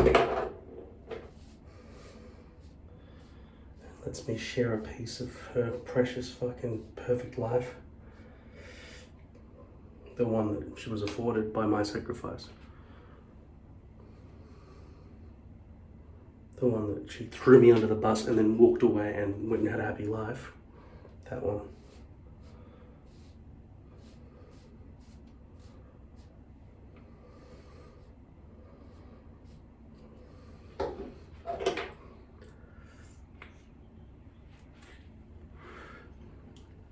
I never know what to do with the back here, and I don't know why some people's heads have this hairstyle that just always works back there, because that's always very difficult for me to make look good. Would have helped that I didn't shave off my sideburns.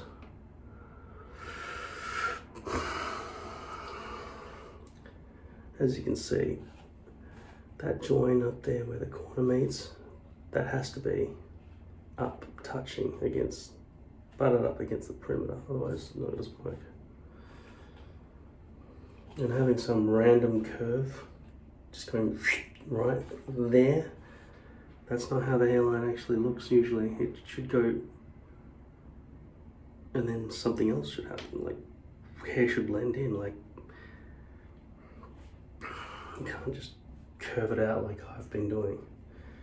It needs to be more considered when making a stencil. It might even need to go, I don't know.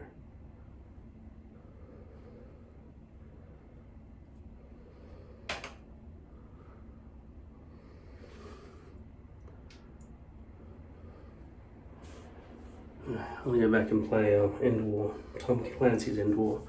It's an old game, but I've got to distract myself. I woke up thinking that today was going to be different. Exhausted and sick, and I thought the motivation would come back, but if I ever have a clear head, it's all the bad memories that come back. So I've got a brushed back look right now, which I feel like I'm kind of getting away with. This is a poly piece, which I prefer, and I just can't see myself going back to lace anytime soon. I don't like it. This is so much easier, so much neater, and the glue goes all the way to the edges, and when I get out of the shower I don't have to worry about all the glue that's peeling off around the front. The joint at the back, when it's covered, you can't see it. Just like I said, it's only when you go swimming or something like that it would ever be a problem. So yeah, I think in most circumstances, if it's not too hot for the rest of your scalp, poly's the way to go.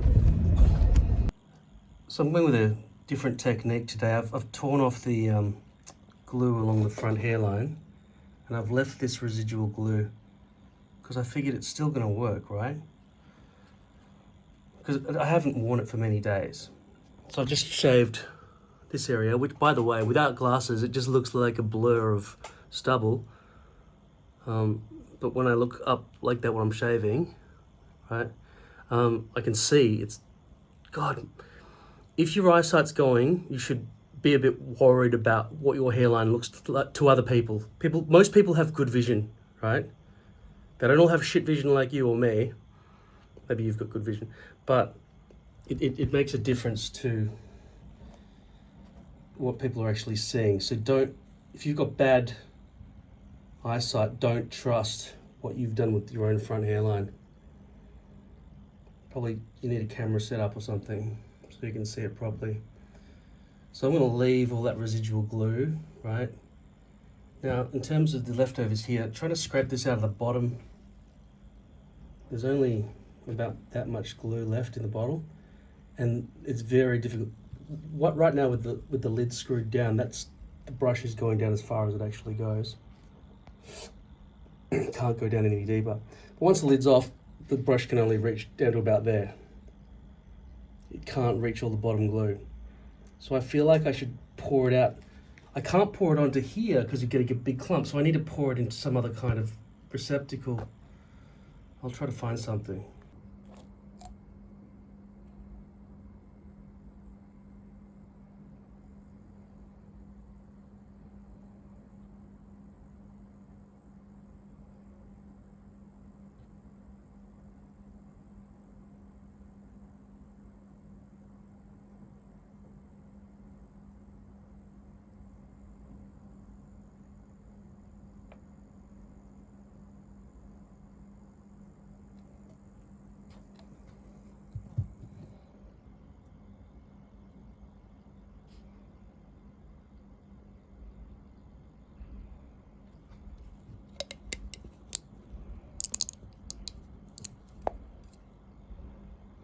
I'm just going to leave it like that for a while.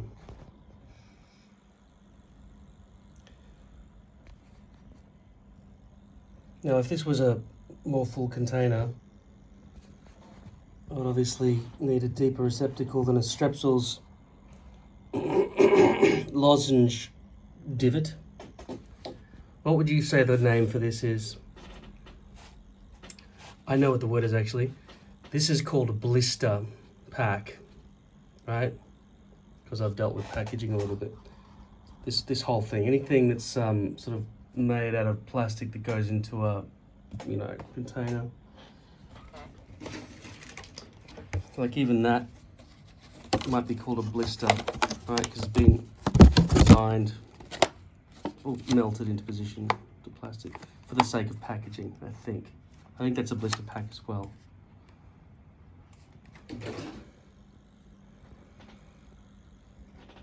So let's see if this...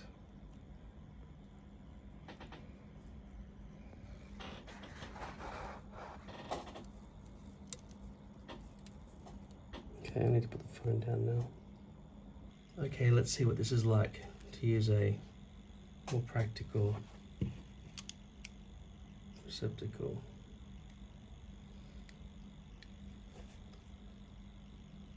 This glue looks a bit old. See, I can't really move the camera around now that I've positioned it on the tripod. Look at this, see?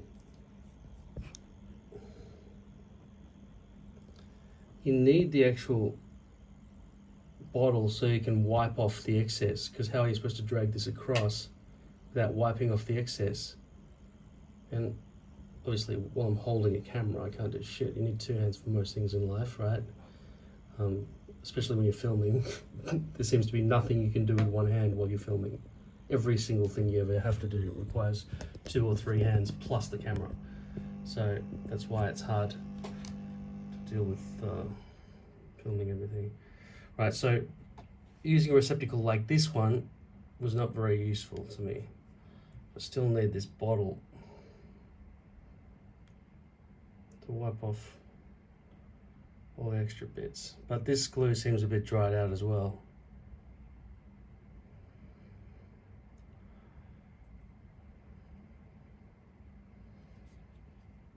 It's just going to be messy. Plus I feel like I need a Stencil. This fucking magical... I'm just going to see if I can get it on here now. I'm making a huge fucking mess. I should have wet the underside, see? This is just bulking out. It's really hard to... It looks like the whole thing's going to fall into there, so... I don't think the Stencil's idea was such a good idea.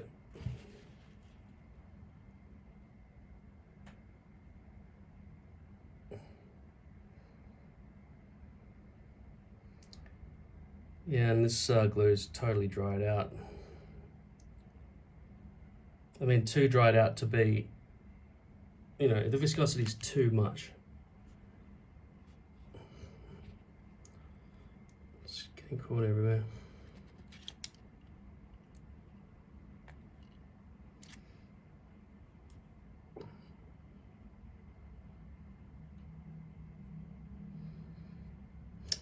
Fucking hell.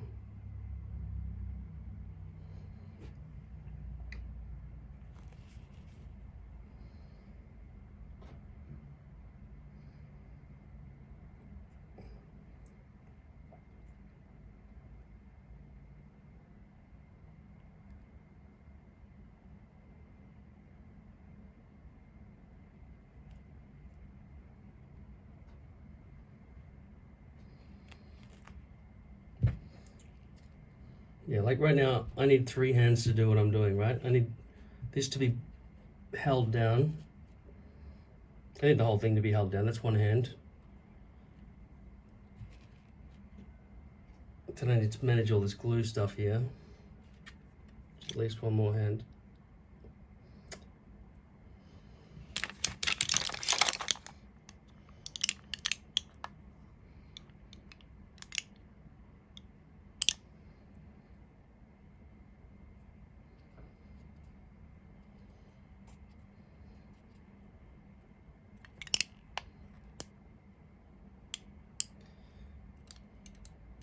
Oh yeah, this is a great idea. I'm joking, it's not. Very bad idea. Look at that. It won't even, bubble won't even pop. It's like roll-on deodorant. Alright.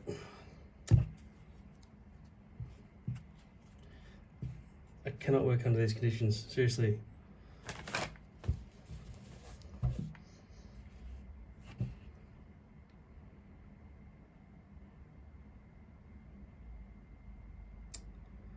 Yeah, you should always wet your hairpiece before you start pre-gluing it. Because depending on the hair length, it's going to bulge out on the back. And you need it to be flat so you can apply the glue properly.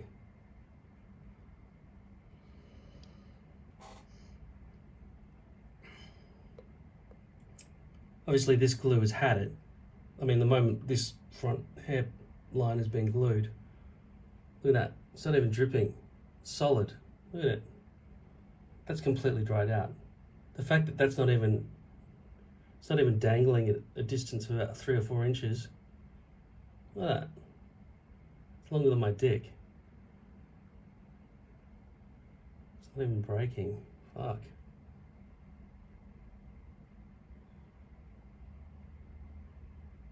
And now it's longer than my dick. Alright, here we go.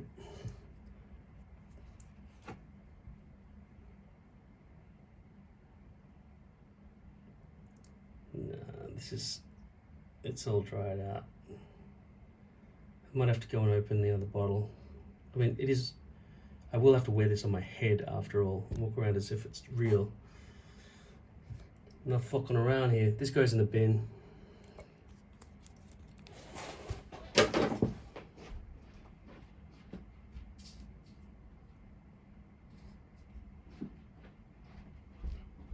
I got another one.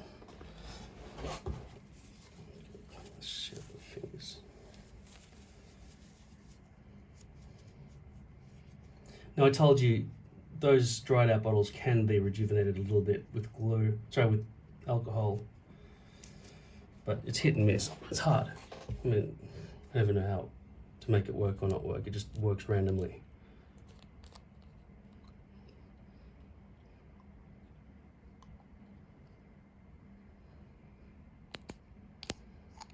This looks brand new.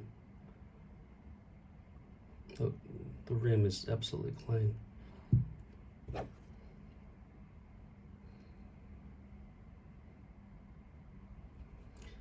Even though it's brand new, that doesn't mean the hairpiece doesn't need to be held into position properly. If I was wise, I'd get rid of this thing before the hairs get stuck to it.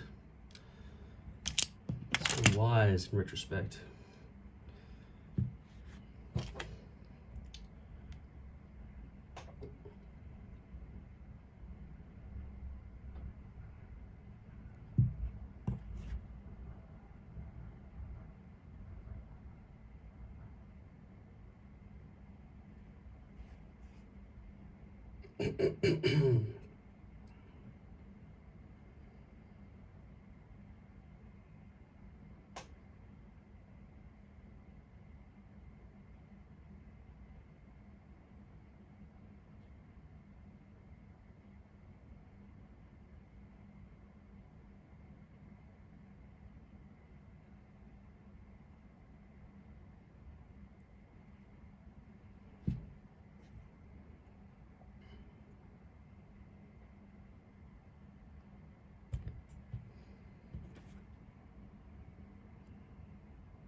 What size glue would you guys buy mostly?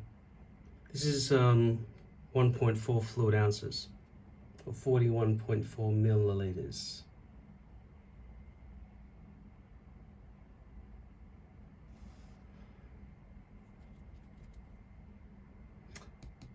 Maybe I should be getting a smaller bottle. But it's just all impractical because the brush and the bottle together don't really work well. They should. The problem is, if you have a whole bunch of brushes, where do you put them at the end?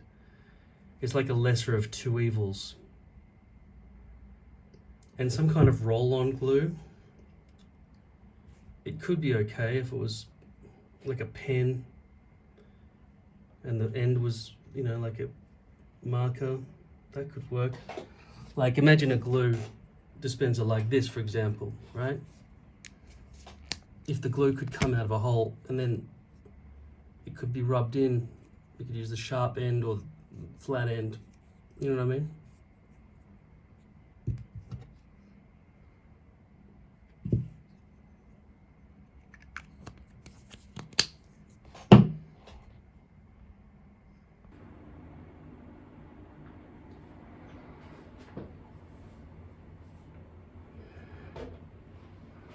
Okay, so you can see where the faded area was. Probably got some dead skin cells, some sweat residue, and just basically been exposed to air. This is all new around the front, so I just peeled off that front area and did that. by the looks of it, if you hadn't seen how the sausage was made, you would assume it would have just been easier just to do the whole lot. Why bother with just the front?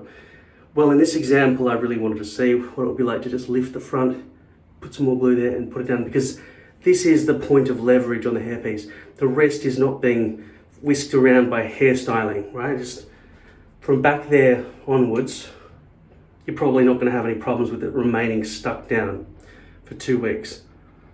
There will be some dissolving, some sweating and so on underneath, but so long as that water can wick away somehow, it needs probably holes in it because it's solid plastic, it'll just cause your sweat to just build up in a big water bubble underneath if you don't have any kind of air holes or some way to get rid of it, which is why I recommend less.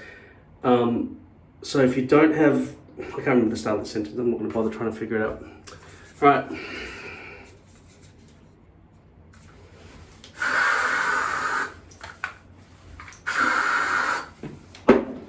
So here we go.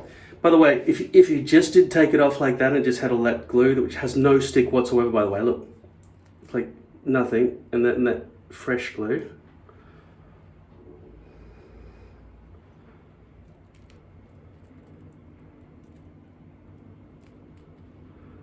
I shouldn't have done that.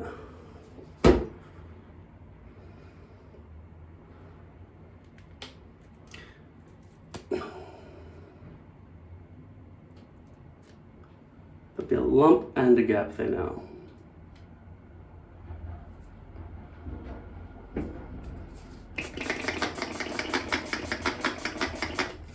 Shiny all over. Bring it back from this direction so I minimize the glue here on the forehead. I prefer a bit of glue on the back perimeter than along the forehead.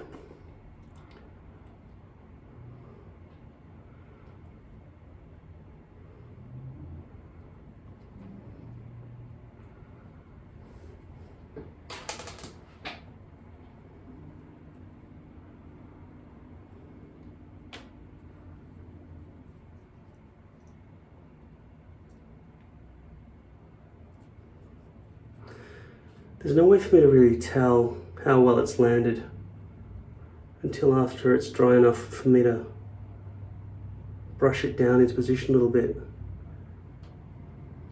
So I never know how far off I am. All I'm doing is sort of semi-gauging how well the front has landed here at the front perimeter right here.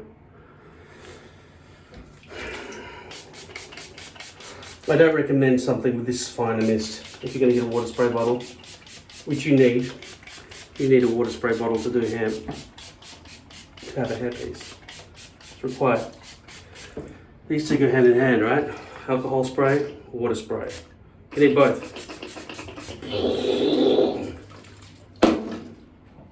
You also need a comb, not for combing your hair, but for picking out bits of glue and shit. It's a tool. You need a hairbrush. Probably better with wide bristles, widely separated bristles, so that you don't tug on the hairpiece.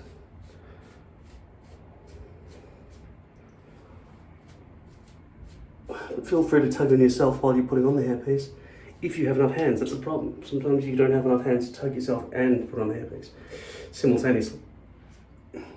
It's easier to put the hairpiece on first and then tug, or vice versa.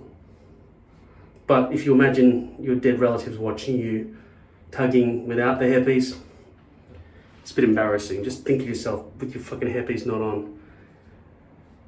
I mean, I do it. Nobody can see me, except for the dead people and the angels and the little cherubs in the sky. Apart from them, and I feel like they're not telling anybody, unless they're having a big laugh about it. When I get up there, they'll pat me on the back and just sit down with popcorn and have replays. That's if I'm in the good books by the end. They might be so repulsed, they give me a ticket straight to hell.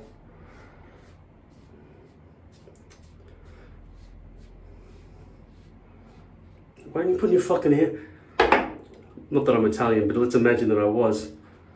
Hey, why didn't you wear your fucking hairpiece when you fucking jacked off? We was all watching you. Your mother was there, your aunt, your fucking grandma. She was repulsed. She had a heart attack. Even if she's in heaven, she died again. A ghost had a fucking heart attack over there. That's really shiny. Positioning looks kind of good. Feeling it, can't tell yet how bad the gaps are back here, etc. Don't really want to know, to be honest.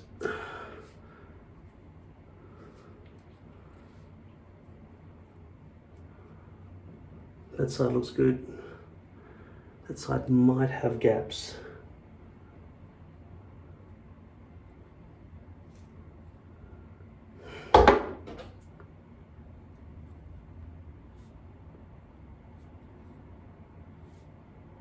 Yeah, I'd say that gap's too big.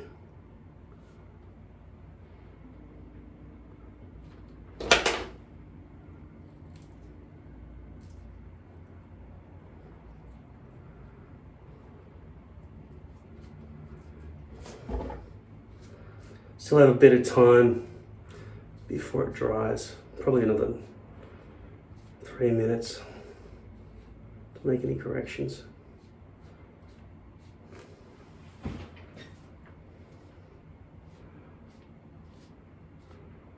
I'm going to get an Uber to my vehicle. Then I'm going to go and spray my vehicle so it looks cool after I've put it through the car wash.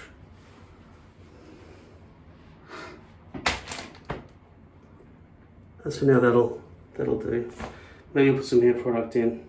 I don't want to get my hands dirty by putting this in. I just want some spray, but not hard spray, soft spray. But I don't think I have any left. So I've got some of this. But this is a bit jelly. Jelly sounds wrong. I'm saying gel-like. Jelly is not gel-like. So gel hardens to become rock-like, not gel-like.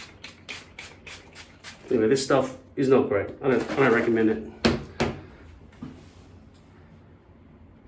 I have no other kind of. Hey, look at this though. This is one thing I bought a while ago. I was thinking this would be like Shine Killer. Shine Killer is amazing. I could just rub that on there and the shine would go instantly. Love that stuff. This stuff, I don't really think it works.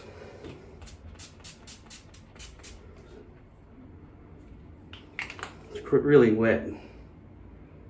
Setting spray, it says. I don't really think it's the same thing. Just leave it there anyway. Hopefully it won't drip into my eyeballs.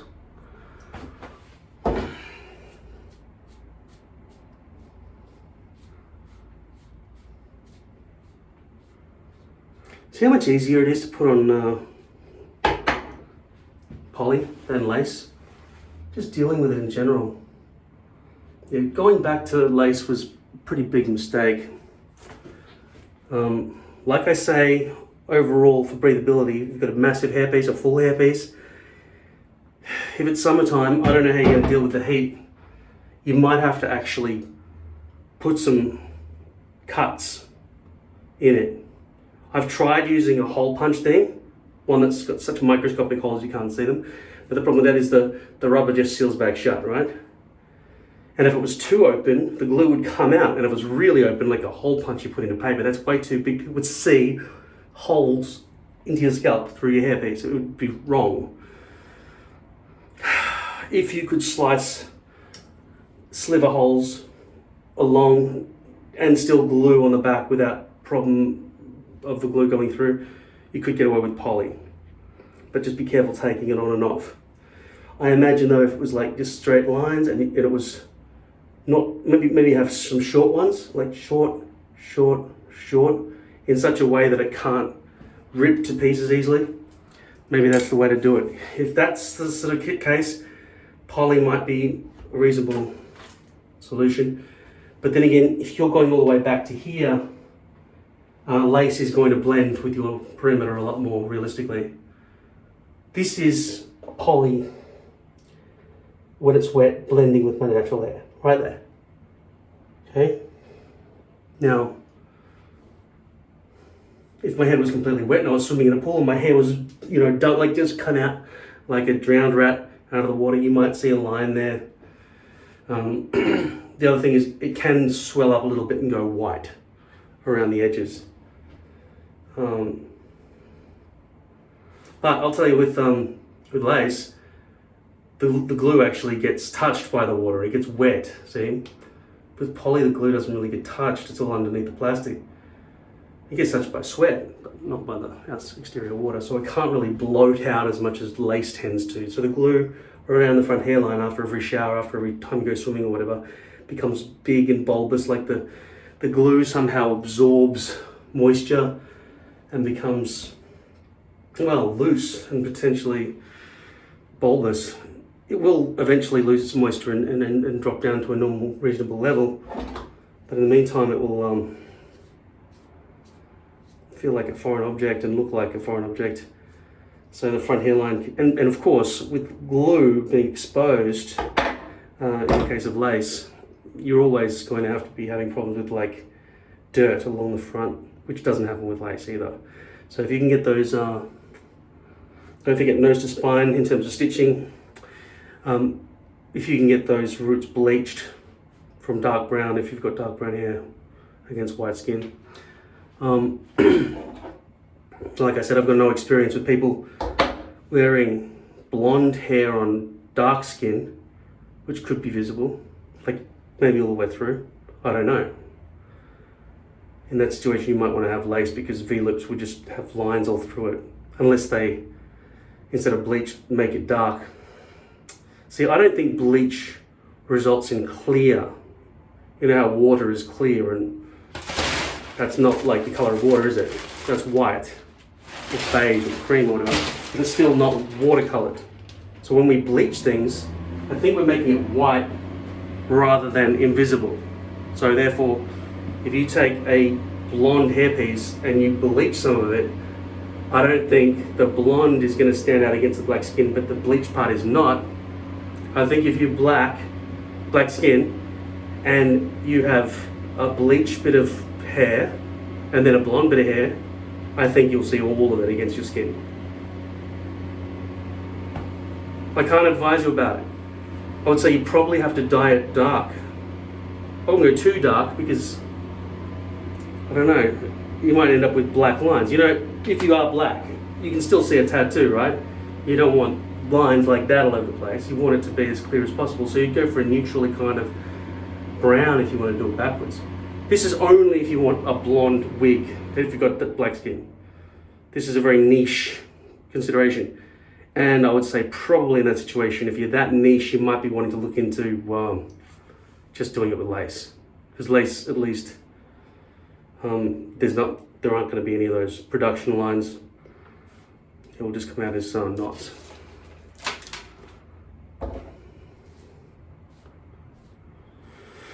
Yeah, right.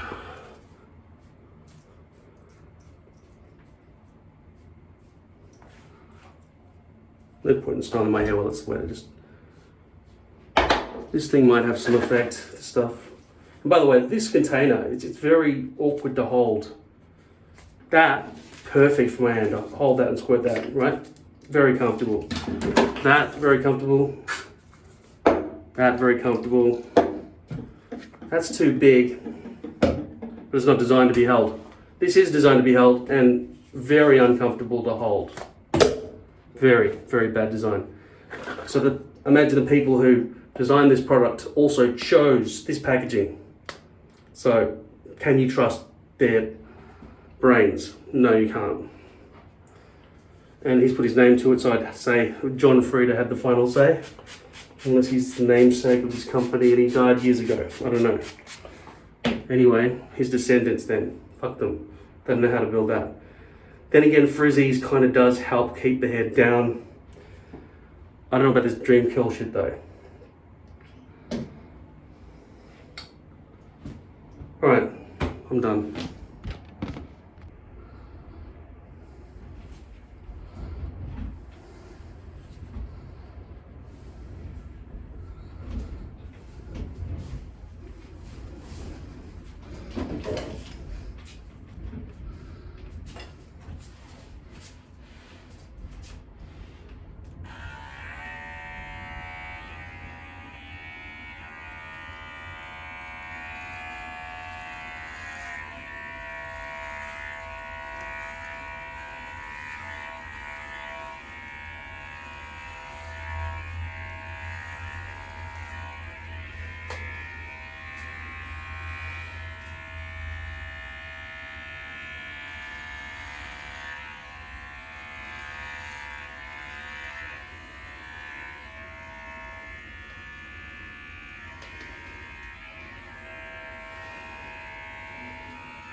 Guess this channel isn't just about stick on hair, it's about hair management.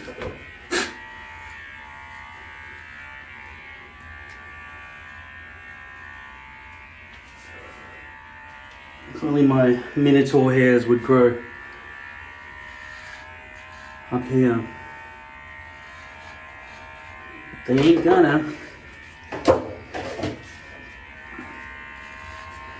Got this freaking skin tag that's been pissing me off. Get that burned off.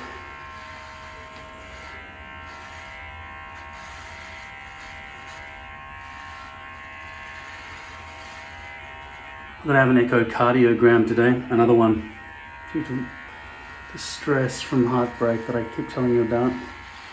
It's finally caught up with me at the age of 45. I'll be 46 soon.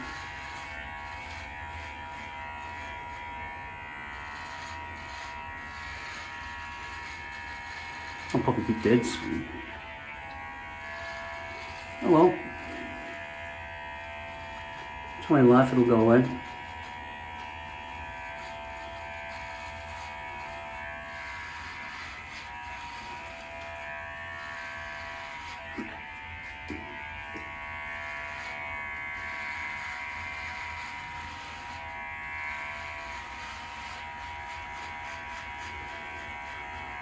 It's very difficult to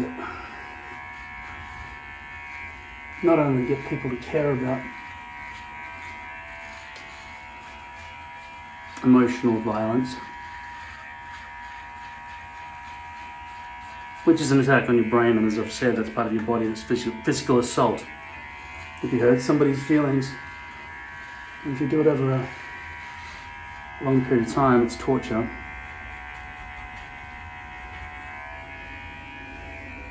And I would suggest self-defense, but courts probably would say your physical retaliation against somebody who's harming you emotionally to be just an outright attack.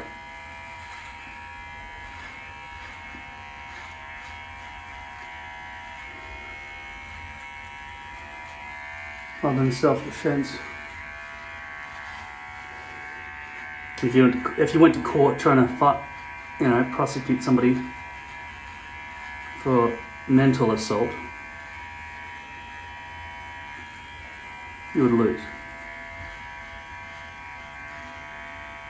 You simply don't have the technology to see the damage that people are doing to your brain. I mean, I'm about to, I'm on the verge of having a heart attack now, so I've got my heart monitored and my breathing's all fucked up and stuff. You could say that's from vaping, but I started smoking in the first place. Firstly, as a way to self-harm, so that my father would care. And eventually, as a way to actively work towards suicide. And now the emphysema and all the other things are catching up with me. But the heart palpitations, those panic attacks or whatever else they are, whatever echocardiogram and the cardiologists are going to say about it. They started before I started smoking. I started smoking late at about 28 years old. I'm 46, 45.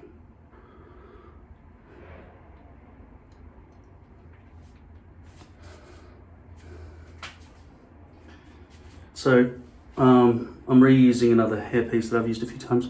Starting to get greys up in here too now. That's gonna just get grayer and grayer.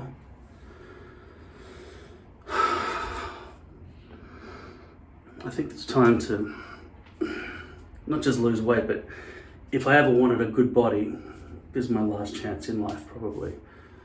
No point in having a great body at the age of 75 or however old I get to be if I'm forced to live that long.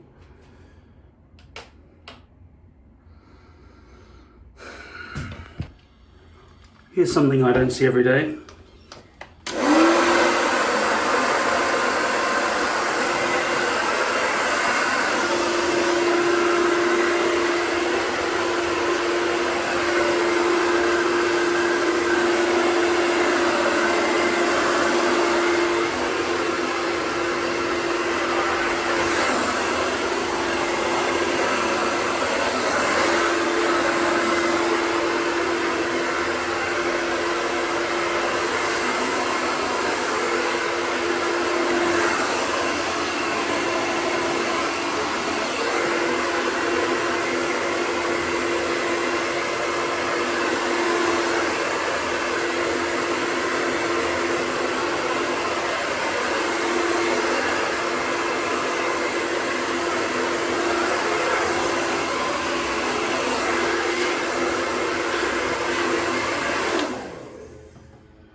Look at the color difference. I don't want to make it too short. Wait, I'll do it after I put the hairpiece on. This.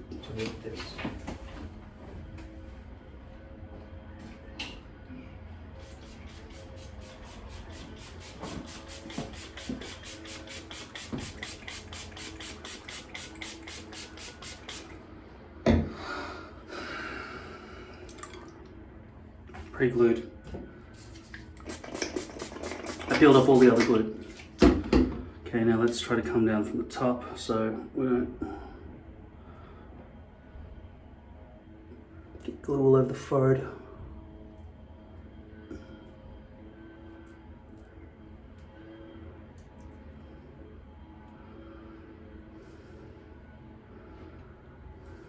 Feels too low here. Feels like it should be up there, but it's down here. In terms of the placement for the hairline, that seems about right there.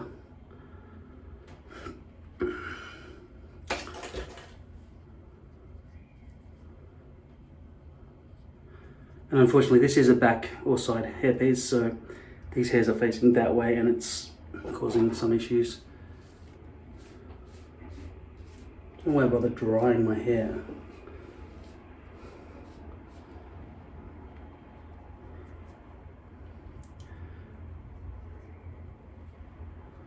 Yeah, if I do dry my hair now, I think I'd probably choose cold setting. Cool, right?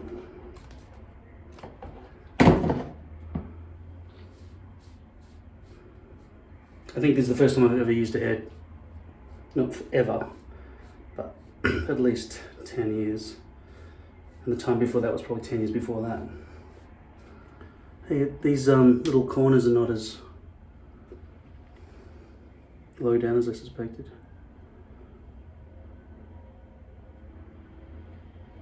Feels like good placement.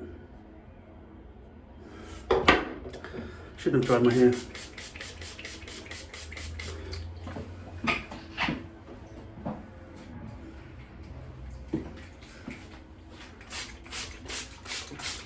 Yeah, this is significantly more.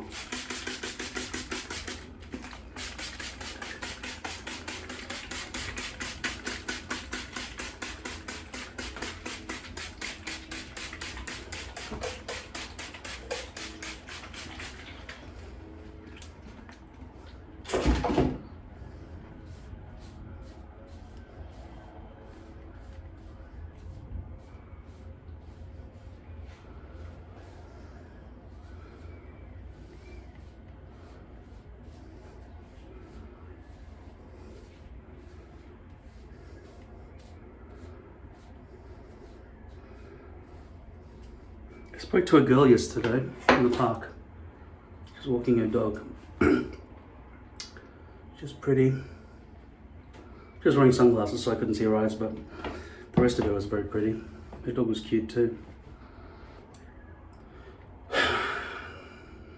And she didn't ignore me. She had a conversation with me. Not a conversation, just a, how old's the dog? No, he's scavenging, she's scavenging. I think it's good to get out to dog parks, to go and meet dogs. Usually I'm too shy to talk to the owner. It wouldn't seem that I'm shy to, but real life people are different from this little black dot. You.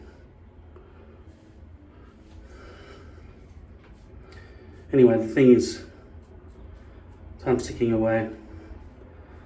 I'm not a good catch. I mean, I'm fucking depressed out of my brains all the time. But Elon Musk said something interesting in an interview I heard with that Jewish comedian host who talks about news and stuff. I can't remember his name. Bill Maher? It was a great interview. Anyway, Elon said, if you have somebody in your life who you love, if you're in love, you're 50% happy. And then if you have a job you love, you're another 50% happy. So that's what you need to get 100% happy. A job you love and someone you love. I mean, he seems like a good, wise, intelligent dude. So, I mean, obviously, those two things would improve anyone's life.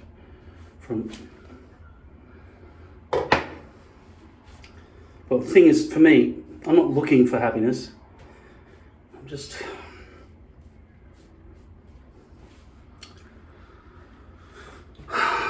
I'm waiting to die.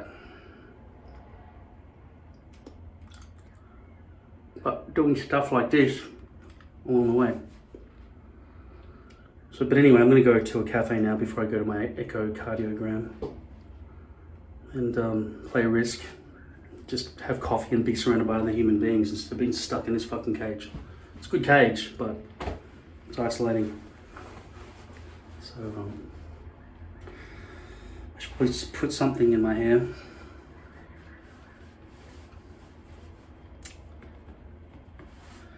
I don't want it to go hardened, and I don't want flakes. I put this stuff in yesterday, but it seemed to cause some white flakes on my black t-shirt. There's this stuff, which is like a clay. They call it clay wax. Pretty much like a soft version of muck. Muck is the best, but you need to soften it. So this stuff is like pre-softened muck. It smells like petroleum.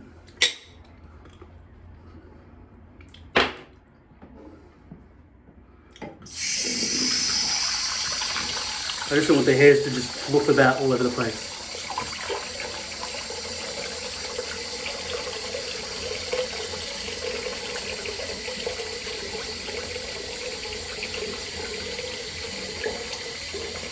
And that front hairline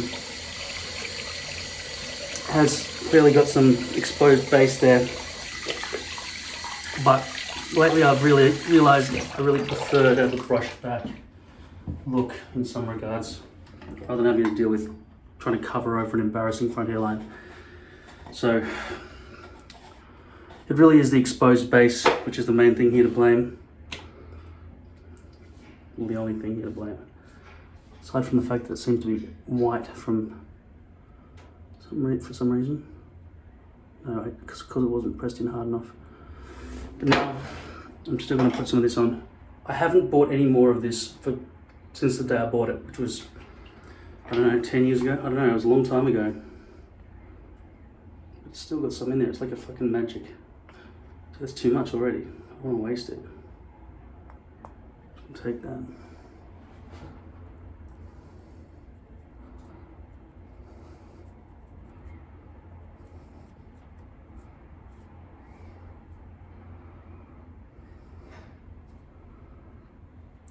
There's some sort of whitening of the plastic for some reason, I don't know why. I've got indigestion. I'm gonna go. Any health problems. 7th of May, 2023. Well, we have a new King of Australia, King Charles III. First coronation in almost 70 years, I think. The last one was in 1956, was it? That was Queen Elizabeth II. How did I feel about this? I've got so much going on with my family and stuff that it's hard for me to notice the world around me. I'm glad there's some movement going forward. The Queen has had probably almost as many mentions during my lifetime as Jesus Christ. And we measure time from the birth of Jesus, so you expect there'd be a lot of mentions of that bloke. But the Queen dying, that did touch me. The coronation, well, he was already king as far as I knew. I didn't even know there was a coronation coming up. I haven't been watching current affair television or anything like that for a long time.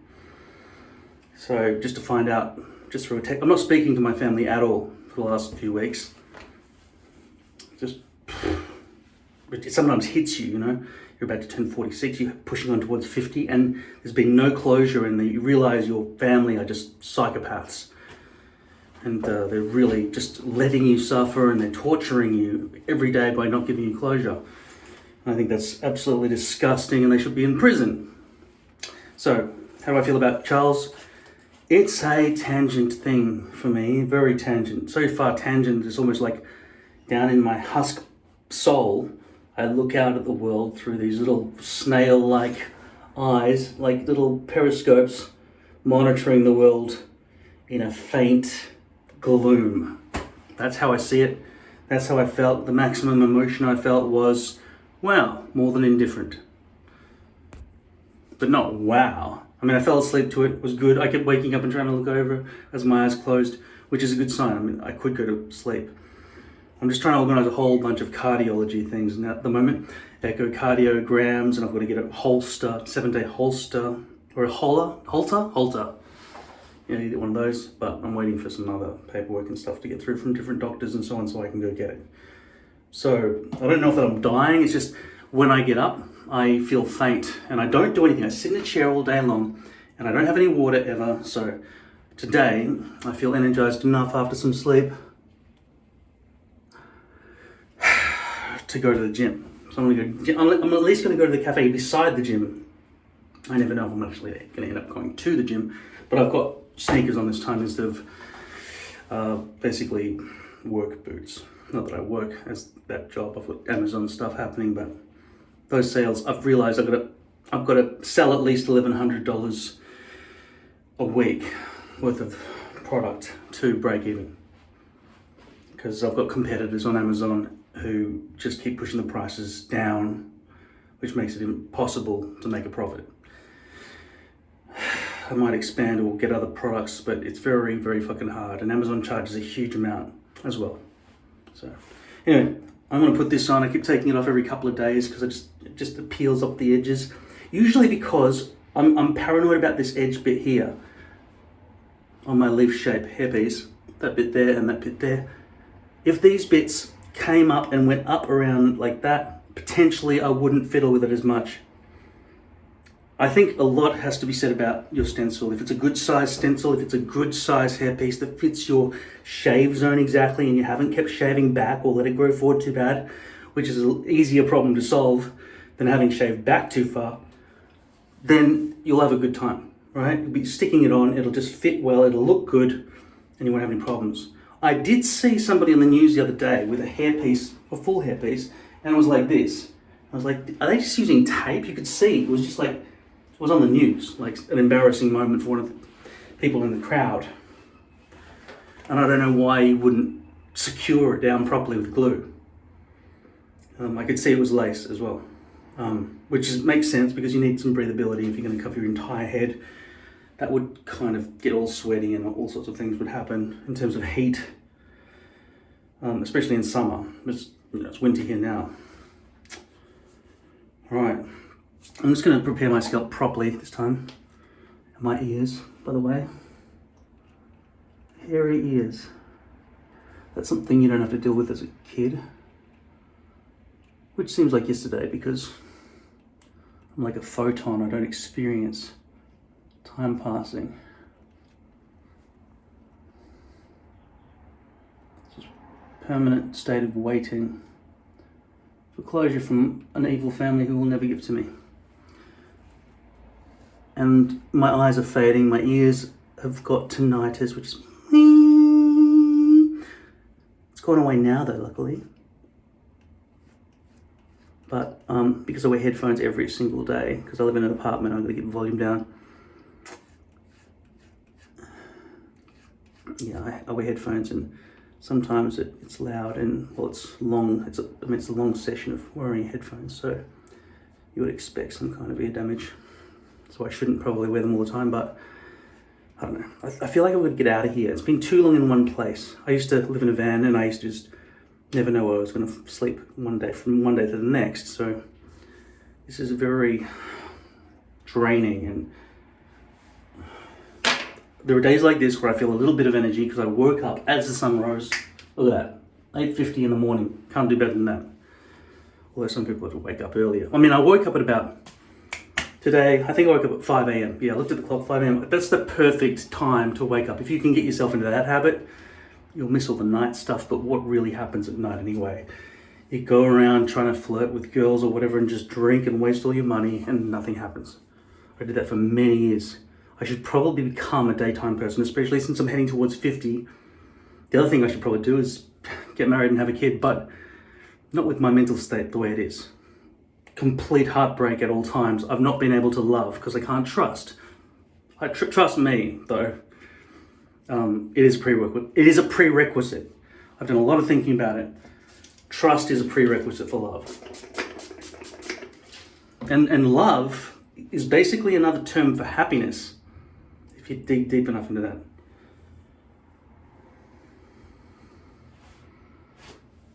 Okay. So I can stick this on nicely. Not a great shape.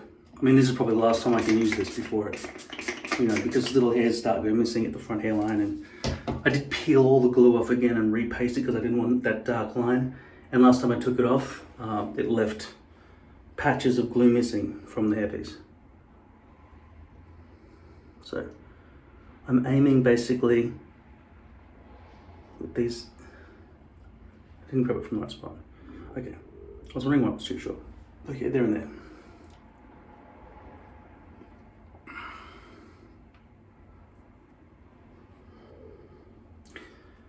And I've got to say, this is so much easier than lace. I mean, that's what this video really is about. Lace versus poly. I mean, I went back and tried lace. Just from that, what I just did then, put it down, then lift it back up to double check. When I did that with lace, the hairs came out of the bottom of the hairpiece and it disintegrated all over my scalp, and I had to do a heap of cleanup. That's the cleanup I've got to do for this one. Nothing. It's amazingly easy. Okay, it feels like it should be down just a little bit there, making sure there's no folding, no gap, no overhang. I mean, I'm sure there are slight gaps, but not significant. Also, I've got to worry about this extra thing because my hairpiece is shaped like a leaf. I don't want these annoying bits here to be lower than where they need to be. They need to meet right up there, right up at the temples.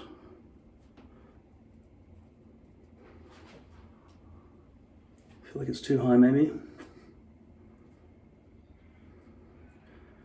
Now, I've done a lot of research recently into a new product to sell on Amazon, and I've been looking into a solution for this.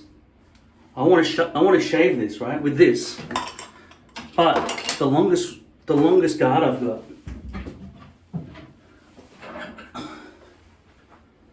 is this one, 22 to 24. 24 millimeters is 1 inch, right? Now we saw 1 inch last time I did this. It was too short. It was too short. I need the hard ruler. I can't use a soft ruler for this. But I'm estimating that's about 2.5 inches of boof right now. To go down to 1 inch is just too short, and it forces me to have to cut the front, which I don't want to do. Because as I cut the front, I have to fit the perimeter, and I have to make sure that the fringe doesn't mismatch the rest of my head.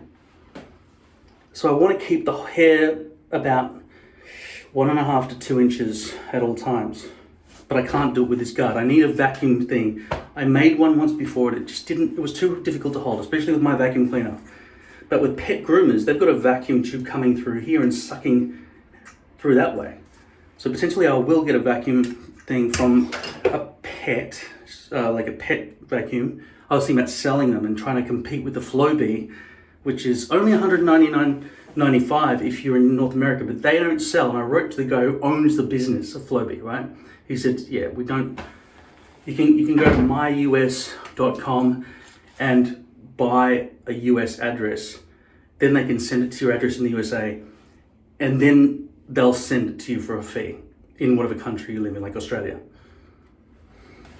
I had a little bit of a look into that, and then I started looking into FBA repackaging, because if I can get stuff sent to America and they can repackage it for me as a new product with my logo from my company, that would save me having to deal with everything from China. Because there are some things that are sold only in America, like robotics components and so on, which I am deeply interested in.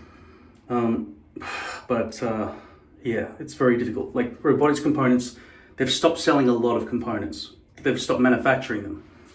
And they've streamlined it for maximum profit, but that means a lot of the parts that I needed to build the things that I want to build, like sex machines, have disappeared. Because I think building a sex machine robot is going to be the most profitable thing I could build and mass produce. And I would sell it as a kit, so just draw up some instructions and send them all the components they need, repackage it with my logo on the box, and just say, all right, these are the instructions to set up this thrusting fucking machine to take to bed with you. Let's fix this hair.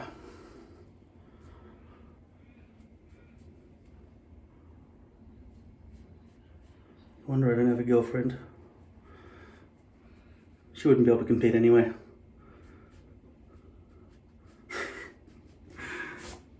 I've been starting to get more into watching VR as well, so my eyesight's deteriorating a lot as well. VR and headphones, I'm just out of this world, lying in bed, just drinking, jacking off with my robot. This is not how I do it, by the way, I just call this. Anyway, fix the hair. I don't do it like that. I do them like this.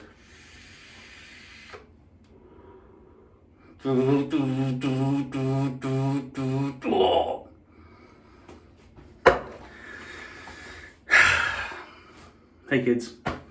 No, don't bring kids to watch my show. Alright, do not let them watch this. Alright, I got this one. This smells so good, this stuff. I've had it locked away in a drawer, I forgot I even had it. And it's good. It's a good size bottle to hold. Not the girth of my cock, actually, if I think about it, but I haven't needed to actually handle my own cock. Also got a robotic unzipper and aimer in the bathroom, over the toilet, so I don't have to touch my dick ever. And then in the shower, I've got a whole bunch of Jetson type hands which scrub me and get under the balls and everything. Why do I have to resort to such crudeness? Why? Because it's better than just saying normal things, isn't it? Because that's just fucking boring.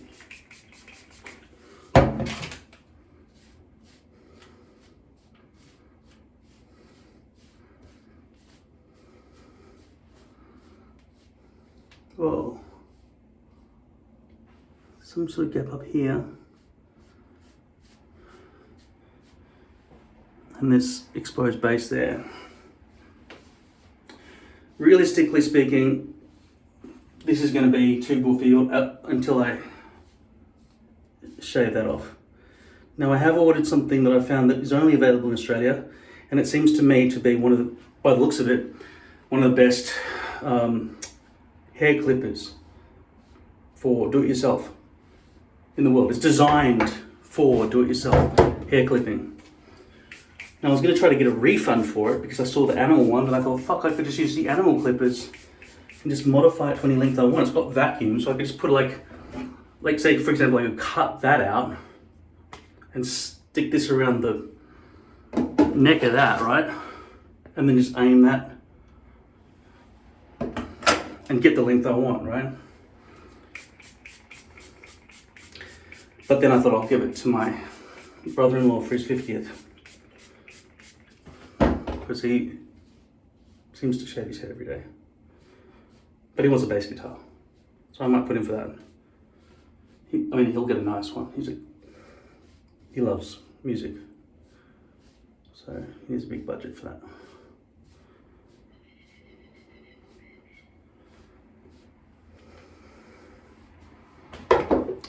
Yeah, so that looks kind of dirty and ugly because of the exposed base. So that, basically this hairpiece kind of had it. Now, let's see if I can neaten this up. I've told you before about sideburns. If they're thick and bushy, it makes you look a bit older. But it gives you a feature on your face. So if you have no stubble or anything, it doesn't make you look as plain. But I look sickly pale as well at the moment, as always. All right, let's go with the sideburn length of 12 millimeters. Now that's too long, isn't it? Probably want to go about 9. That's 10 to 12. Let's try 10.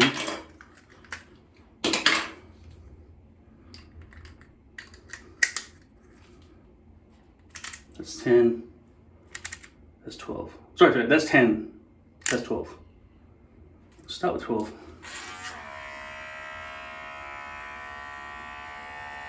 Nothing. 10.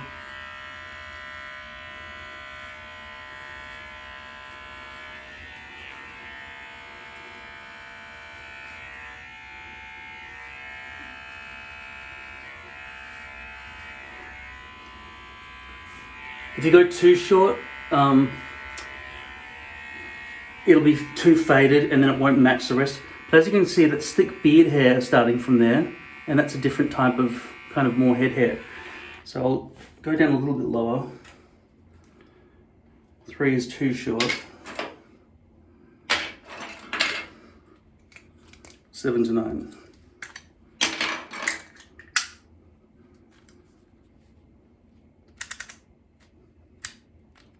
Seven, 9. Start at 9.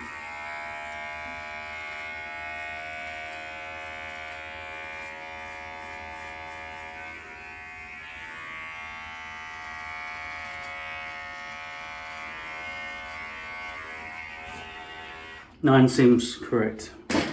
Just under 1 centimeter. So 9 out of 24, what should I say? Yeah, 9 millimeters out of 24 millimeters. That is the fraction of an inch that you need to calculate, which is just under basically half an inch in length here, if you're using old man speech.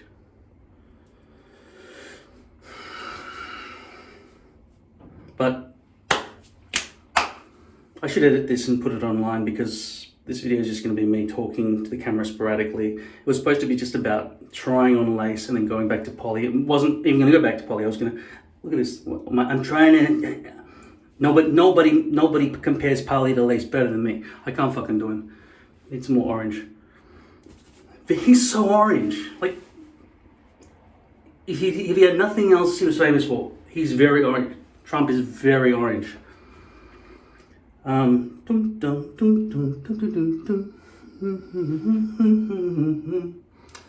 What do you get when you guzzle down sweets? Eating as much as an elephant eats.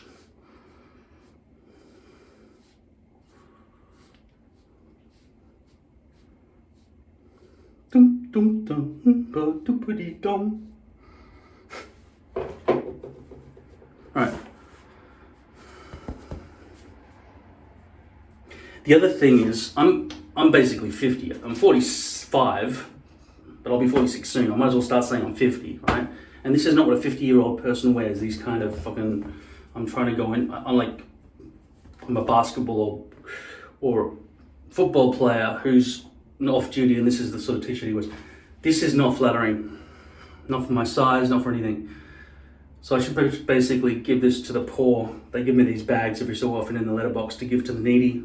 So watch this, fold it, put it in there, and just start wearing t-shirts that suit me better. Here, I'll try a different color. Just plain, works better.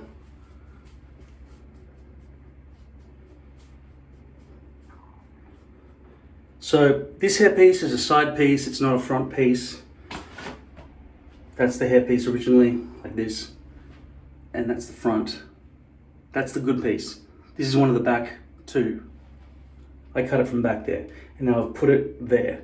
So I've got hairs coming this way mainly, but I've also got hairs going back this way towards where the crown was on the hairpiece, which means that if I run my hand along there, it goes thump, stops, thump, thump, right? So it's more difficult to blend. Not ideal, but overall, a good enough color match that people don't question it, I think. Might wear a hat, might let it dry on its own, don't know yet. But I do need to cut a lot of the bulk away. Like I say, down to about 2 to 1.5 inches. And then the hair will be a good length for my head, allowing me still to have some length here without it looking stupidly mismatched, which is what would happen if I tried to shave my head down to 1 inch, which is too short. I would say always keep your hair length at least 1.5 if you're wearing a hairpiece. Here, you can blend it, the sideburns, wherever your sideburns begin. But around all of this, in order to blend it nicely, I can't see a good way that you can have a short hairstyle around the back and sides. You're probably stuck having 1.5 inch or longer hair, except for the sideburns.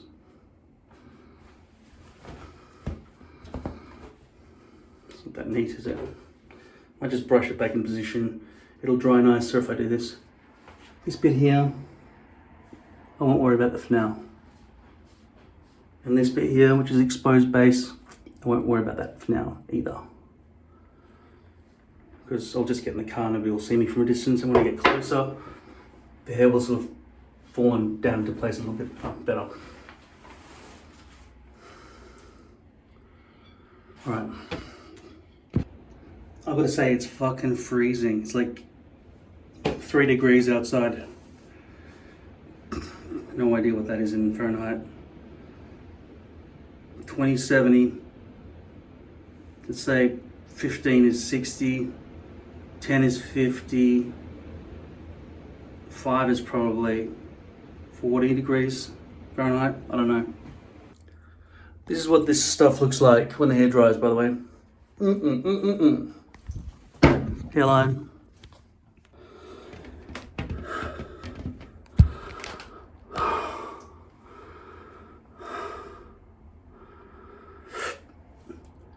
I looked in the mirror where I was at the cafe and I noticed there's a big shadow right here. This must be folded. So I'll try to fix it.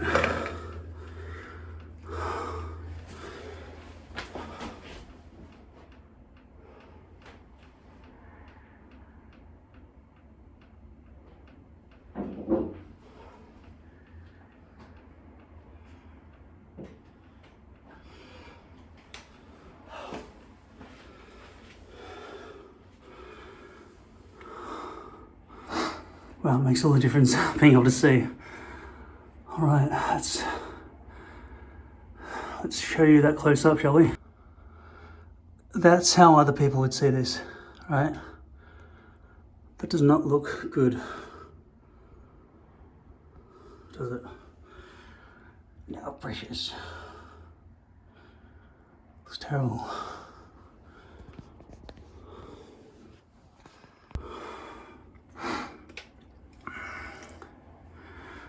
To fix it.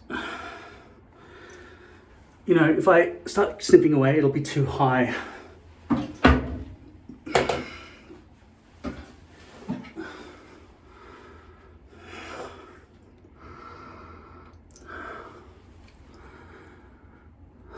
But I just gotta get rid of some of that exposed base. I'm just gonna lift it all up first.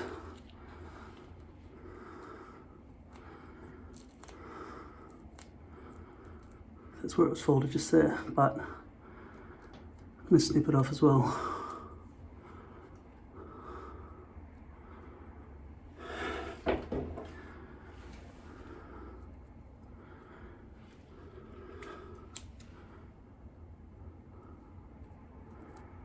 Look at that, can you see that? It's a lot of plastic. Oh, look, it's there as well.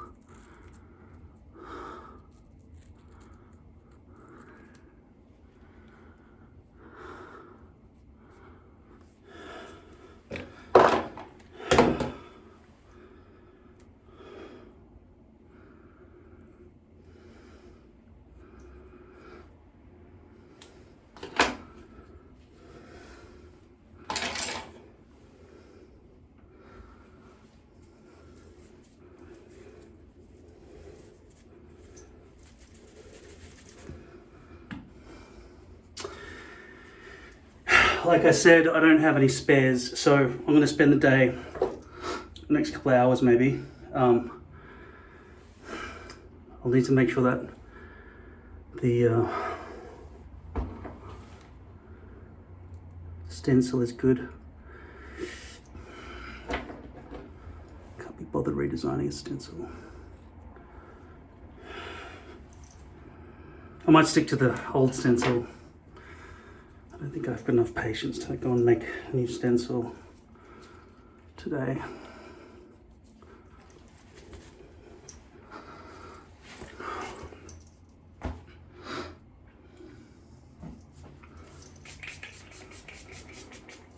This is Schwarzkopf Smell Nice. What is that, leave-in conditioner? Express Repair Conditioner. It's not supposed to have a hold, but I like the smell.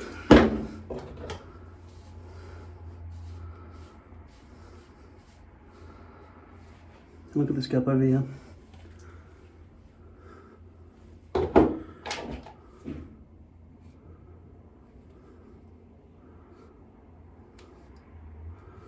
It's not a major gap, it's just that that bit there needs to align back up there a bit. But I just know if I lift it, it'll lose its stick, and it's all brand new and it'll last a while if I just leave it, so I should maybe just leave it and keep it brushed over.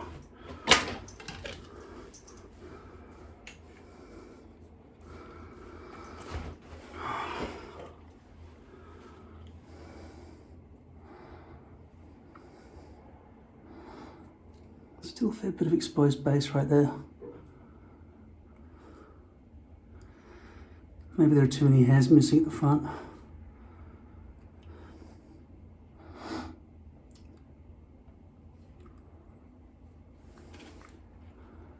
It's wonky, isn't it?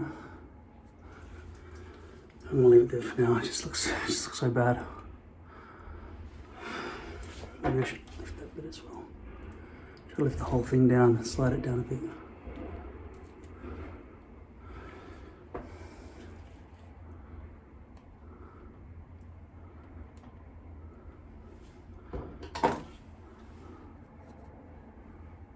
Whoa, that's quite a lot.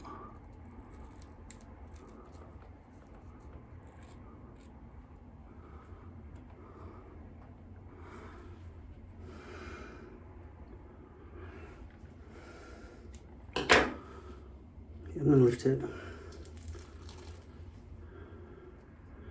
Might as well fix that at the same time.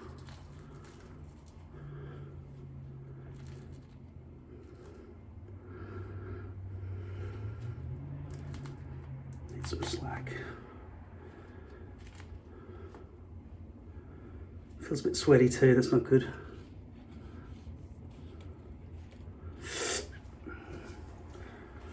Rejuvenate.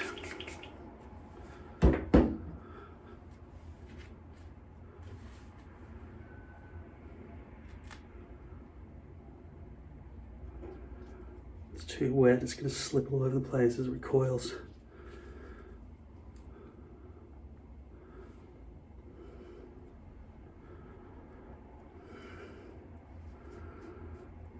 Let's give it a minute.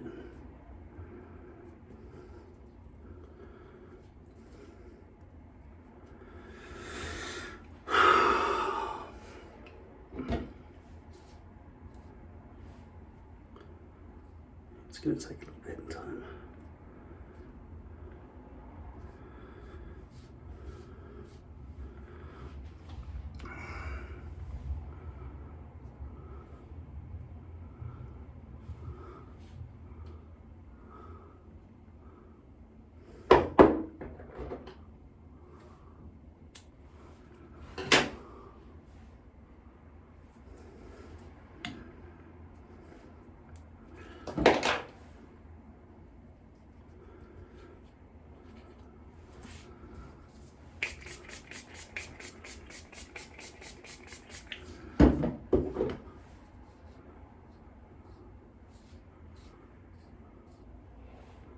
No, it's not dry at all yet.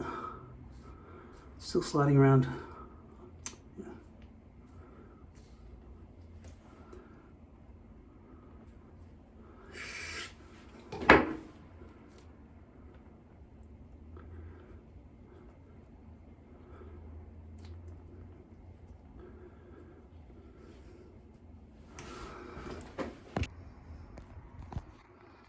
Right, I'll try to get down here so I don't leave the shot.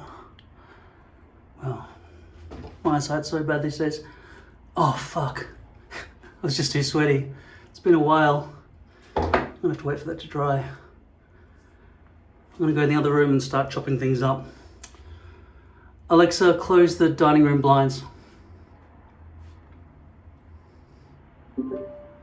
She just does what I want. Okay.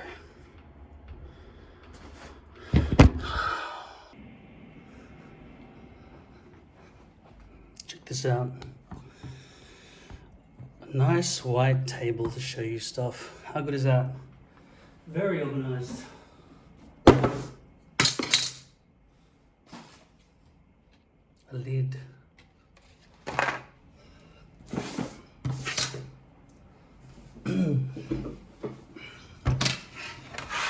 Alright. Maybe I can make a new stencil.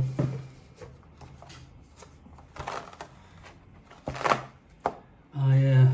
I was planning to do a big one, wasn't I? Not quite yet. I'll just obey this one. Just for a second.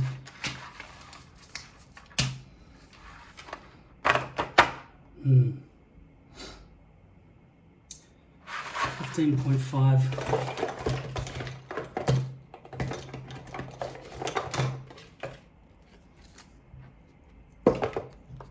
Flexible. Doesn't matter if it's that hard. Well, it won't bend if you put it inside a hairpiece, so you probably want something a bit softer in terms of plastic, right? I wrote H, meaning hairline, down this side, because that is not symmetrical. Symmetry is fine, except for the fact that I always have to bleach the front of it, right, for the front hairline. So that's why it matters that you know which side is which. Having a symmetrical hairpiece and then not taking into consideration which side needs to be bleached is a problem. So, give this back for a second. Good, that fits. Okay, so my problem is these corners, right? Maybe I should take control of filming here.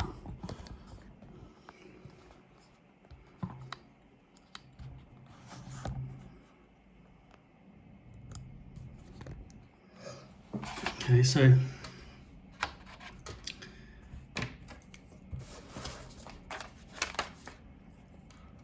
these corners are not landing exactly where I need them to. I mean, that would be solved if I made a big hairpiece like this, because the front hair, well, no, it wouldn't, because I didn't round it nicely.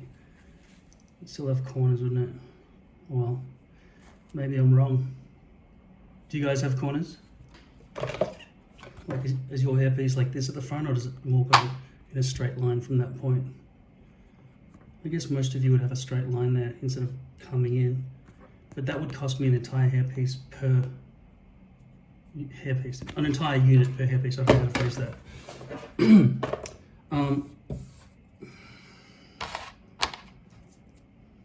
I can't just trace that. I mean, I'll use it as reference, but I'm not going to just trace it. I will, however, begin by, okay, I've got one shot with this piece of plastic. Though I think I do have another potato salad in the fridge, so I might have a second one. All right, so is that 15 centimeters, 15.5 centimeters? No, it's way less. How did I get 15.5? Look, 15.5, what the hell? How did I measure that? In terms of inches, that's just over 5.5. It could be a reason for the problem. I don't know. The hairpieces always seem to span the entire distance. I don't know what I'm doing wrong here. Something's seriously amiss. I'm gonna have to go remeasure my head. Come with me. Let's have batteries here.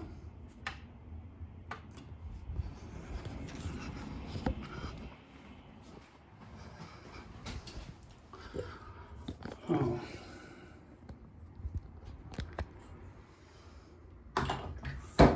I didn't stick this down deliberately. It must just fall in there. Yeah. Alright, I need proper measuring tools here.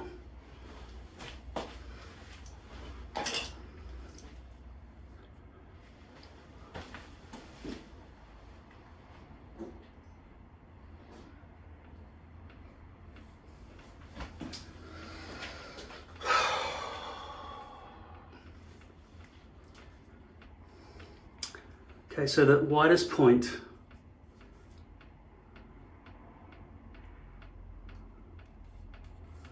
is what seems more like to be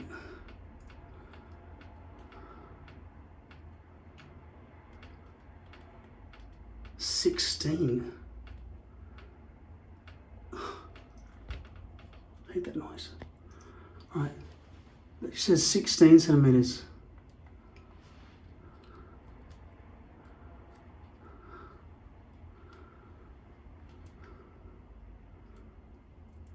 No, 16's, wait, how do they do this?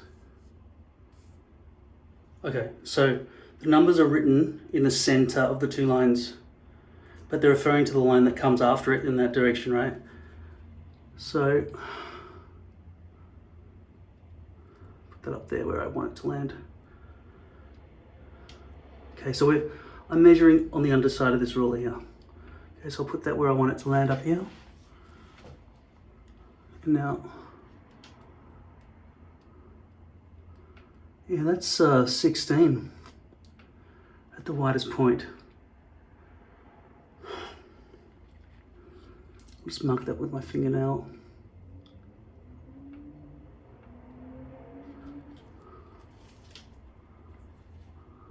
So from there to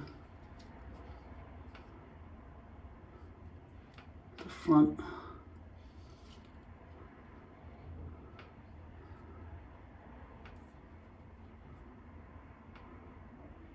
I'm going to say 2. Is that right? 2 centimeters from there to that altitude? I don't know how to measure that. How straight a line is that if I go diagonal?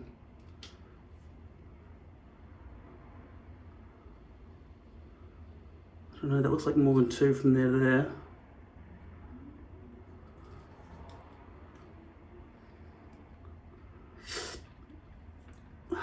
I'll say 2.5. Or maybe I should say 2, I don't know, I don't fucking know.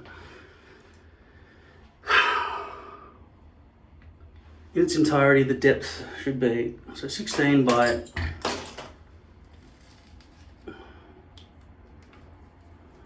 fuck this off. That's all fresh glue too. Brand new glue. Oh, okay. Hopefully that can be refreshed later on when I'm not covered in sweat. All right. Even though it's only about 7 degrees in Melbourne. About 40 degrees Fahrenheit. Okay. 8.5, no, it's, yeah, 8.5, I think. Is it?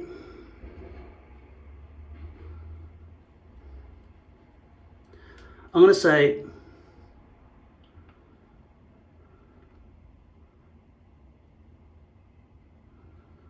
I don't know if it's 8.5 or 8.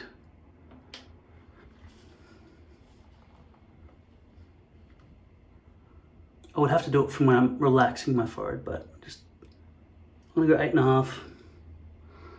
8.5 by 16. And there's definitely more distance between there and where I want it to land than there and the front hairline. 8.5 by 16 with the curve ending.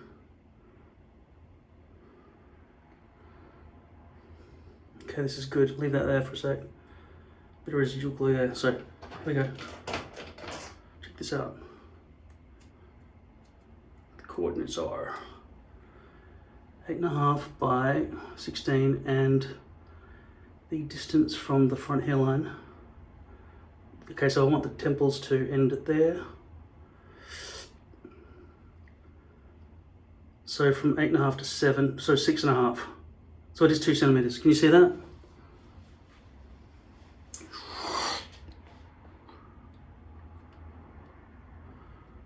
I'm gonna say 2, yeah. 2 centimeters, 20 mils. Let's just stick to centimeters for now, even though it should be done in mils, but I'm just gonna say centimeters. 8.5 by 16 and 2 centimeters from the front will equal the front hairline. So I'd say, in terminology that I haven't used before, the front hairline has a 2 centimeter bow with a 6.5 centimeter aft. Is that right? Sounds about right. Okay, so I'm measuring this right from here down to where I think it goes down to 8.5 centimeters, which is where I think the front hairline should be.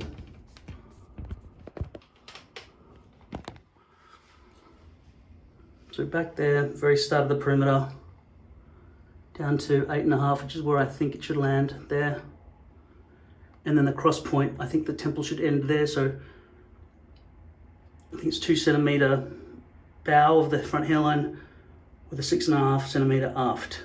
So the bulk is the aft, obviously. Yeah, the hairline goes from 8.5 to 7.5. Is that about right? You don't want the temples too high. That looks wrong. No. Is it 7? 2.5 then? No, I'll make it a bit lower there. Yeah, I'll go 2 centimeters. 8.5 to 7.5 there. With 6.5 centimeter aft. 16 across.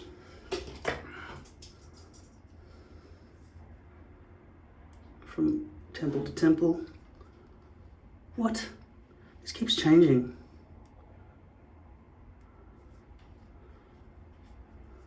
Well, okay, it's not 16. It was 16 a second ago. I don't know why it keeps changing. No, I'm gonna make it, I don't know. It's gonna cover that. That's why, because I wasn't following my forehead properly. Yeah, I'll go 16 by 8.5 with a 2 centimeter bow. Okay?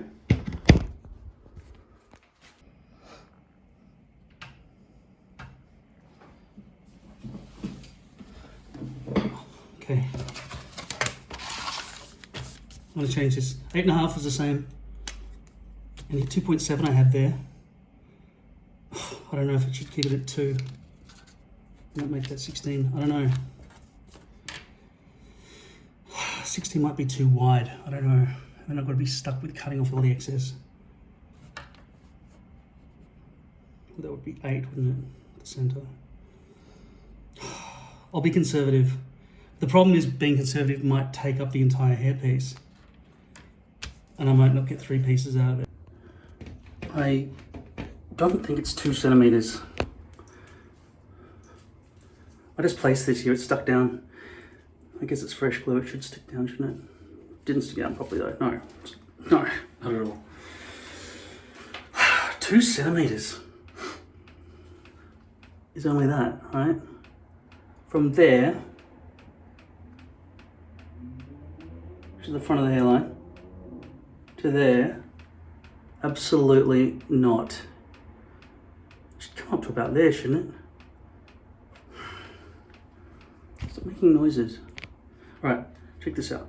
Put this on. It feels like it's too small, way too small now. Look at this. Now that I've been measuring 16 centimeters across, this one's only 14.5, I think. The stencil is anyway, I measured it. After cut out, it's just 14 centimeters or 5.2 inches. You'd expect that to be 6 inches, wouldn't you? Usually is when I measure it in my imagination or something. Memory, maybe. Anyway, 2 centimeters from there to there, that's not going to be enough. It's to end up about there, right? So I place this here, okay, just temporarily.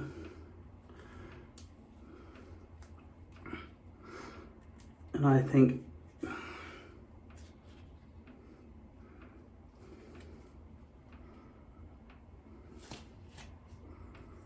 that's where I want it to sort of end there. It's about right, yeah? So if I put that to there, and then I measure downwards, how far is it before I hit what I consider to be there? Am I underestimating how far up I want it to be? 2 centimeters. It seems right again.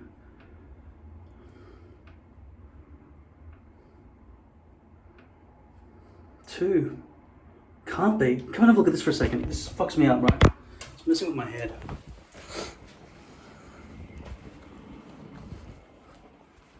Yeah, check this. So that's 16 by 8.5. Yeah. Look at the size of that.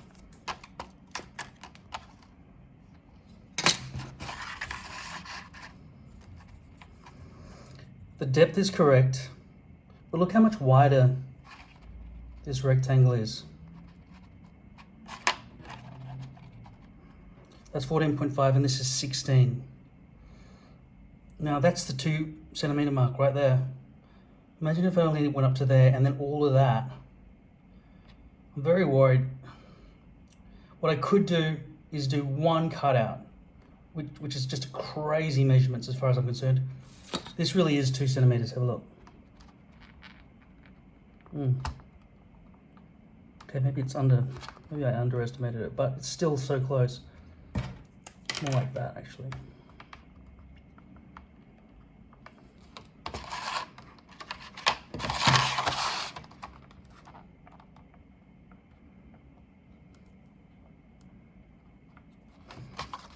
All right, so that means that curvature is way too steep. This is supposed to be the back end where it's supposed to meet my perimeter, but it never matches up quite right. So, but even that, I can't even use this as a reference. I can use the curves maybe. These curves were just arbitrary, by the way. They were just drawn freehand.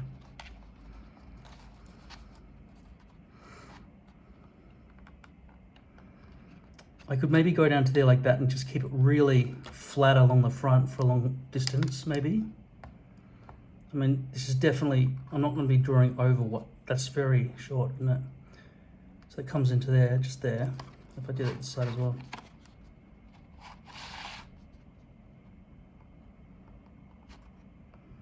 Does that look the same?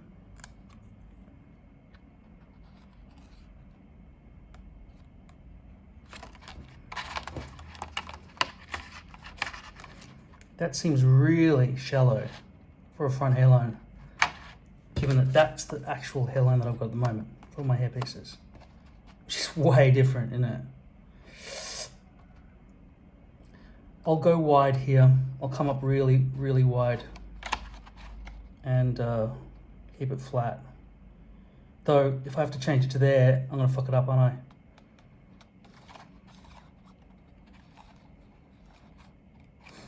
I'll cut that.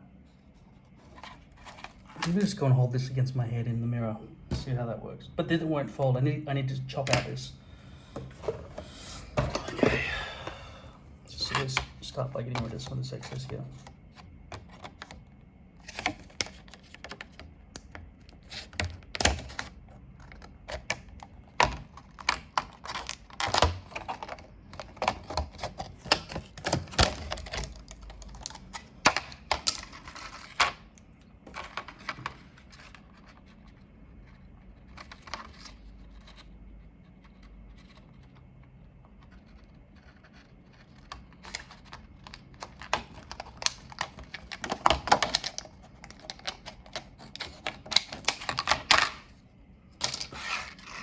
Why should making a stencil be this hard? I don't know.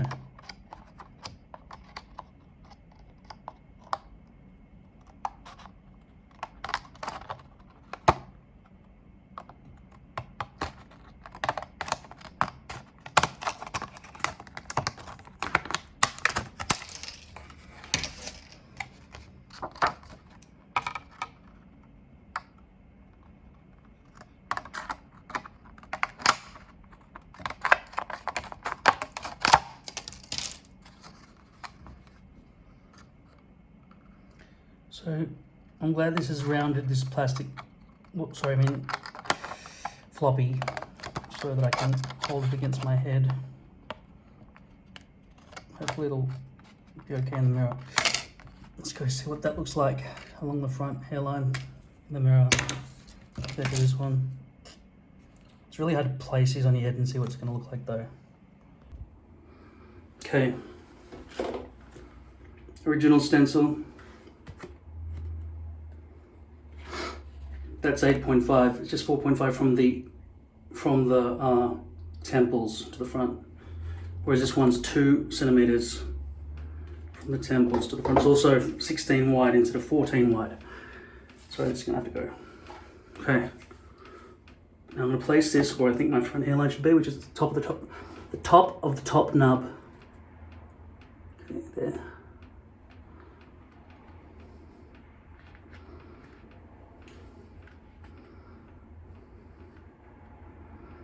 That's definitely not wide enough to reach any kind of point at all. That's incorrect.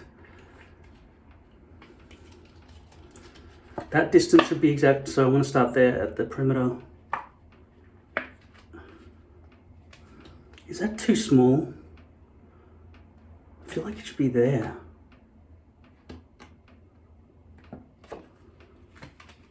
Yeah, it reaches. Okay, that reaches. From there to there, okay. Not much room for slack though. All right, and then from here,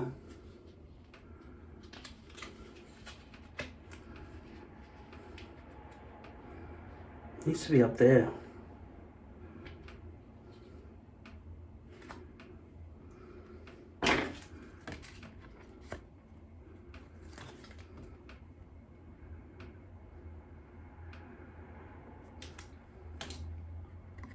Let's say there's the halfway mark and it's just below that maybe. Curve that into the center there, maybe. Try it.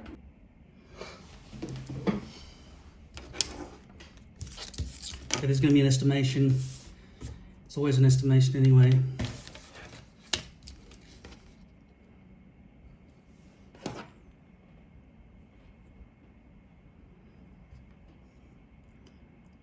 It is 8.5, that's good. So let's do 4 centimeters from the bottom then. 4.5 there.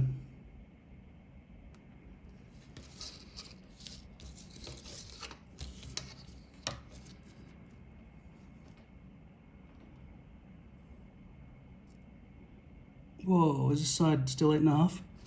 I think I fucked up on this end. See, I didn't chop it properly. Can you see that? It's the freaking camera. Yeah, I fucked it up. See, this side is only 8.2, and this side is 8.5 basically. The way it's cut, not where the texture is. I've got to be careful not to make this too short. All right. 4 from the front. Let's go.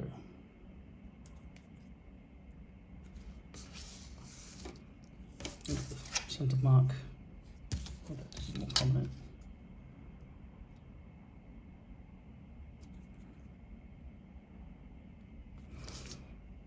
Okay, here at the front. It's supposed to be 16 wide, not 16.1.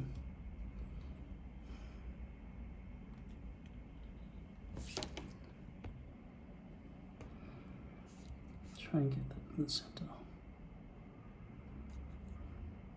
Right. So I'm going to use this as a tool to get the curvature. Seems a bit steep. It is the back end. Right to the center at the front.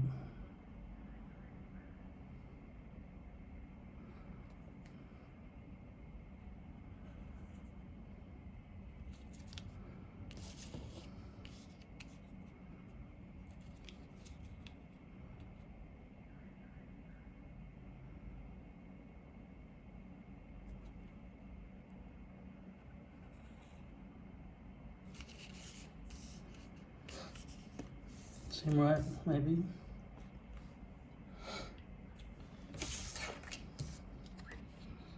Try and get the center here.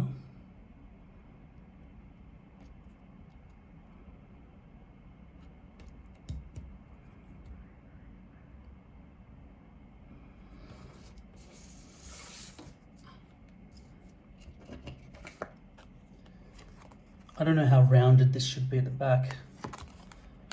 I'll make sure it's sort of shallow to begin with, just so I can cut off excess. You can always take more off, you can't add it.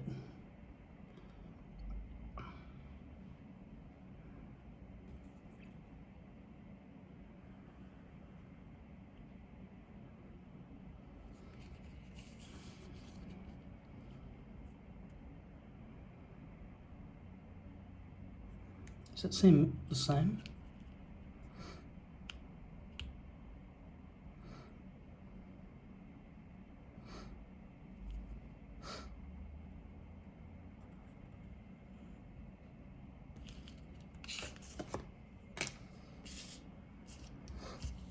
So that distance is 4.5 and that distance is 4. That's the front.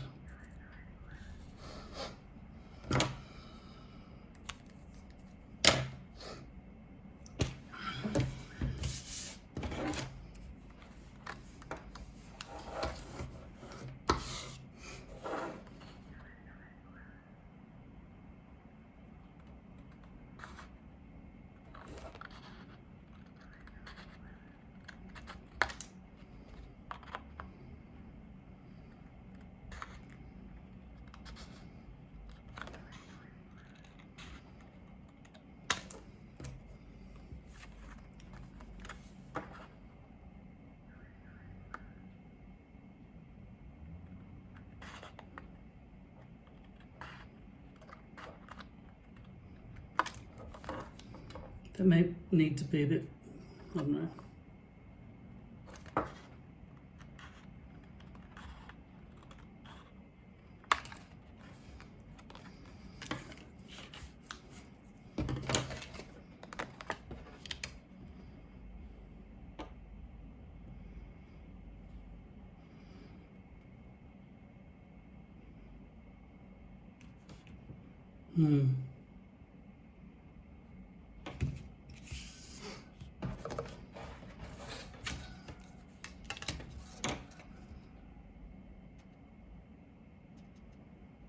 Shit, that's a bit too short, isn't it? It's only 8.3. It might be too small. I might have fucked up.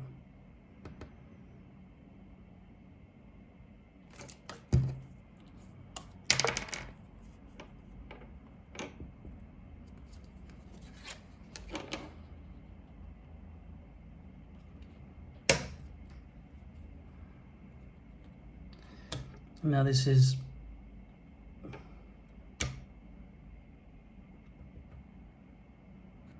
16.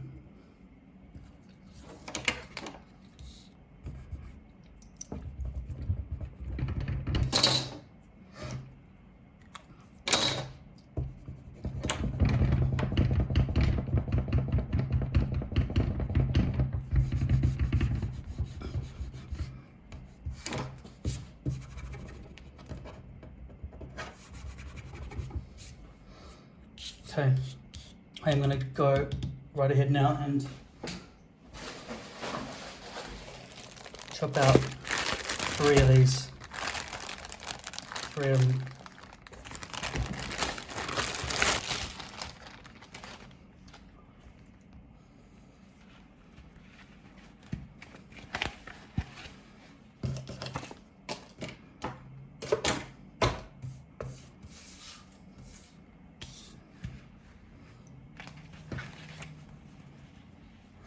By the way, I was thinking about how to store these if you wanted to pre-glue them, and I think the answer is to stick them onto these things. They won't stack really well on each other, but they'll stack somewhat well, you know. Yeah. That's 3 more.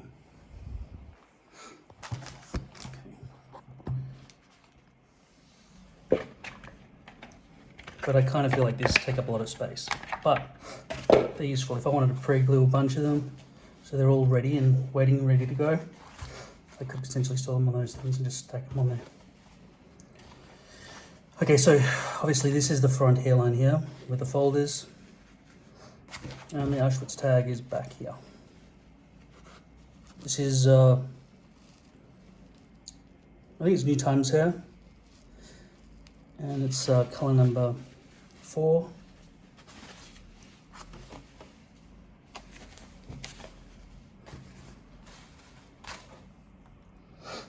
Alright, this can be a bit difficult. It always is.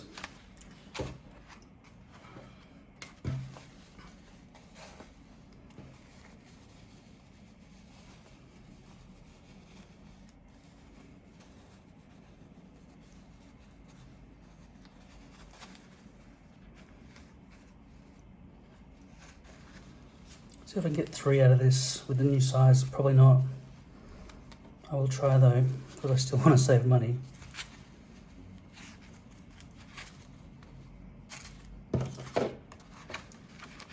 H for hairline.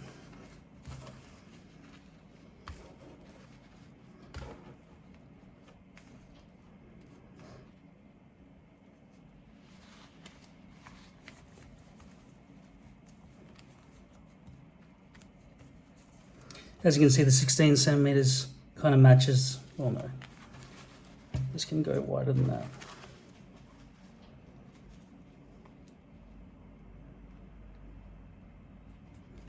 It kind of matches the width of the fold, doesn't it? Sort of. Gotta make sure I don't get any excess because that's unusable, right? There's no hair on that. So I'm gonna bring it back a little bit. Try not to bring it back too far because I don't want to lose these 2 potential pieces here.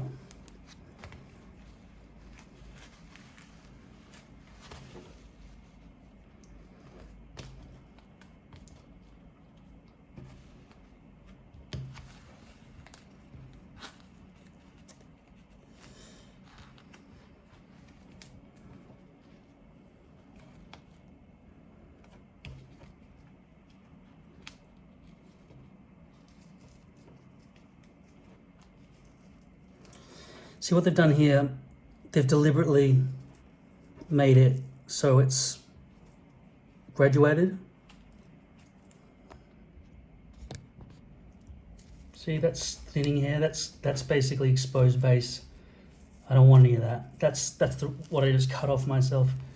So I've got to bring this back a bit this way. Otherwise, I'll end up with graduation. Hair's missing at the front.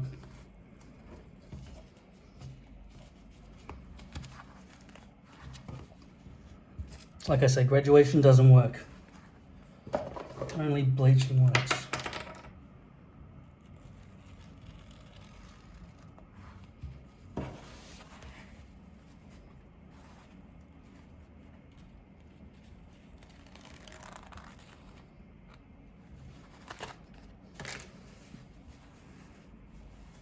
One.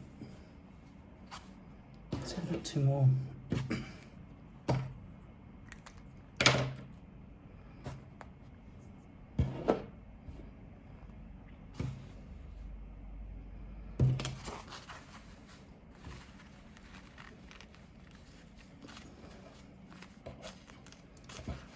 I just have to assume that that's in the center. So if I cut through that in the middle, hopefully that'll equal a good balance between the 2 sides, and I can potentially fit 3.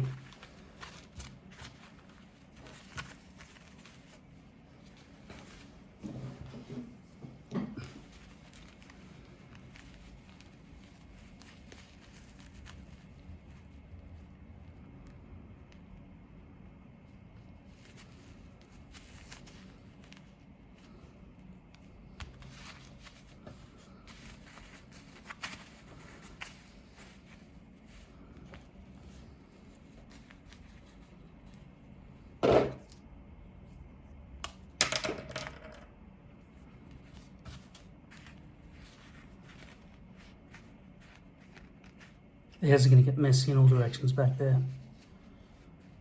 But I can't just go that way, otherwise I don't get 2 hair pieces.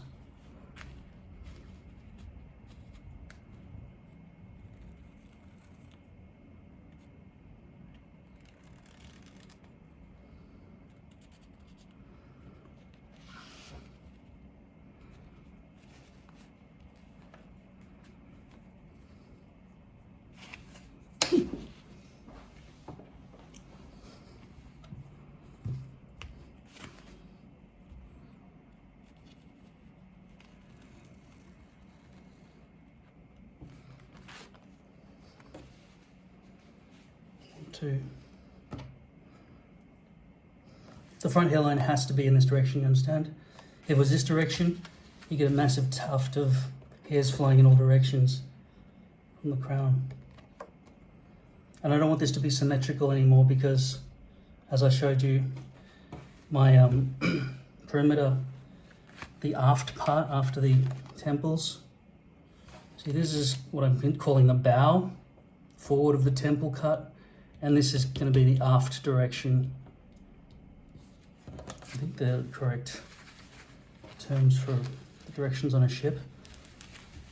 The bow and the, is it stern? Aft. What's aft? I don't know. I feel like I'm not going to fit the third one. It's not looking good.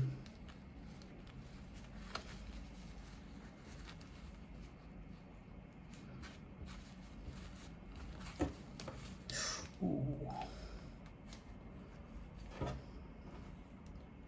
If I stretch it, it's just going to be short, right?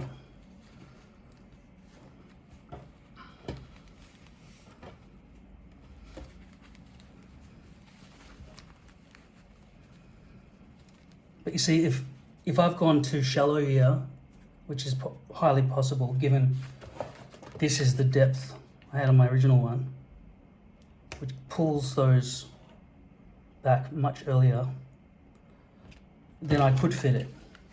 See, I could fit it if that was chopped. So maybe I should just cut out the first 2 and see what remains after, because as it stands, that's probably not going to be enough base for me to cut. It's like I'm overhanging there. I'd be stretching it, and if you stretch it, like I say, it's just going to recoil. It's going to be it's going to be the size that it is. It's not going to be any other size. So I'm just going to cut out these 2 to start with. Just check out how big it is.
I feel like I need my toes to grab onto these bits here. I don't have a third hand. We'll use this one as the test, right? Only need one really. I can't grab it without a third hand. But that is the front hairline anyway, isn't it? No, that's the front hairline. I need that bit.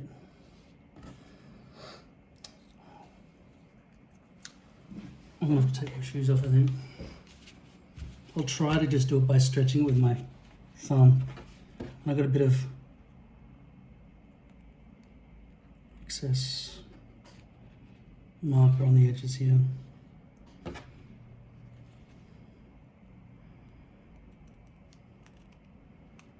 Can you see the directions going all sideways there? Through the white table. See the directions the hairs are running? Here, they're going to run towards nose to spine to my front hairline. But then at the back here, they're going to get all a bit sort of chaotic That's back at the perimeter here. See, the directions are all flowing. That's going to be messy hair, which is going to be difficult to brush. But it's better than having a company that just does it in zigzags, right? So it could potentially look okay. That's the flow of hair now. So it's all basically going forward. But back here, the perimeter, you can see really obvious unbleached roots.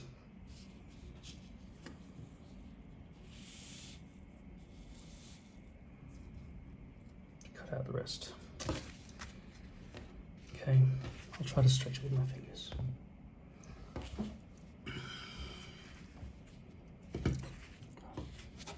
I think I need my elbow. I'll put my elbow here. My elbow is going to go there, so I can grab it here. So my elbow is acting as my third hand now. Doesn't feel sturdy though, I've got to say. Which means I won't get it proper. I can't chop through hairs. I'll try this then.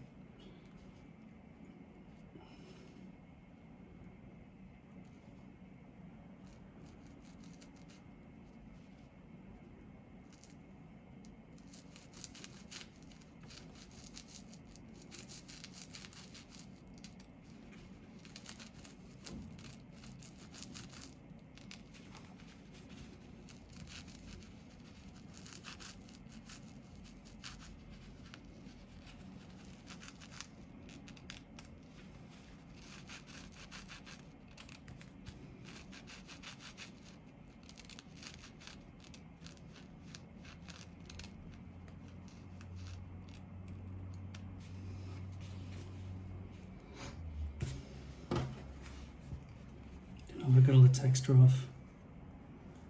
There's a bit there at the front.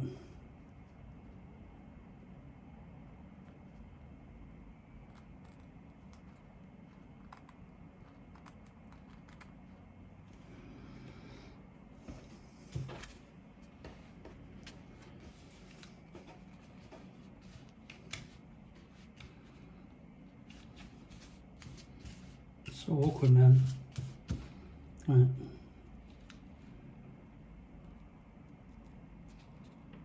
So much easier in bare feet.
Really hate those corners.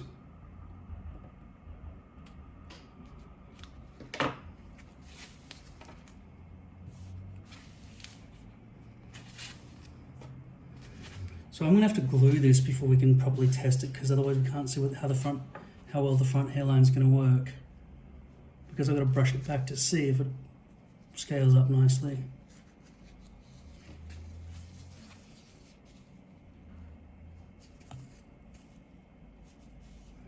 That's the perimeter. If that was the front hairline, I'd throw this out, right? You can't have ear to ear stitching.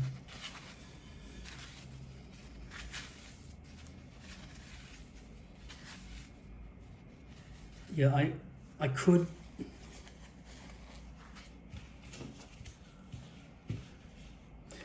potentially wet this and try to brush it back that way without having to glue it to my head, so we can test it. How about that? This is pretty hard to film.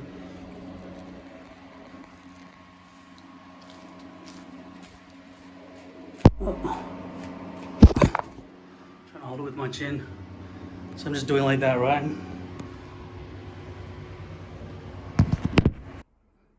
Okay, so this is the front hairline. I've brushed it back. I sprayed some of this stuff in it to try to hold it back a little bit.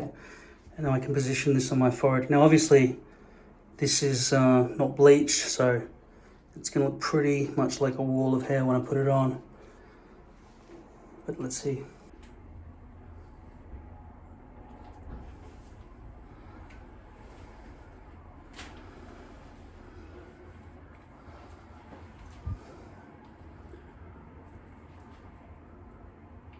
Alright, so if I position it there, the temples are, well, they're low and they don't make it all the way across. So if they were going to be that low, it would have to be more like 17 centimeters wide. It's probably too low anyway.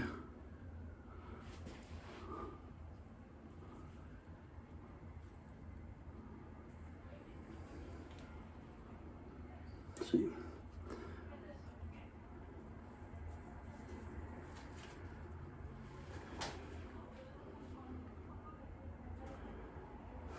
This is very hard, man. I didn't realize it was this hard.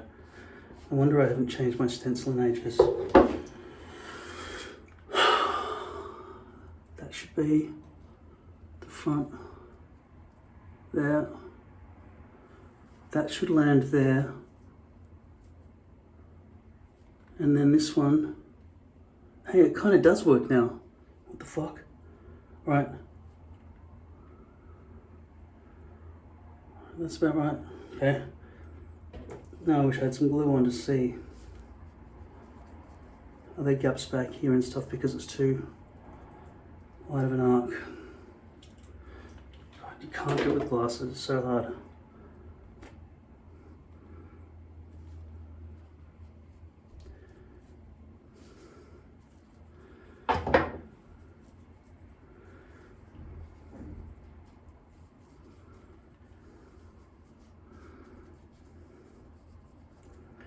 Feels right, but that doesn't tell me enough. Just remember, this is a side piece, so it's doing pretty well considering that. Okay,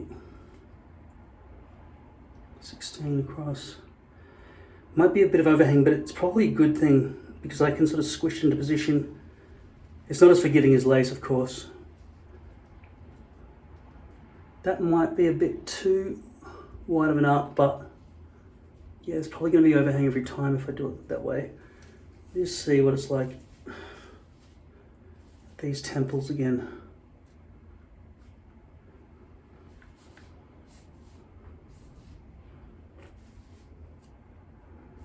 Yeah, I feel like the temples, even though they look how I would dream my hair should be, I don't think anyone my age would have temples. I mean, people do have different styles all over the place.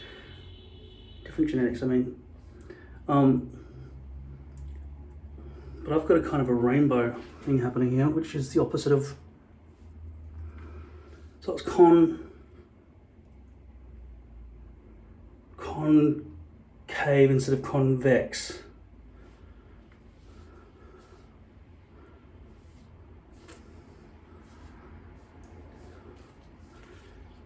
And I think from experience, that's an area that sweats a lot around there, but that's not a good enough excuse. I could potentially put on some antiperspirant or something, because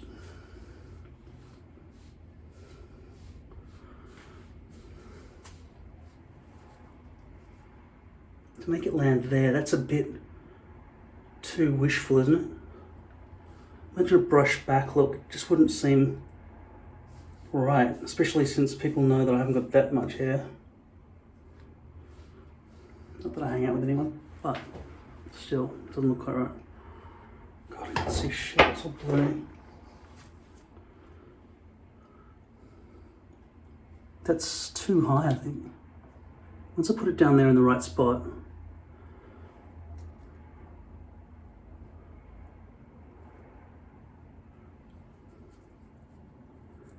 tell me it's deep enough There's no gap back here.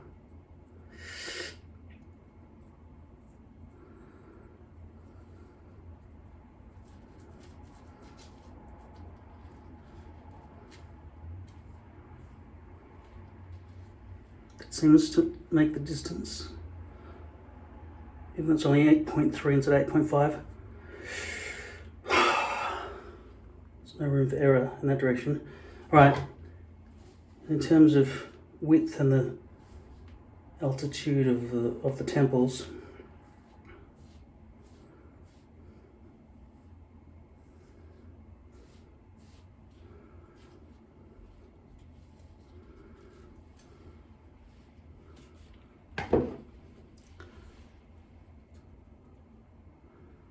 that's too low, isn't it? We should probably finish up about there, shouldn't it? So I'm going to chop off those little bits.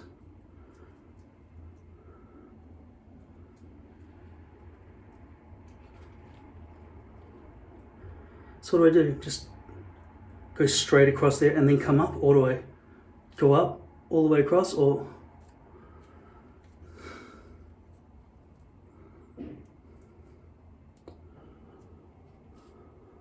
just leave it? Seems like I could just leave it and edit later. But as it stands right now, I can't cut 3 hairpieces out of the... I can't cut 3 units out of the hairpiece because these little extra bits are blocking me from... But making it land exactly how I want is not great. But at least this contour seems to be right. This distance seems to be right. It's just this bit here, these 2 edges are potentially too low. I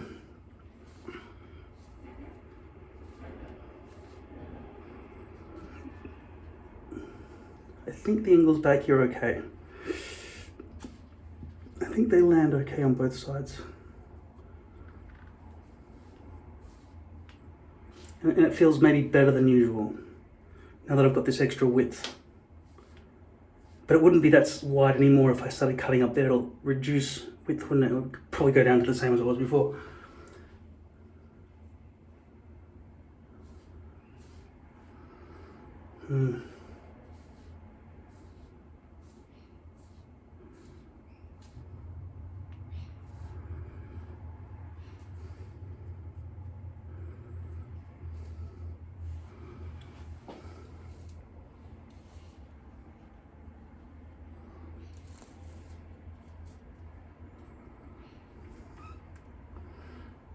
In the end, I'm going to have to chop these bits out because that's too low.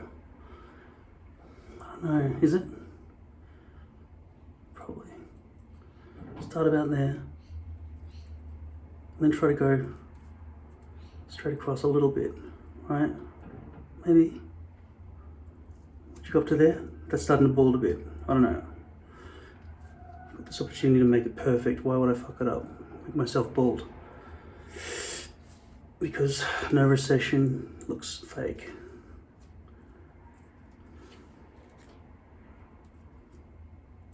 You know what I think?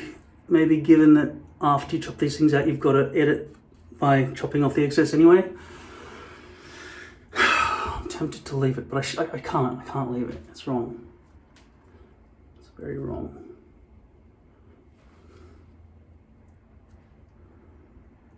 I just arbitrarily trim a tiny bit off the front of the stencil here. I'll just go back to the stencil and just guess.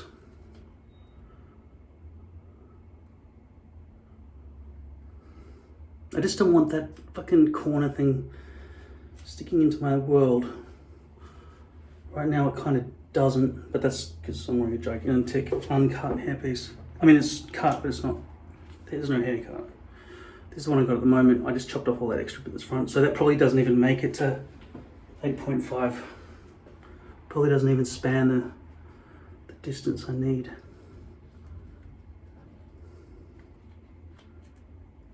Okay, that's at the perimeter in the right position, I think.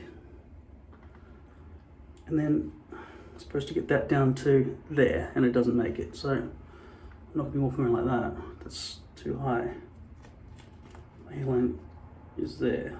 Even the stubble that I have to shave off is down to there. If I put that there, then this part doesn't make it. So this hairpiece is now fucked, right? I could try to do a brush forward look, but no. I'm gonna have to finish the job with all these. So first step,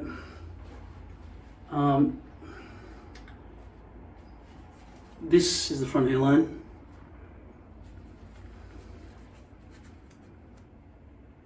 So I'm gonna go back to my stencil and maybe just chop away an arbitrary amount of, just so that I can get 3 hair pieces out of each hairpiece.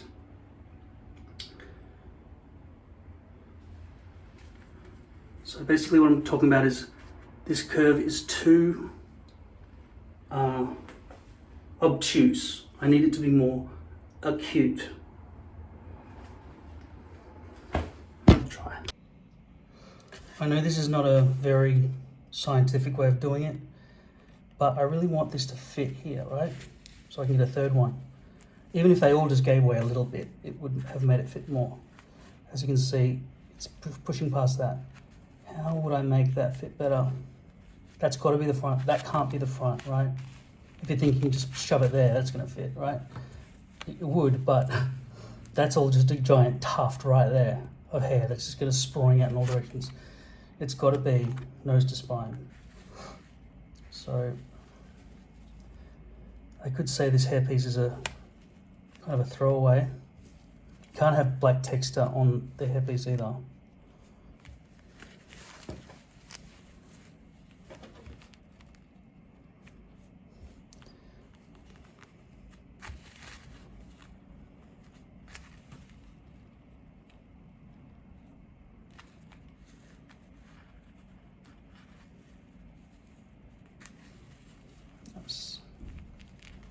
It won't help. Chopping off those bits a little bit will not help that, make that fit.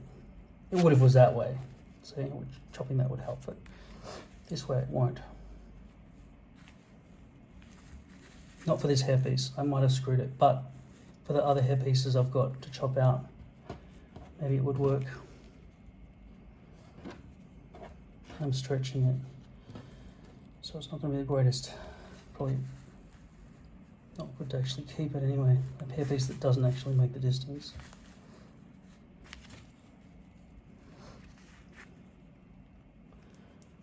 I could go like that, prioritize that and chop that, which means that I'd have a chunk missing out of the back of my head. Why would I do that to myself? Because this is worth $100, probably. Without stretching,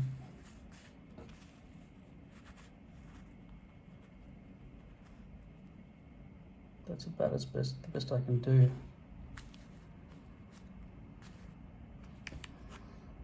If I started angling that, you're still going to cut that bit out, right?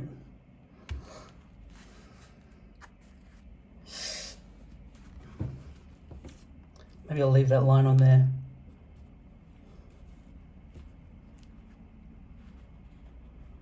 Stop making the distance.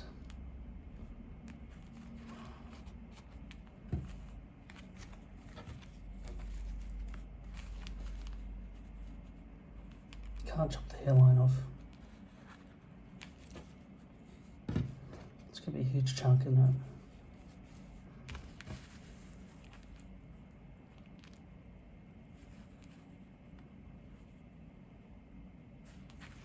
Look at that.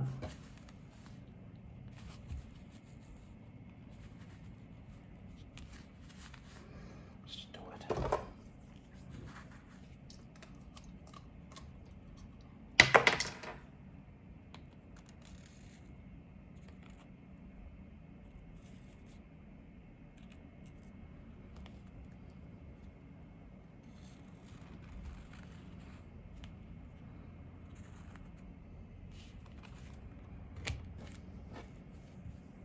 And I'll leave that texture mark there.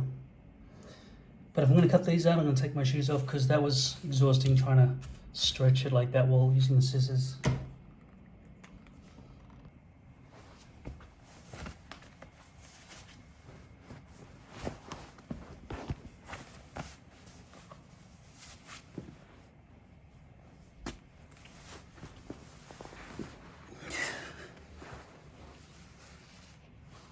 I would tell my Amazon Echo, whose name starts with A, to play music right now, but that means I couldn't air this.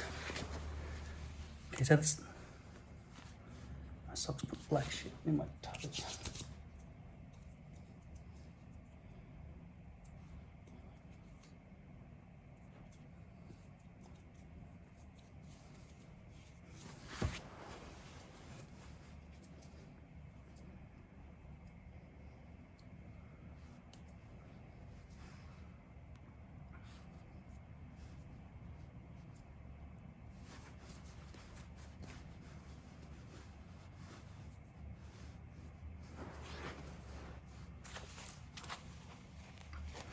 I'll start with the most difficult part over here. I just got to remind myself that I am taking out that corner, but leaving that black stuff.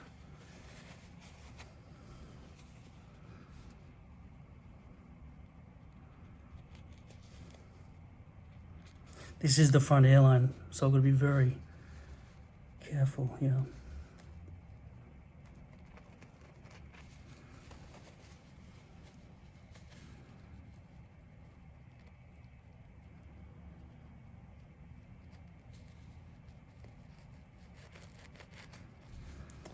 Don't want to sacrifice too many hairs at the front there.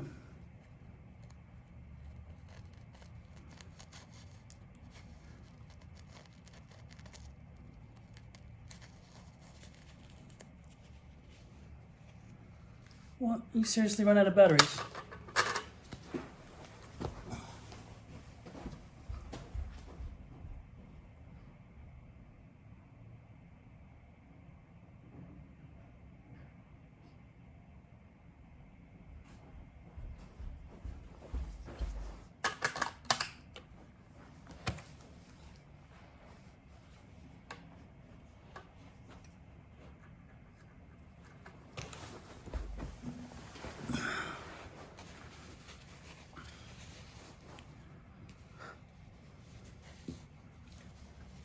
Alexa, turn on the main area. Sure. What do you want to turn on? The main area.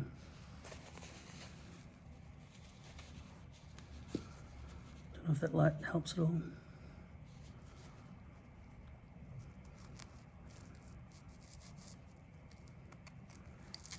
The robots are going to kill me when they take over. They'll look back at how I spoke to Alexa. Oops, I said her name. Shh, don't say anything.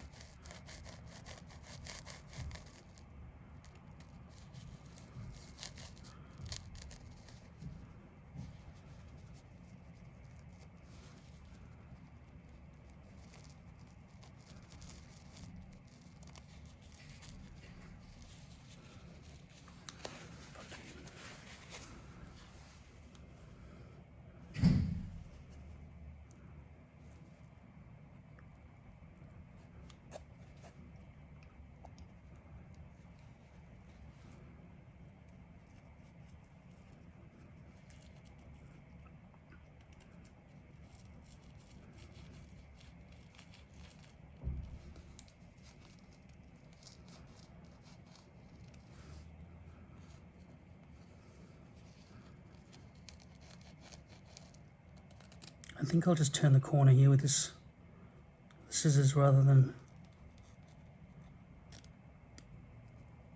cutting it out, otherwise it'll be too hard to get purchase.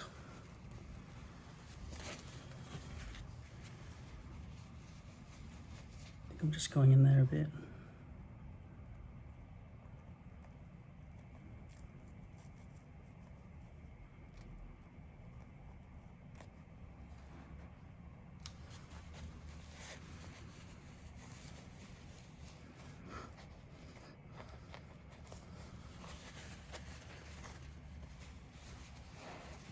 So I'm using that as a fourth hand as I stretch. See? Stretching there.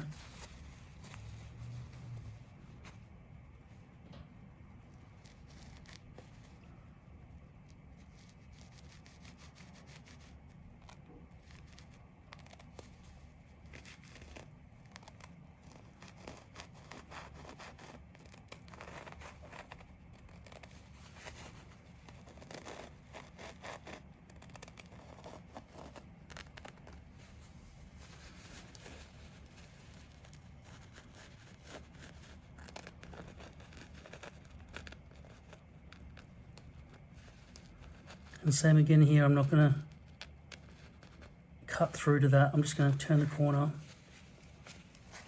But I've got to be very careful anyway. Might as well have cut it off.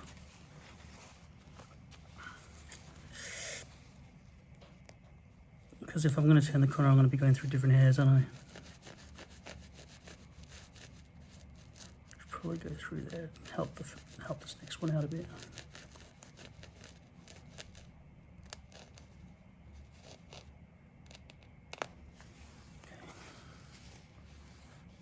That's going to stay. Otherwise there'll be a chunk missing, I think.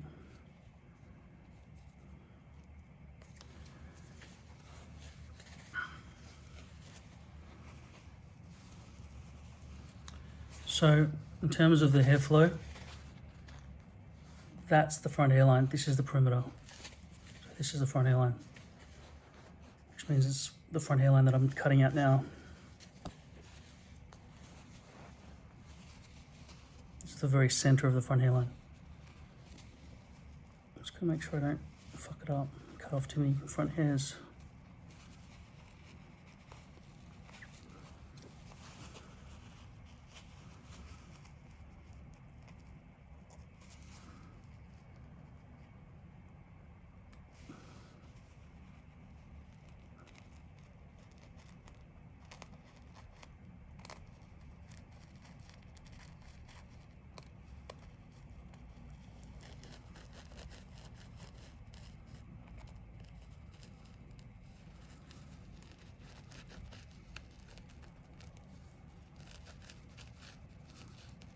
So what I've learned is, what I'm doing now is I'm creating incidental exposed base that I'll have to chop off in post-production. It's unavoidable. It's very hard to do. It's not that hard to do really. I'm going to do it now. I'll show you. You're going to go in here like this. Anything that hangs over the edge of the scissors, and this is important that you've got good scissors, these are not good scissors. So I'm breaking my own rule here, but I can't see the effect. Oh shit. I can't see the effects of what I'm doing, but if it's hanging over the edge of the scissors, it is exposed base and it needs to go.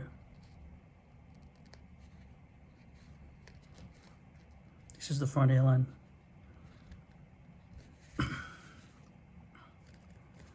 That's butt up against the edge because I think that was part of the actual hairpiece shape. That's why it's not hanging over at all.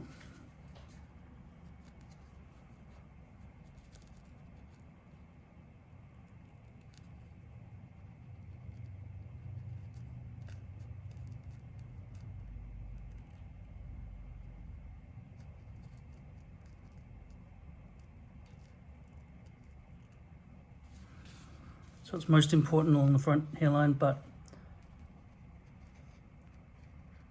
you should do the perimeter as well. There'll be more exposed base.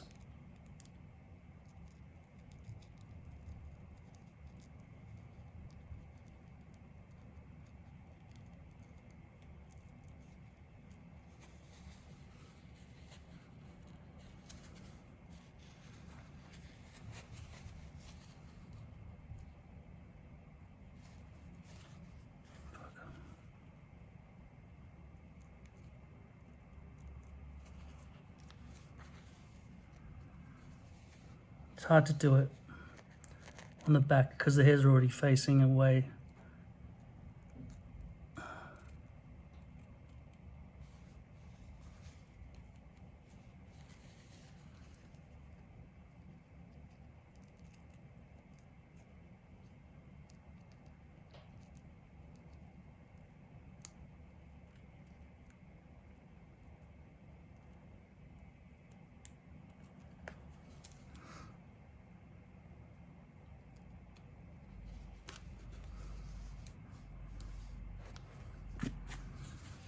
So that's the end result.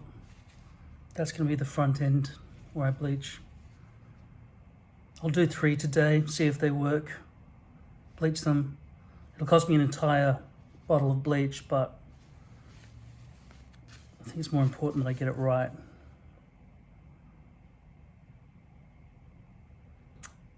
Yeah, I'll just do 3 today.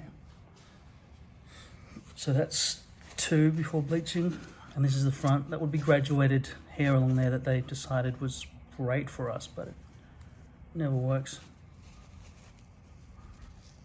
Shit. At least I'm cutting on the inside of it. What does that remind you of? Reminds me of Assassin's Creed. Alright.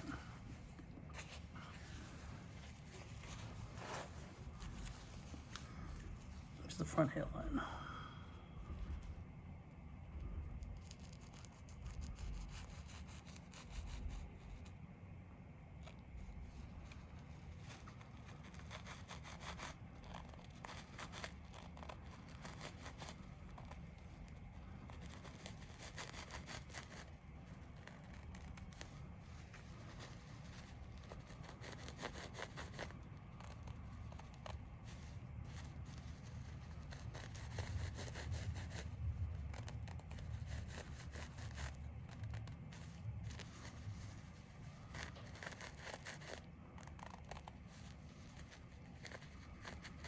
You may wonder if I'm going to have to cut off the excess exposed base anyway. Why don't I just cut along the black and just leave the black connected until I correct it?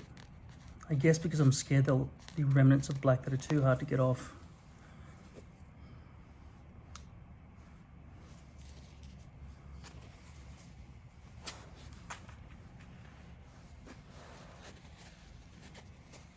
Yeah, it's basically impossible to do this without a third hand of some sort. A foot works well, because we are monkeys after all. Or apes. Same but different.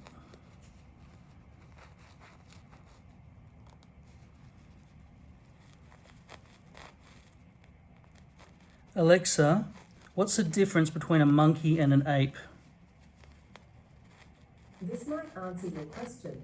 Monkeys are tree-dwelling simians. They are in the primate order.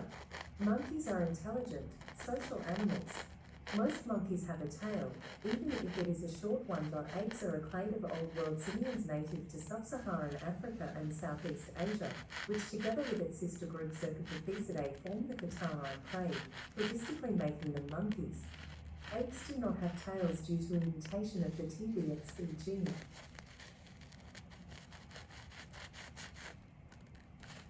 Sounds like the difference is that we don't have tails. Differences is a form of the word difference.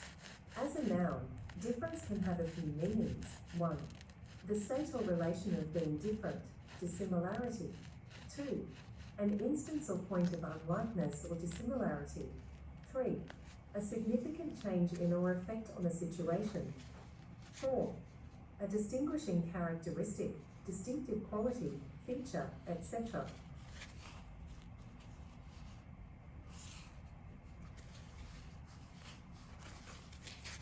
That looks nice. This hair looks good, doesn't it? This is the front. Got a bit of wave in it, but that might just be from the way it was folded in the box. This is a side piece. And it's still got the Auschwitz tag in the text there. And here's the first one that I was just wearing on my head before. That's going to be the front hairline. Now, I need to go through all of these and just basically make sure that I've got the excess exposed base off the edges. Just see if your scissors can fit under the plastic, then it kind of needs to be chopped off. See? You can see the stubble there as well. Right. The sharper the scissors, the better in this instance. go deep though.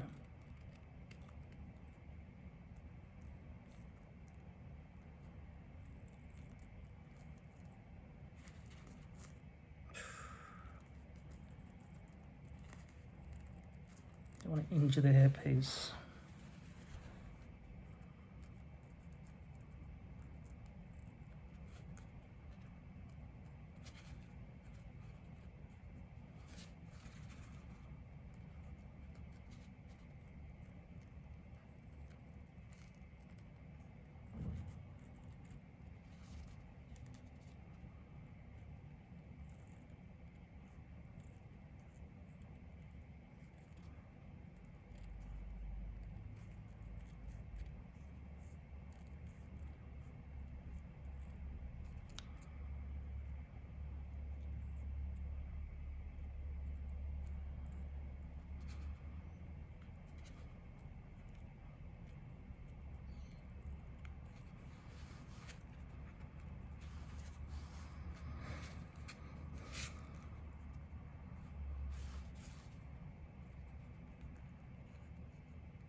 Go around the back as well.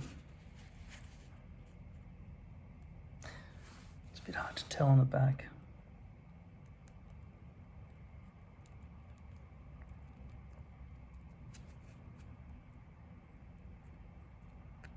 It's very hard to tell on the back, really.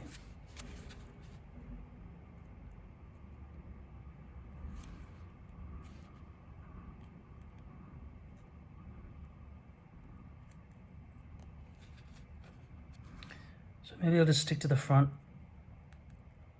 hairlines when dealing with exposed base, because this is too much room for error in terms of shortening the depth of the hairpiece, and then it won't make it all the way from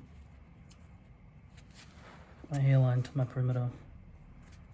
And I kind of want to chop that off as well, those little bits, but I'll wait until it's on my head. Say that's one for now.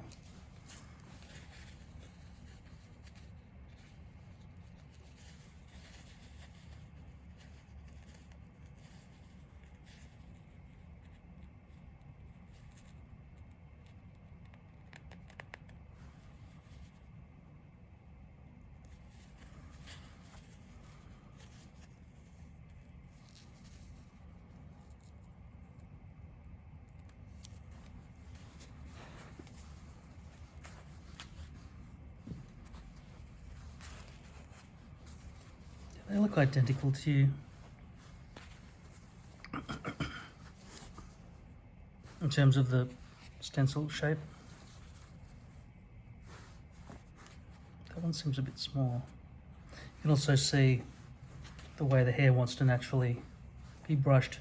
Here it's coming towards the front hairline, but back there it's going to be sticking into my perimeter, this tuft here, because it was pretty close to the crown.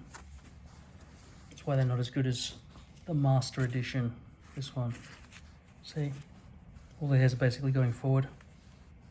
Some are going a bit sideways there though,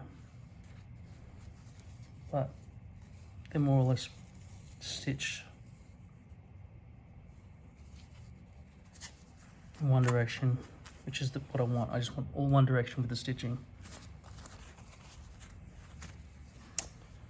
Okay, I'm going to go in here and try to edit this one.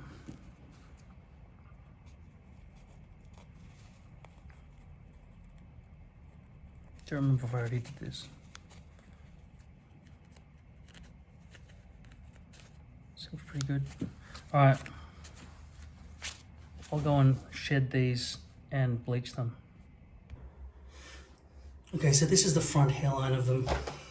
I'm going to dye, bleach with L1 Plus Nordic Blonde from Schwarzkopf.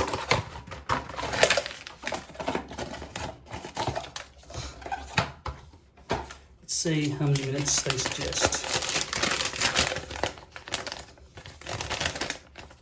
Processing time.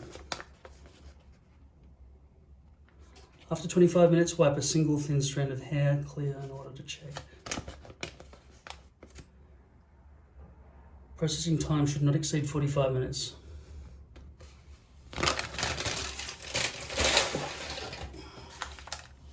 It's like conditioner kind of stuff.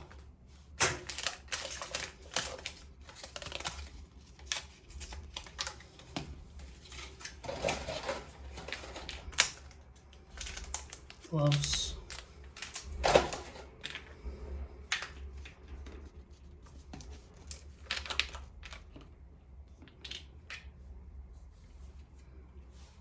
Lightning cream. It doesn't produce lightning.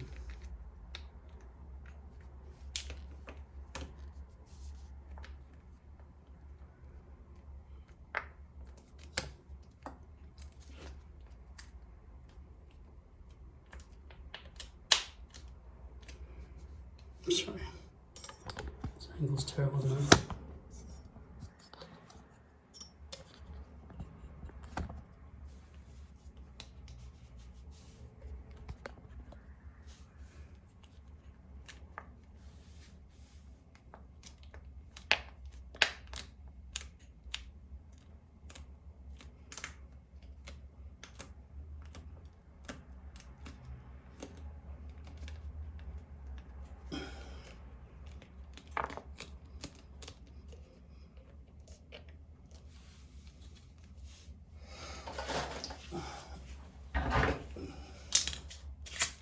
Blonde booster.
So I'm going to get rid of that stuff at the tip, which is not purple. Okay, we've got heaps to work with here for 3. This should do about 9 hair pieces, but I'm only doing these to test the size of them, right?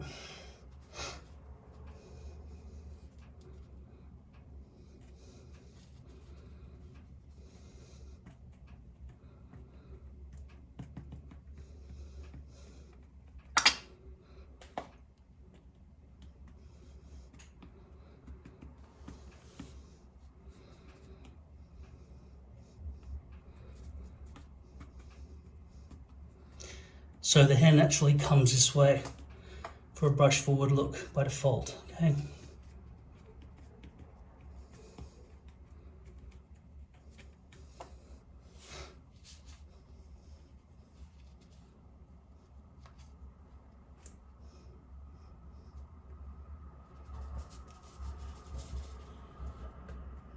So I brushed against it.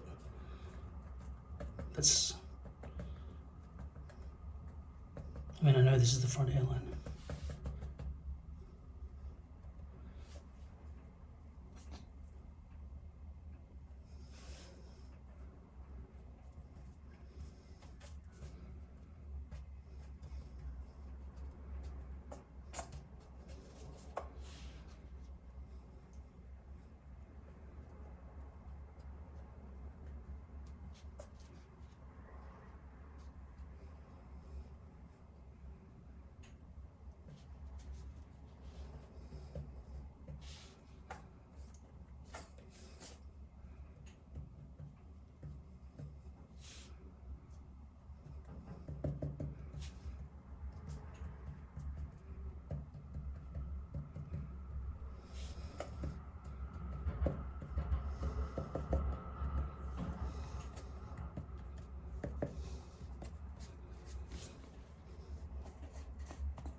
Alexa, set the alarm for 30 minutes. 30 minutes, starting now.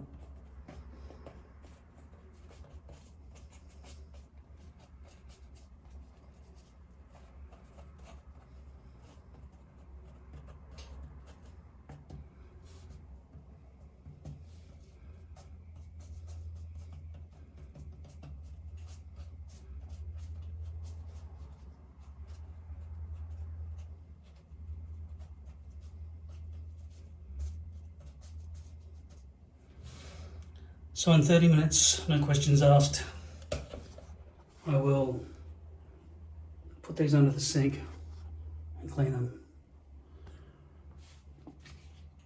I'll probably wear one today as well because this has that gap, doesn't it? Because I had to trim off the excess.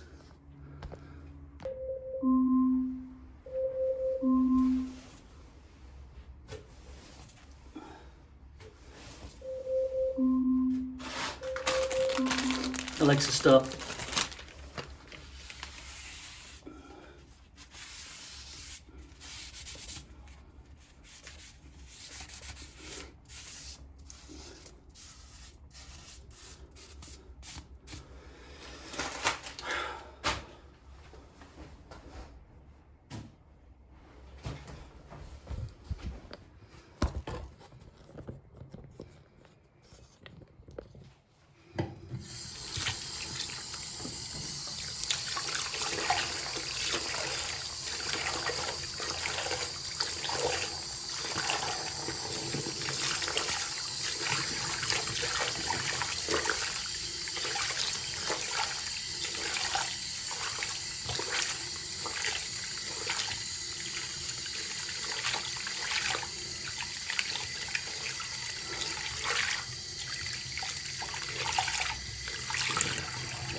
Still feels really slimy.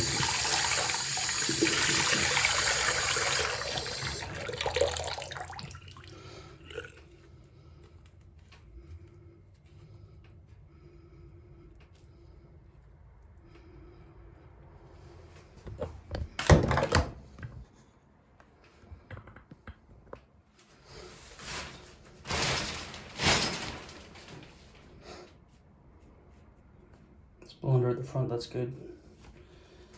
But not so bad in transition that it looks like a dead rat, hopefully.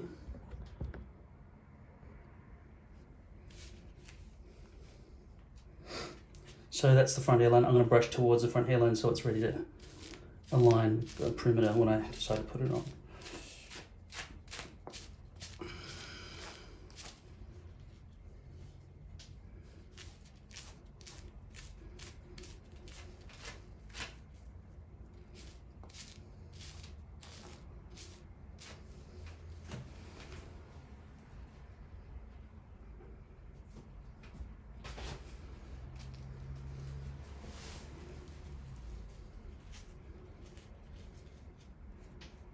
One side. There's a bit of black there.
I'm looking at these the next day, and I'm going to say they don't really look that well bleached.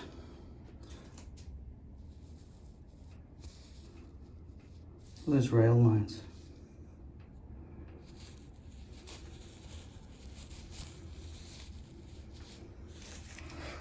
This is what it's going to look like in real life. That's the perimeter for one of the side pieces, obviously. That's probably the front piece, because you see how it's just nose to spine all the way through. That's my prediction.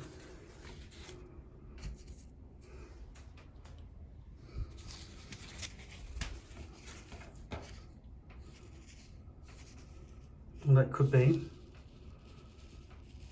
That seems nose to spine.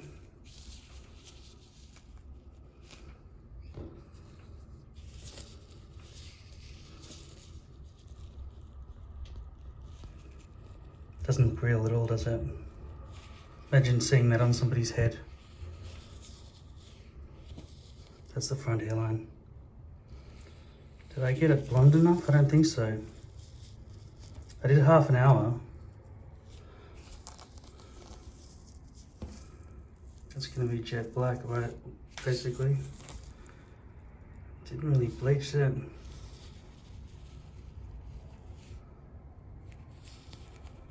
Yeah, these fucking rails. Well, I'm assuming this is the front. One of those two, I don't know. This one doesn't have any Auschwitz tags on it. And this one does, plus the black texture. So that's the front, that's the special one. Might save that. I want to wear one of these.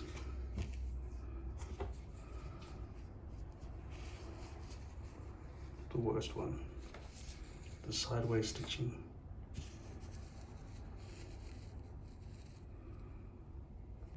So now I'm going to pre-glue all three of these so they're all ready.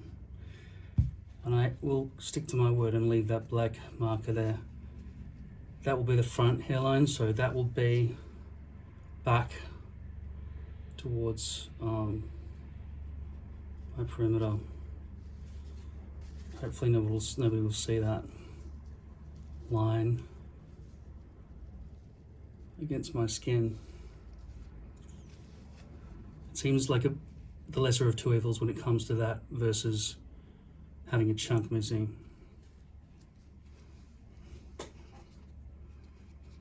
So I'll just do one at a time.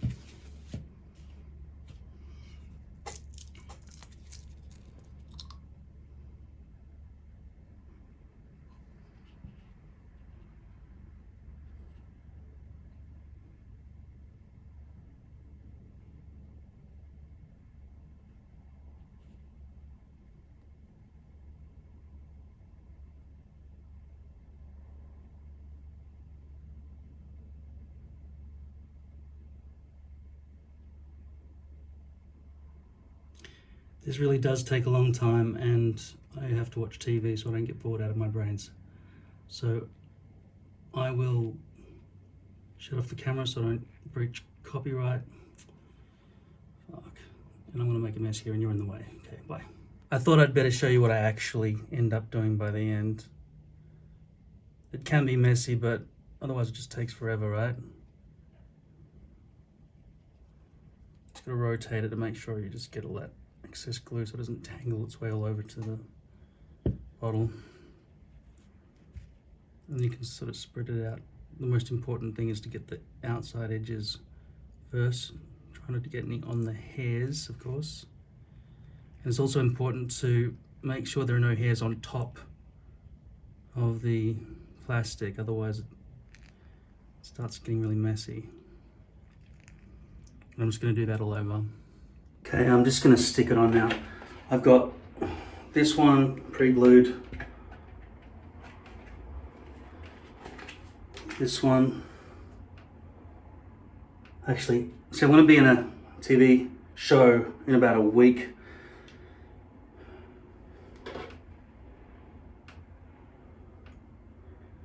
Yeah, Yeah, I can see this has got some sideways stitching at the top, at the perimeter, which means this must be the good one, yeah. It was just hard to see the tiny bit of Auschwitz tag in the corner there. But I will wear this one now. I'll put this one with the marker on the edge here as well. So then, now they're stored and ready to go. Imagine that haircut.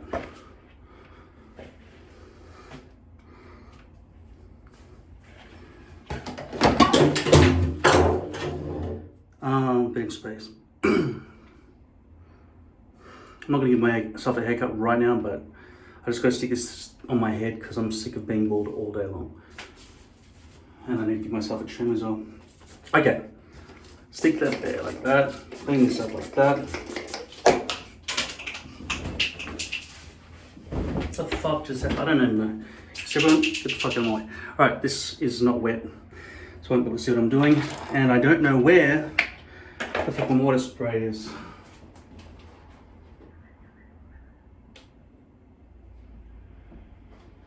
I've been going through so much stress lately. So much. Fuck, this is so slow.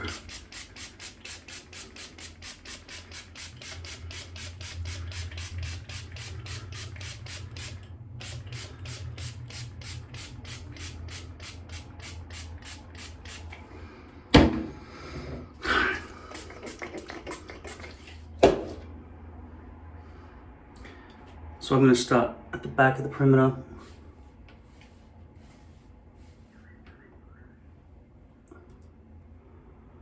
Holding these outside margins.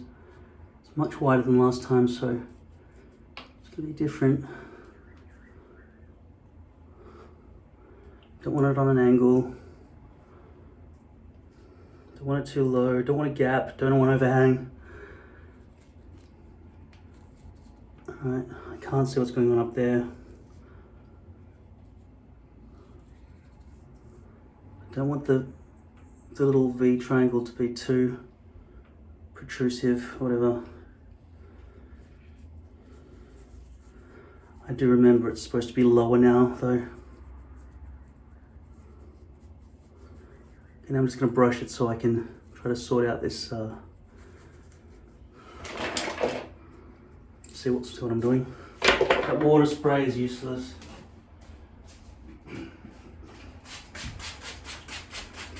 You need a lot of water at a time. Seriously, you need heaps of water. You'll see and wash yourself properly. Okay?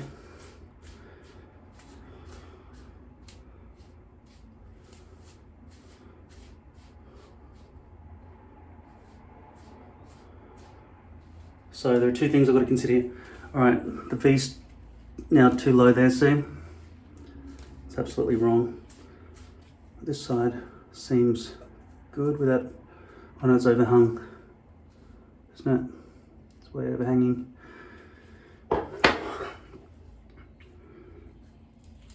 Okay, can realign that. So it just overhangs a little bit. If it overhangs, the plastic will become visible, but it might be a lesser of two evils. There's some folds back here now from what I just did when I just bent it.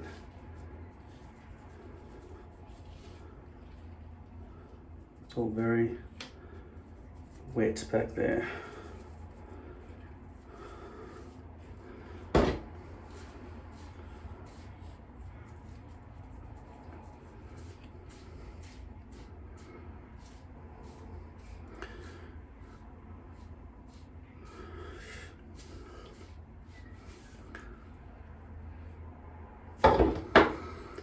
Feels too high or something. Really a wall of hair as well. Okay, so I'm gonna lower it a bit. I think the other problem is maybe it's the rainbow shape of the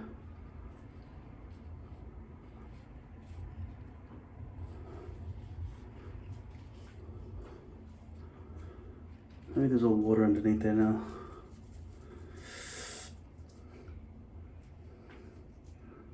Is it on an angle? Can't tell. Is this too high? Can't tell. Is there overhang? Can't tell.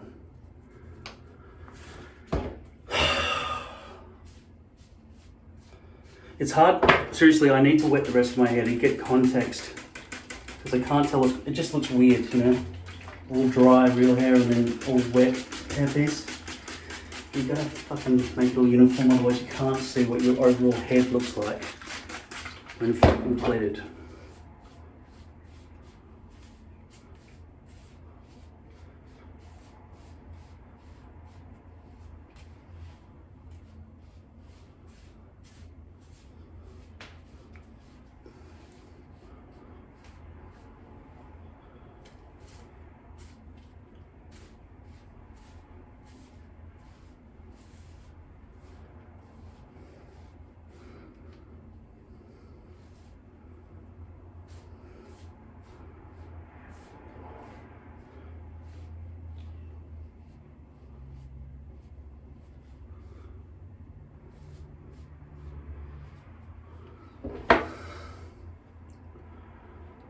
No, I think it should be there. I can feel a bit of overhang now.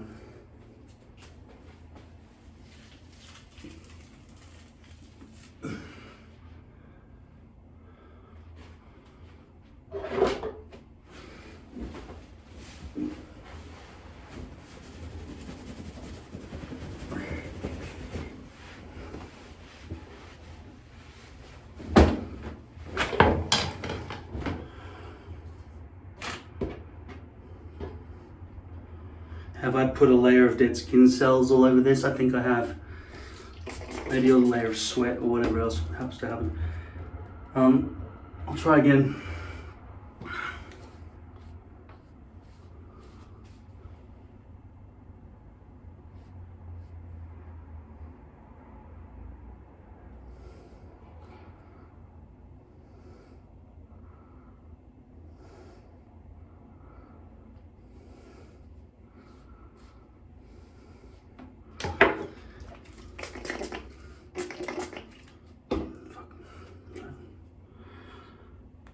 I'm gonna try and deal with the front hairline.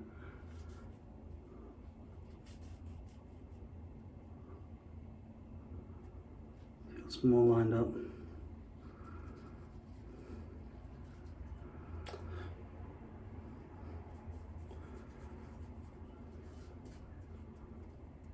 Thick ups back there.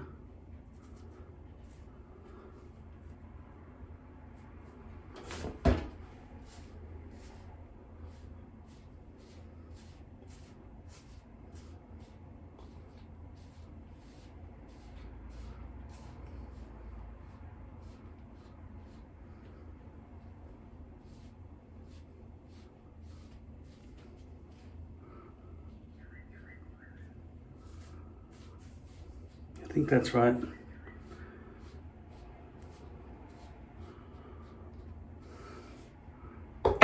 It's so blurry now, my eyesight's gone so bad. I think I need to make myself a sandwich. I get the feeling that there's a massive wall of hair, it's not bleached enough. Let's take a look at this. Yeah, people can see that.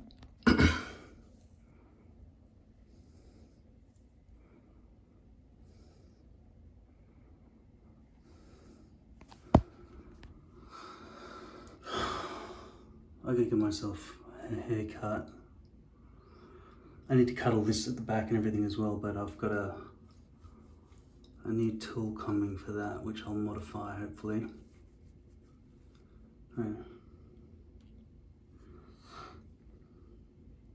I was thinking about getting the Flow Beat, but it was like $700 delivery. So from America, because shipping is crazy.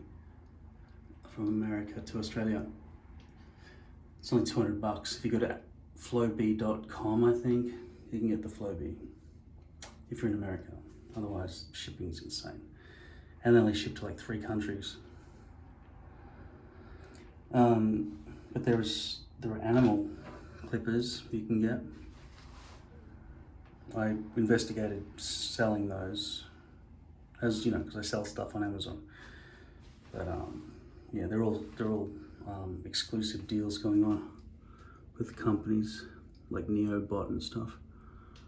Probably work well because they do have a vacuum built into the handle. The vacuum comes up through the base and the suction coming out of here, so that could potentially work. I want to use a different system.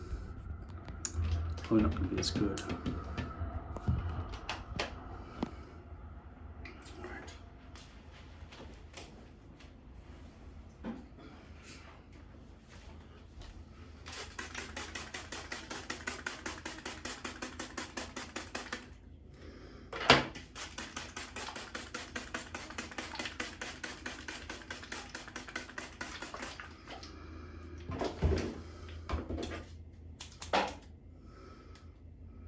Then get the other scissors.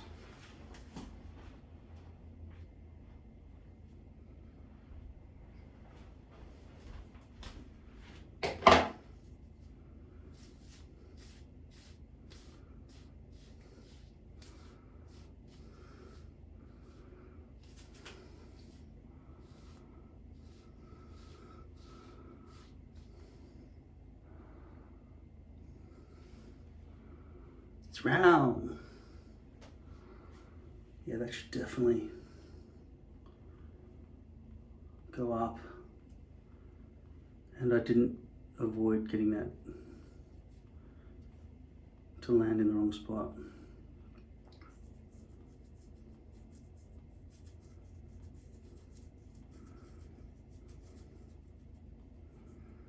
There's not much overhang over here. Maybe there is.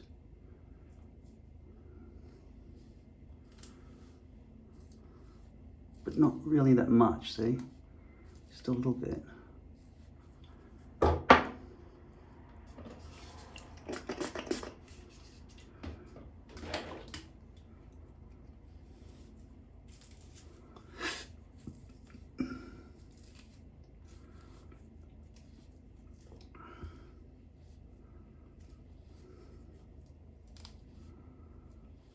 Yeah, so that whole thing should be moved over there, maybe. It's bad placement. It was hard to place it. So I'm maybe not gonna chop away at it just yet. Because when I lift it up and move it over by a centimetre, it could still be okay, but even so, that's the wrong shape.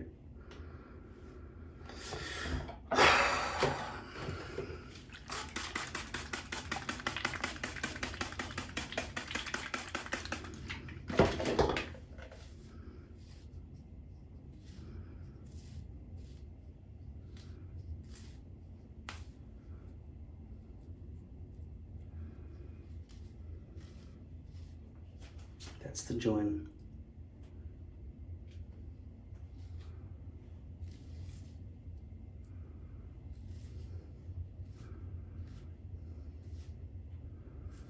Oops.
If you're wondering why I'm not just going to lift this up right now, move it across and drop it back down right now, because it's got good adhesion right now. I don't want to fuck that up.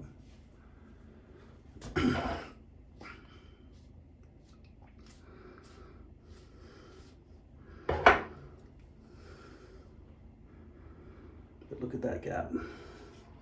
That placement's so wrong.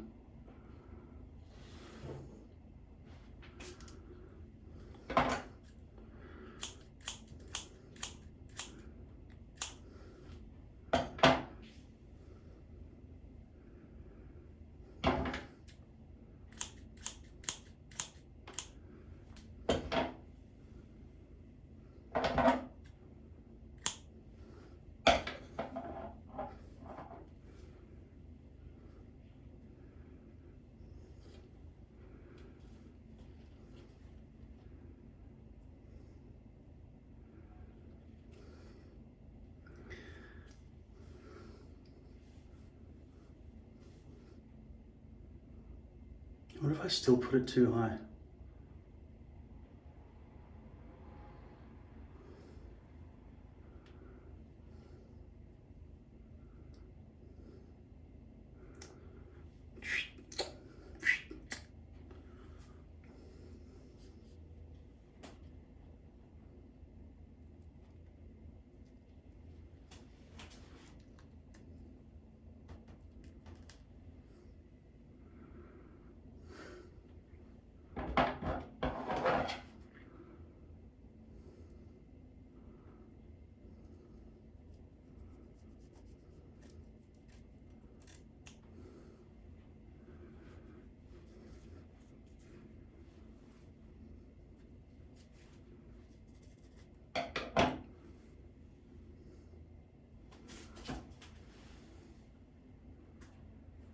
That's a bad cut.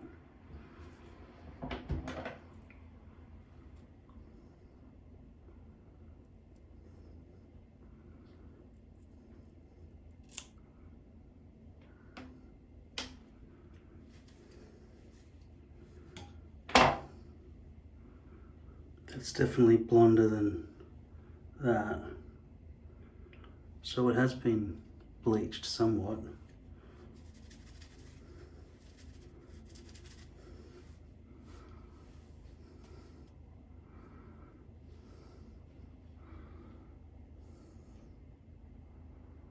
It looks like exposed base. I'm gonna get rid of that.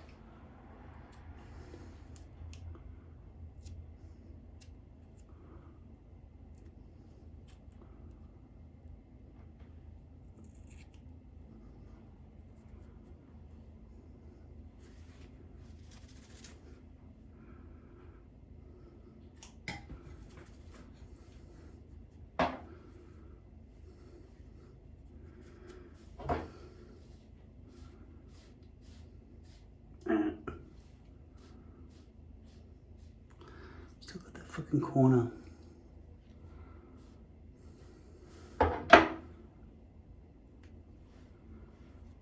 Maybe it's exposed base, which is why it looks so fucking terrible.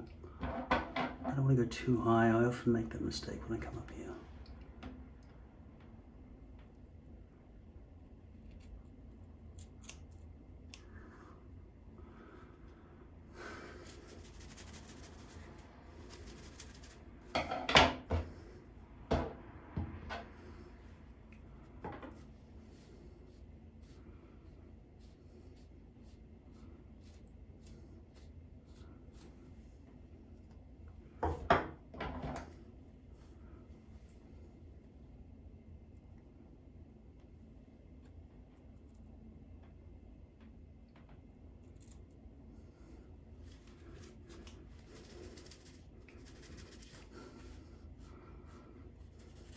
This is why when you bleach, you got to put it back an inch, right? Because I've just cut out 3/4 of an inch and I still want that front edge to be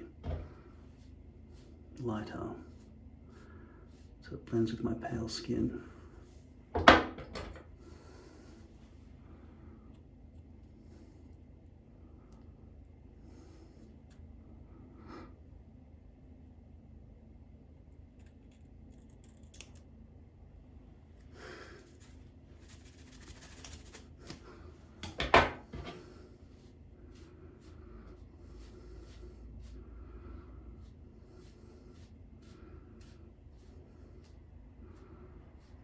too high now. But it's more realistic than that.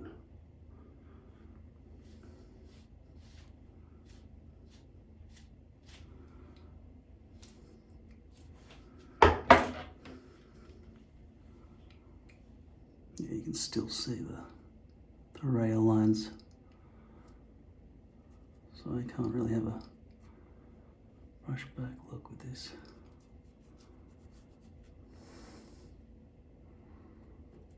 Yeah, I kind of fucked it, haven't I? Cutting up too high there. These rail lines here as well. Maybe I just haven't cut off enough exposed base, but this is already starting to be too high. I feel like I've got to pull the whole thing lower.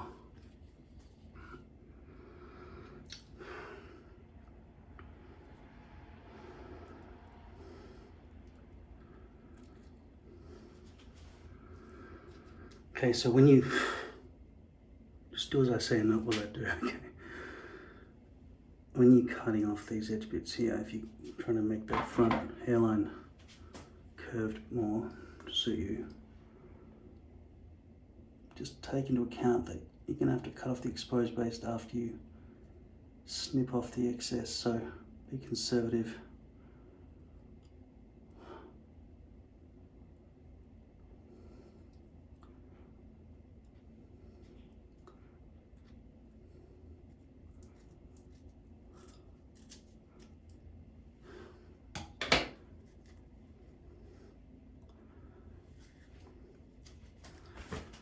Now for the excess, now for the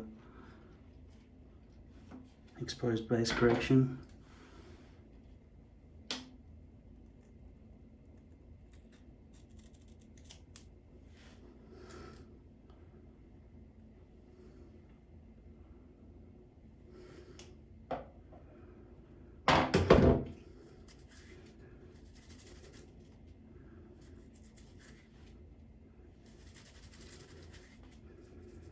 How much slack do I have up here? I feel like it's pressed butt up against the perimeter, so I don't have any slack. I could stretch, but it always recoils. Doesn't always recoil, to be honest. It somehow doesn't always recoil.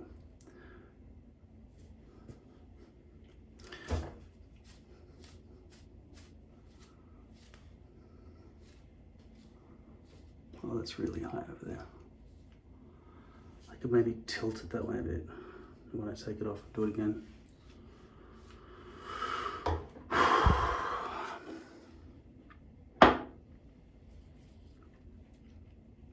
It's too high. Might have wasted a whole hairpiece here.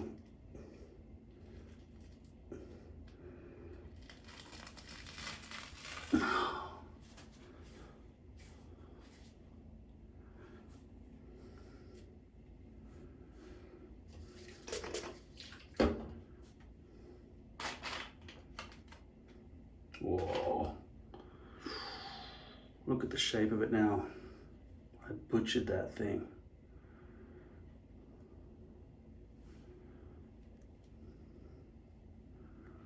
I'm just going to neaten up that bit there and treat it as a deliberate shape.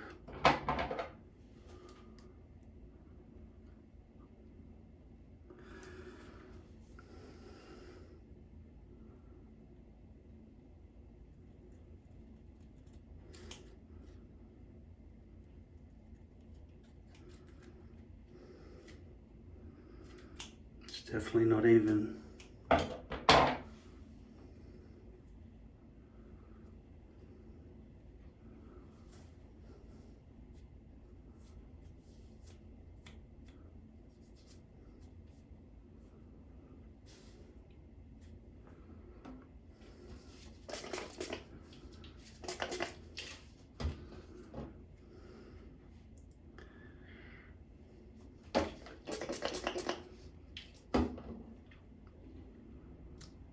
I'm going to start by focusing on the front hairline.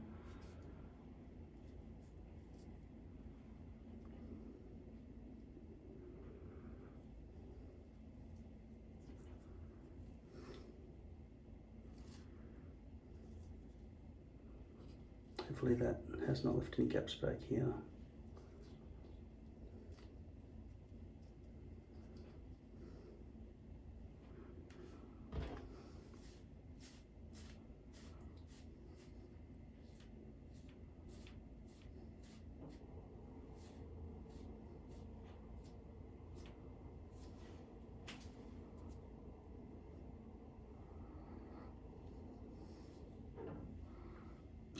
way too high, fuck. It should be down there like that, really. Or lower.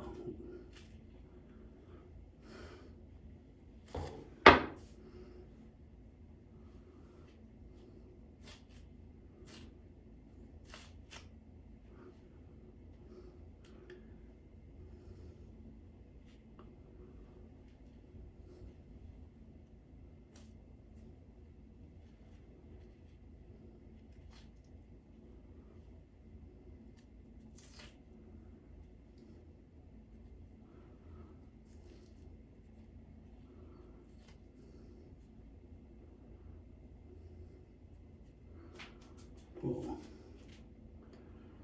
Yeah, I think I've cut this too low. Or is it too low now? I don't know.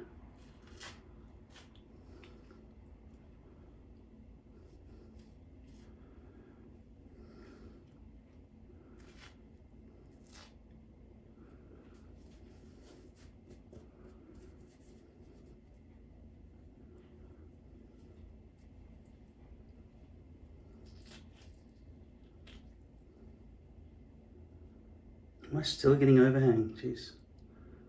Must be pretty stupid. Okay, I'm gonna lean in more to this side then.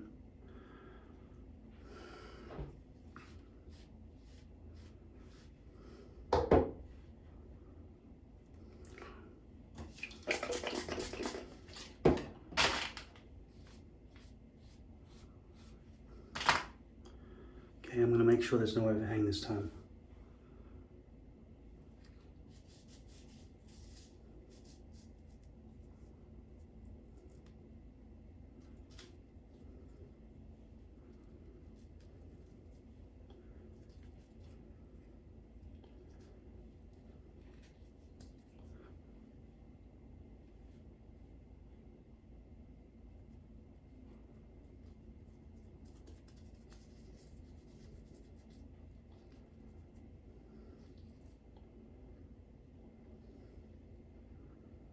It's not sticking yet.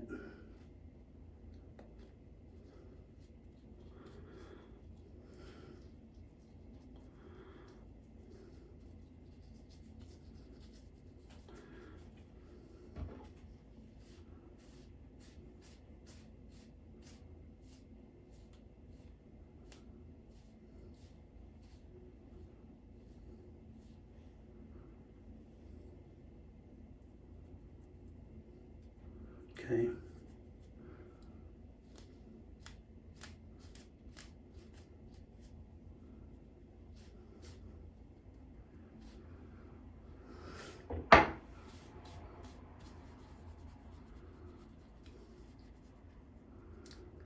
It's not completely sticking on this side. I feel like I need to rejuvenate it with some alcohol.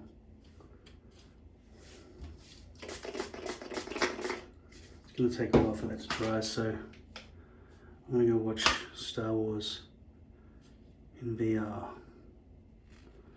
Watching Star Wars 9, The Rise of Skywalker, just so I can try to remember what the hell those horses were doing running around on a starship. On a Star Destroyer. Try to see if I like it yet, or if I'm still angry. Lack of imagination, reproducing A New Hope and all that sort of stuff, with the Star Killer base, and Kylo Ren instead of Darth Vader. I mean, so much they could have done. These tangent stories about Finn and that Asian chick, and I mean, so irrelevant. Same as that side story that happened in Obi-Wan, the TV series. I've spent my whole life wondering what happened between, what happened before A New Hope. It was great to see what happened with Anakin, who was turning into Darth Vader from a child and everything, but that was badly executed. But then it still left a big gaping hole of 19 years from the day Padme goes into labour to the time Luke meets Ben Kenobi. So I want that to all be good. And some side mission about an Inquisitor, fuck off. I want to know the story of Luke, maybe some things about Obi-Wan, but not that Inquisitor story. That's just wrong focus. It's great to see Leia as a kid though. That was cool. But yeah, retrospectively putting emphasis on Carrie Fisher's character because she died and stuff, I'm seeing the signs of it already in this film. Extra long hugs and so on to this CGI character, etc. Anyway.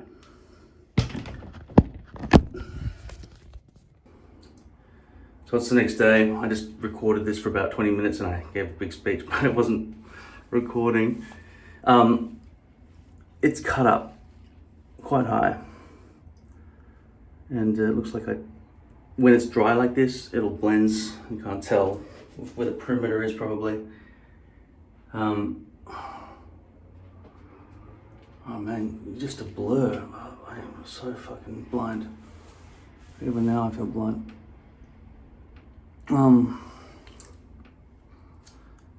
It's, yeah, not realistic. It's a straight across line and it's very unforgiving. I should have probably bleached it longer, but the bleach still can't penetrate in through past the plastic and into those where the stubble is across the front. I did try to chop off all the excess exposed base, but I'm just looking at this now from a distance and I can still see a heap of lines just by its very nature. Yeah. There's not much you can do when they build it like this. But lace has black dots everywhere from the unbleachable ties so you're stuck either way. Unless you are good enough to take a blonde hairpiece and dye it your hair color.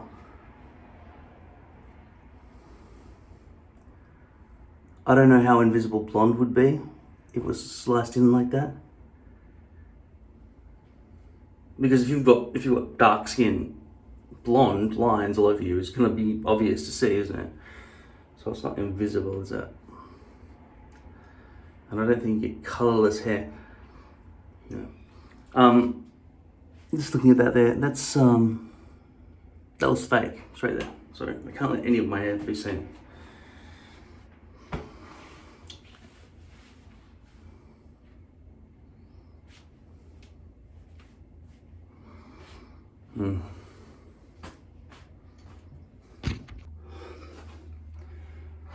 There is some exposed base here, but in general, see the thing is, I keep thinking I want to cut all this bulk out of my hair, and I kind of do.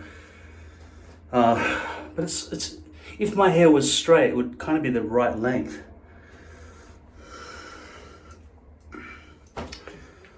I've just used this stuff to put in my hair. I'm going to my stepmother's Mother's Day now. I've just decided to go. I haven't told them. I've got like 30 missed messages. Well, 5, but more like 30 over the past 3 weeks. Every so often I just remember the torture. Anyway, I'm gonna go. I'll take her flowers too. I mean, she didn't do nothing over the years. I mean, the damage she's caused has massively it's a prison sentence in my book. Massively outweighed the good, but these are the final years now. I've been saying that for 20 years though. More, because it was the end of childhood, it was the end of teenagehood, it was the end of school, it was the end of fucking 20s, 30s, now 40s, heading towards 50. Seriously. But I haven't seen my nieces for a long time. I haven't seen my stepbrother for a long time. So, maybe I have to go. Anyway, this is what the hair looks like. I will modify the stencil so that it's probably meeting up there. I'll make it a bit oversized because, as you know, you've got to chop off that excess after you've cut it out of the stencil. So you need to make the stencil a bit oversized so you can cut off the excess exposed base, like these places here, which I didn't do properly. Anyway, that's how it's going to go.